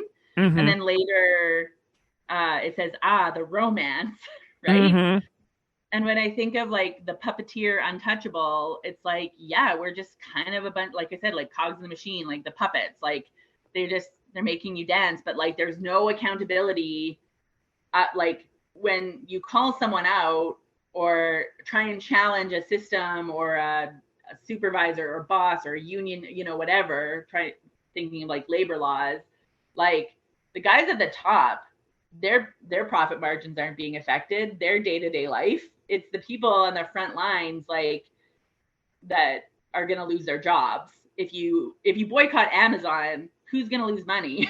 Like, I hate Amazon, but like, if you boycott them, it's not the guy who owns Amazon that's going to, you know? Right. He's fine. He's going to be okay. Yeah. Yeah. But like the workers who are packing the boxes and making the toys, like, that's who's going to lose their jobs or not have access to, you know, anything. So that was kind of what jumped out at me too about the class war too, and just like the very like distinct tiers of like the CEOs, the like upper tier, they're going to be okay. Doesn't matter what happens. And yeah, so that's kind of what I was thinking about.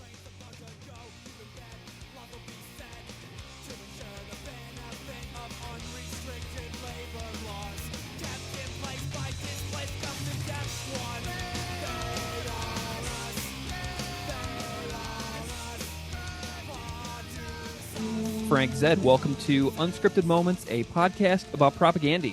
Thank you. Thanks for having me. I'm delighted to have you here, Frank. Listeners out there may be familiar with your work, considering that you were recently shared on social media by the band Propaganda. But why don't you just go ahead and tell listeners out there a little bit about who you are and what you do?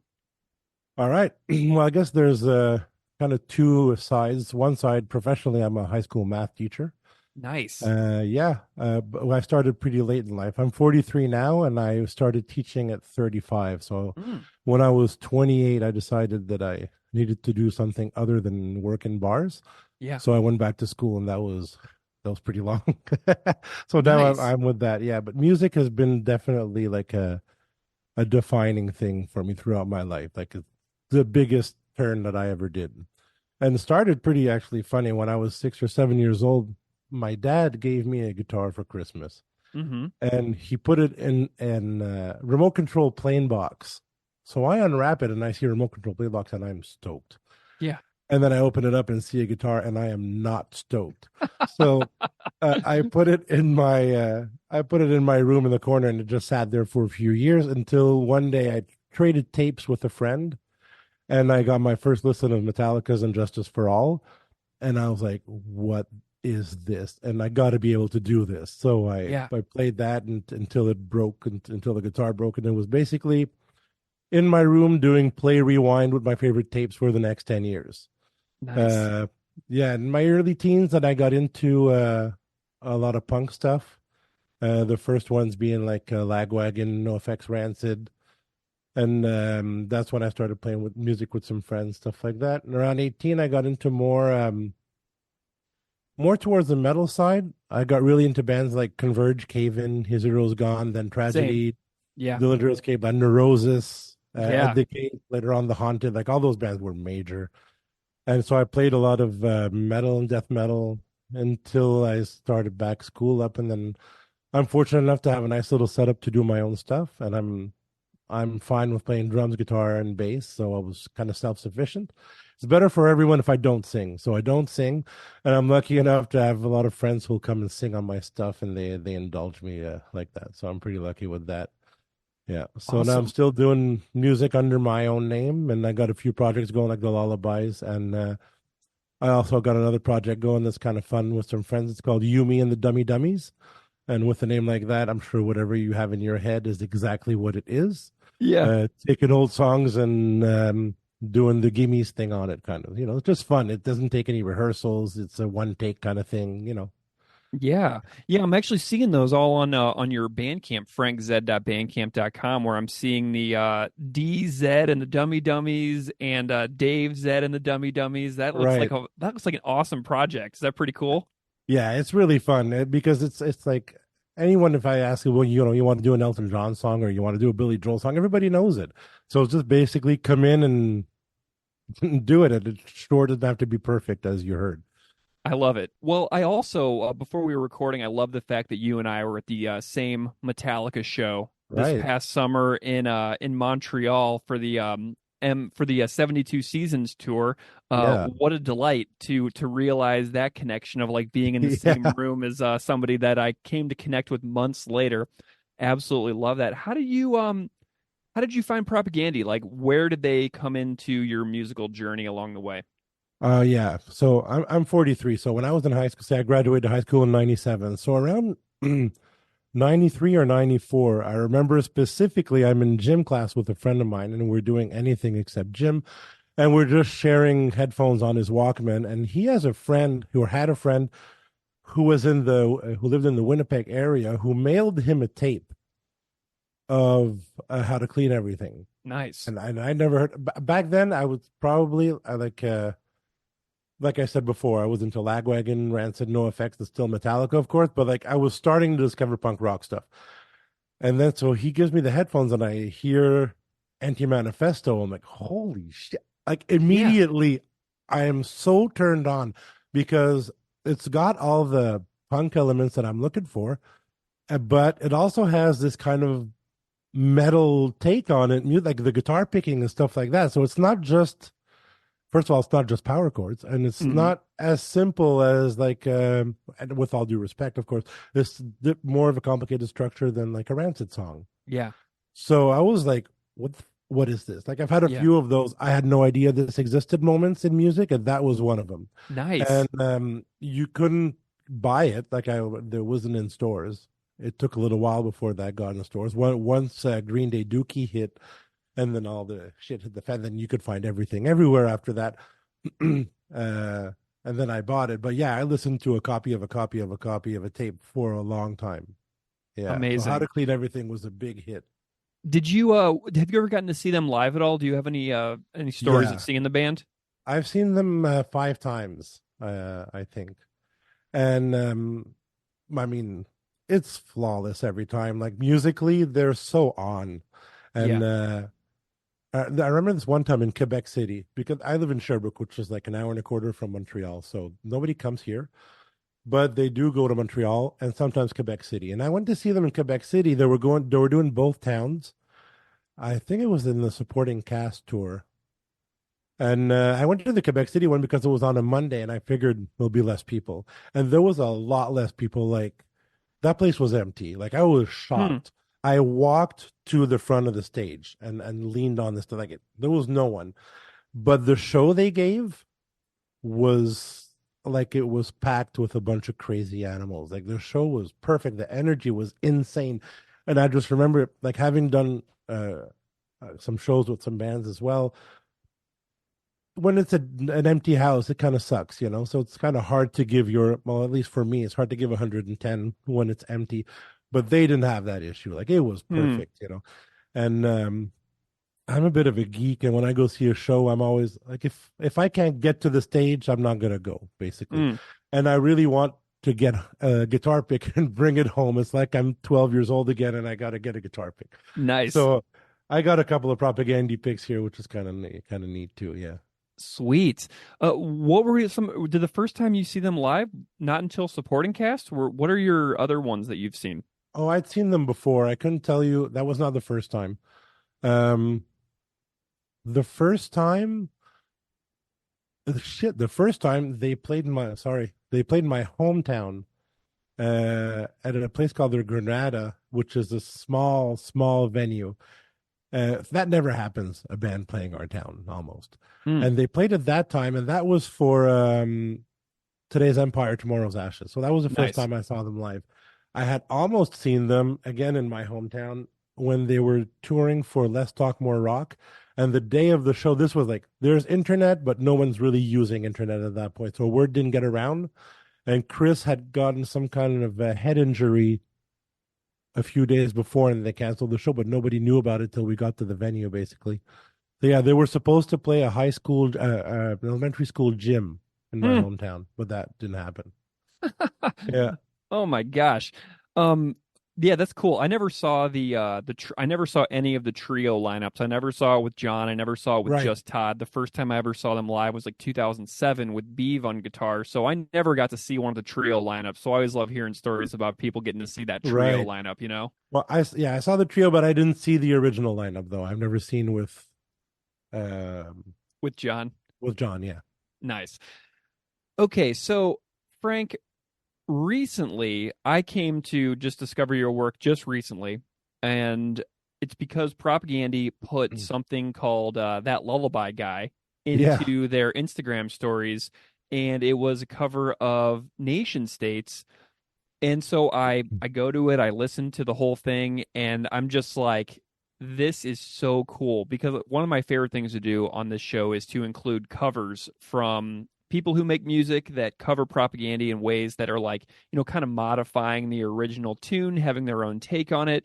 And this is an instrumental, very quiet, very slow, very delicate, very lovely and lush.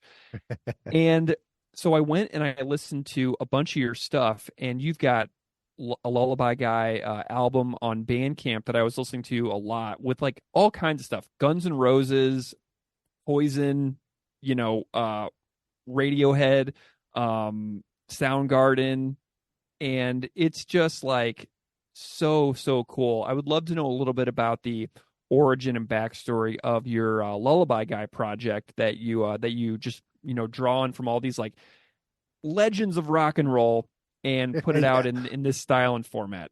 Well, first, thanks for that for that intro. It's nice to know that people are listening to it. Let me tell you that, first of all, I was shocked when Propaganda shared it, because I put it out on my Instagram and I just mentioned, you know, all the bands that were covered in there. So, and Propaganda shared it. They shared it in their story, and they shared it on their Facebook page as well. Nice. And they actually took time to like write a post, you know, like I was super stoked.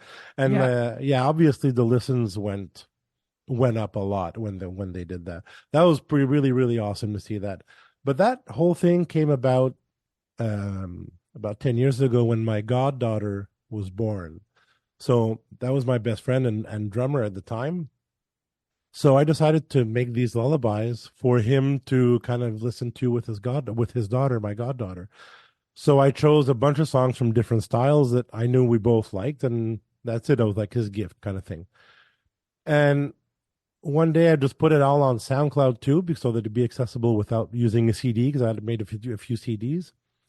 And then years go by, and then I go on the SoundCloud, after many failed passwords, and I see that I got like 150,000 streams on there, and I'm like, oof, bro, like who the hell? Why? So Yeah. I was shocked. So then I had the idea, well, why don't I make a bunch more and like make a few albums of this? Because the ones I had done already were all different styles, like from Metallica to Pink Floyd to Radiohead or whatever. Like it was all mismatched, you know? Mm-hmm. But I figured if I'm going to try and release something, well, then I want to go per style. So I figured have one that's more punk oriented with like classic Fat Records and Epitaph bands, and have one that's more 80s glam and metal, and one that's like 90s grunge and alternative. So I made 3 different albums and just recorded a bunch more songs that I liked, you know. That is Yeah. so cool. And so now what I want to do is I want to dig into the one that you made for Propaganda Nation States. Right. So, whenever you are dissecting these songs and kind of interpreting them and bringing them into the Lullaby Guy style, kind of what is your process like for pulling these apart? How do you decide like what to include, what not to include? 'Cause some of the songs you do are like super long, and like like I'm thinking about like Cemetery Gates or something like that. Right. Like what's your process like for these Lullaby Guy tunes? It's really it's different for every song. You said Cemetery Gates, and that's probably one of the most difficult ones to adapt, because there are some riffs that will never sound like a lullaby, no matter how slow you play them. And Cemetery Gates, there's no way to play that and it's going to sound like a lullaby. Right. So it's basically, okay, well, if I'm going to kind of ignore that part, then I got to put the melody of the vocals way up front. And, so you got to play around with that because it has to be recognizable. Mm-hmm. So how do you make something recognizable when you're just taking away chunks of the song that aren't really, well, lullaby friendly? Mm-hmm. So so that was complicated. The punk one, the whole punk album, is a little easier for the most part, because a lot of at least 90s punk rock songs are quite simple in terms of chords and in terms of arrangements. It's like verse chorus bridge, so it's not that hard. Propaganda was one of the harder ones because they have more intricate structures, they have more intricate riffs. They're not, and I'm not knocking what I'm about to say because I love power chord bands. Right. I don't get tired of listening to power chord bands, but Propaganda is not one of them. Right, exactly. So, that takes some playing around. Yeah. What was interesting about this particular process for Nation States? And I'm wondering if like anything was like difficult, like what was like most difficult about the adaptation for this particular one? Well, okay, so I chose Nation States because not because it's my favorite Propaganda song is Without Love. Mm-hmm. And I chose Nation State though because just the massive, like everyone knows that song because of those Fat Record compilations, the Volume 2, which had Nation State on it. So I wanted people to know the song, So Nation State is, in my opinion, I think the Propaganda song that most people will know and recognize. Mm-hmm. So I went with that one. And even though I had listened to the song a million times before, there's nothing like sitting down and trying to play it to see just how intricate it is, and I thought, oh, this is going to be not, pretty easy. Nation State, not that complicated. Well, no, there's some complicated stuff in there.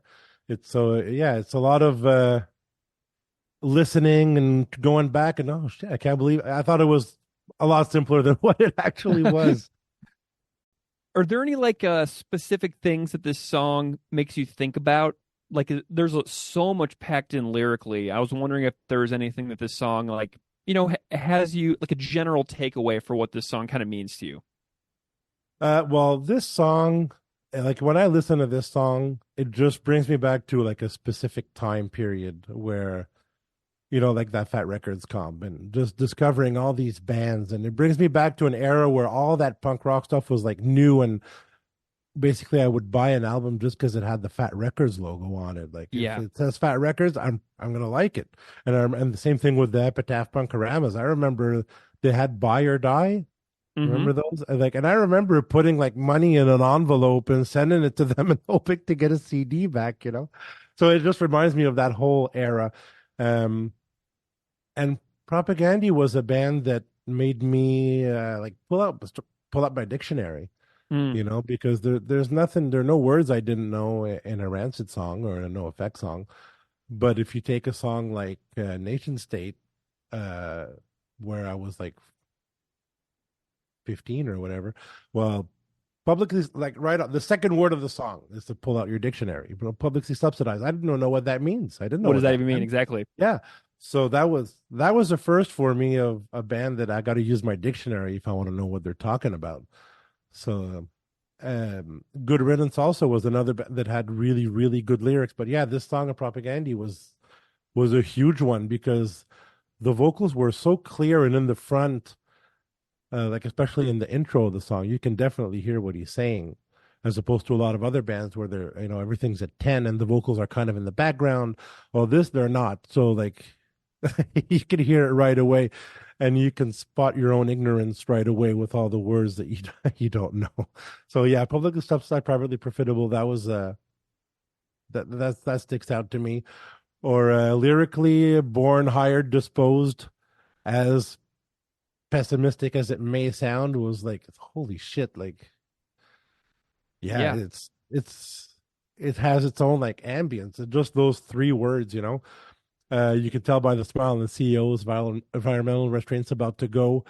All these things, especially as a younger person, they kind of stick out to me and like give you, holy shit, yeah, what are we doing? What the hell is going on here everywhere in the world? Like, what's going on? Yeah, well, and I mean, you mentioned earlier that you were working in bars for years and years, like that born, hired, disposed thing. Like when you get, you know, too physically beat up to like carry kegs around or cases of like beer up and down stairs and things like that. I mean, there comes a point to where the body just like breaks down and then it's like, sorry, see you later. You know what I mean? Like that is that's a very, very common story and refrain for people across history. Sure. In bars, I was a bouncer, so it wasn't carrying beer, but it was carrying out people. So, exactly. But still, it's just like, what is this? What kind of a? No, that can't be my existence. Yeah. Well, so you mentioned earlier that "Without Love" is your favorite song. I'd love to chat about that one too. Oh yeah. Tell me why "Without Love" is your favorite song. Two things, not in order of importance, but the first one I'm going to mention is every time I listen to the song or think of the song or talk about the song, the first thing I see in my head is the Bill Stevenson YouTube clip of him talking about the song and saying how Propaganda is the best band. And he's singing that song and not singing very well, but he knows every word and he is feeling it and he's sincere. And that was just like so infectious, you know, and to have a guy like Bill Stevenson say that kind of stuff is like, oh, that's pretty intense, you know. But as I said, not in order of importance, but the most important thing, my mom died of cancer a few years back. And that song really hits me in that spot, lyrically. No amount of money, drugs, or tears could keep her here. What purpose did her suffering serve? It's hard to not get emotional just saying that to you, you know. So that's a big one lyrically. Yeah. Did that song hit you out of the gate? Has the meaning for it changed since 2009 when it was originally released? Yeah, it did because I'm much more into music than I am into lyrics. So I can listen to a song 1,000 times, not really know what they're talking about, and not really have a problem with that. So I was like that with this song. You know, like I could have quoted a few sentences, but never put in much thought as to what they were actually saying. But with time, when my mom passed away, then when I do hear that song, well, then I've actually sat down and actually read the lyrics, like not even in the context of the song, just read this. And God, those lyrics, they're just so good. I held her in my arms, reduce, please don't leave me. What will I do? It's just, to me, it really reminds me of that whole unnecessary last year of cancer suffering for my mom. Yeah, that really hits. Well, what an amazing song to have such a deeply emotional resonance with. You know what I mean? Oh, absolutely, absolutely. Musically, it always, like, every time I'm in the mood for that song, it's because I'm in that kind of a mood, and then I press play, and it always kind of takes me by surprise, that intro, which doesn't really fit with I mean, it works because it comes back with it at the end and stuff, but like at first, when I'm in that mood and then it starts, I'm like, holy shit, that's true. They got that intro. It hits really hard, and then he just starts singing. It's like, it's so good. It's just so good. Yeah. I can't think of a song on the record that I like more than that, so that's probably my favorite song on supporting cast as well. But I mean, what an absolutely amazing record. Do you love that whole record too? Supporting cast is undoubtedly my favorite album. Me too. And Without Love is my favorite song. And even if Without Love would be on another album, I think Supporting Cast would still be my favorite album. So many like classic Fat and Epitaph era bands that as time went on, they became watered down or a parody of themselves. Not all of those era punk bands got better with time, but they sure did. Propaganda did. And with every record, if I can go into it for a second. Yeah, totally. With almost every record, there's like a what the fuck moment. Like when I discovered How to Clean Everything, that was completely a mind fuck. And when they put out Less Talk More Rock, I'm really influenced by production of a record. Nice. By sound a lot. Yeah. Like, I'm sure, give me a great record with a shitty sound and I won't really like it. Give me a so-so record with a great sound and I'm going to like it more. I'm just made that way. And so when Let's Talk More Out came out, the production at the time was really, I loved it. Like that bass sound and that thick guitar sound. It's a little bit of a power chordy record compared to the others, but still that initial it stuck out. When Today's Empire came out, that was crazy. That talk about a left turn there out of no, I didn't see that coming anyway. Yeah. Lyrically, Chris was miles ahead of where he was before, and musically the sound was great. And then that's when Todd came in there too, and different vibe. And supporting cast, my favorite, Coach's Corner, Night Letters, Funeral Procession, Last Will and Testament. Banger's Embrace, which I really like, but I gotta say has a kind of a Less Talk More Rock vibe to it. Yeah, it does. But it's really good, and I love everything they did. And Victory Lap too. Your Propaganda is the kind of band when they put out a record, I can't just, I'm gonna check it out in my car this week, you know. No, I have to sit down and listen to the whole thing. You know, Victory Lap was not what I was expecting. I don't know why I had expectations in the first place with a band like Propaganda, but I had expectations and it wasn't what I was expecting. So I had to like tell myself to shut the fuck up and just listen to it a second. And I did that, and then I kind of got it, you know. And the next song, I couldn't agree more. Comply Resist is in the top 10 Propaganda songs in my opinion, for sure. Well, let's talk about Comply Resist. Is that your favorite song off of Victory Lap? It is. It nice. Is. And it was actually tell me what you think about it. Well, when I got the album and I saw the track listing, I actually listened to Comply Resist first, just because the name of the song to me was the reference to Sepultura, Refuse Resist. So I was kind of curious to see what it was, and that song, the texture of the song at the beginning, just the guitar and the voice at first. I love the sound of the guitar. I love the performances on that song. Not that they're flawless, but you know, especially now where everything is quantized in your computer and everything is perfect, and if there's anything not perfect, well, we'll fix it in the computer. Everything is made perfect, and you can really and I'm not knocking, this is not a diss, but you know, when they do that fast picking in the song, it's not perfect. Yeah, it's not perfect. And I love so much that it's not perfect, because if I hear it's not perfect, they hear it's not perfect, and they made the choice to leave that. You know, we're fucking humans. Humans played this. Yeah. I love that. I just love that. Yeah, there's no like snapping to the grid and things like No. that. It feels like it's a but I don't know how you feel about it, but like the production on Victory Lap felt very much like a band in a room. Do you know what I mean? Like whenever I listen to Yeah. supporting cast, it feels very like produced, right? Which is Yeah, great. I absolutely. absolutely love that about it. But Victory Lap and supporting cast feel completely different as far as production goes. Yeah, I couldn't agree more. If anything, I'll say especially Victory Lap. It really, and I might be way off, but it really feels like a couple guys in a room. It feels like just a tight band playing together naturally is what it Yeah. feels like. Yeah, it's way different.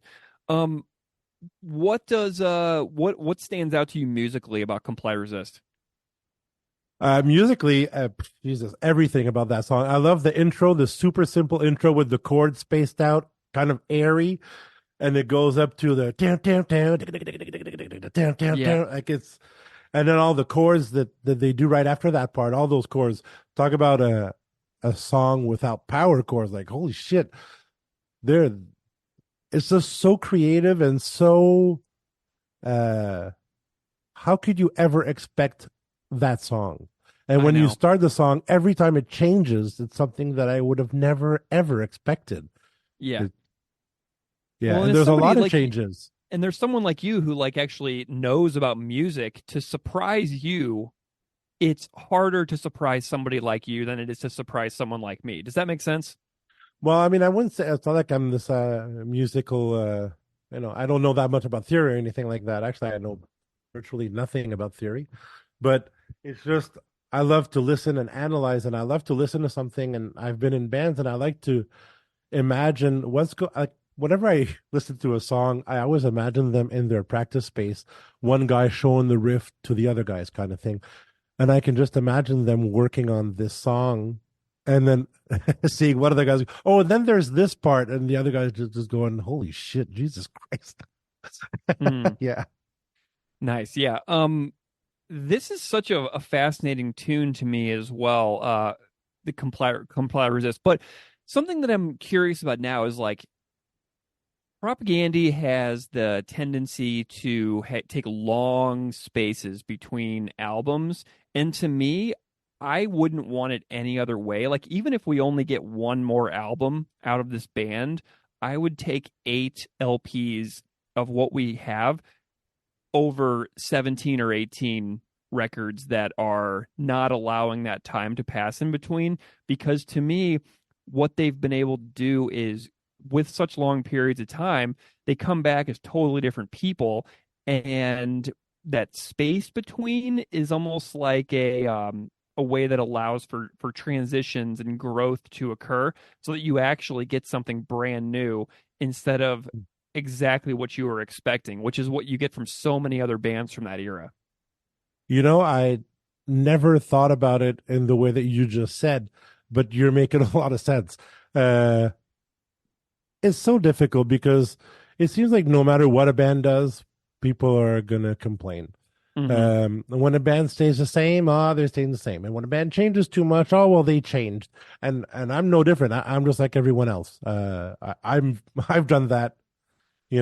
Like if I take for like a band like Against Me, I love early Against Me, and I love New Wave is fantastic. White Crosses is great, and then in my opinion, after that, it kind of goes south a little. I personally like it less, but I mean, of course they're changing. The decades have gone by.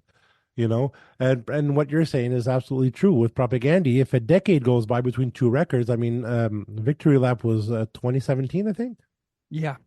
Yeah, so I mean, and they're recording now, so I can't imagine, nothing before 25, if so that's a long time, and you're absolutely right. And it's not going to be different because they're trying to be different. It's going to be different because they're different people. They have different writing things, they have different listening habits. Everything changed. Who hasn't changed in the last 8 years?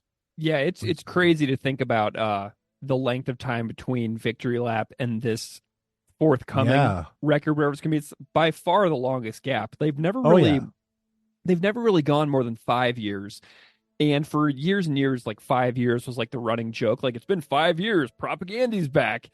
But now it's going to be like, oh my God, it's going to be like 7.5 years or something like that for this, whatever comes next. So I'm excited about it.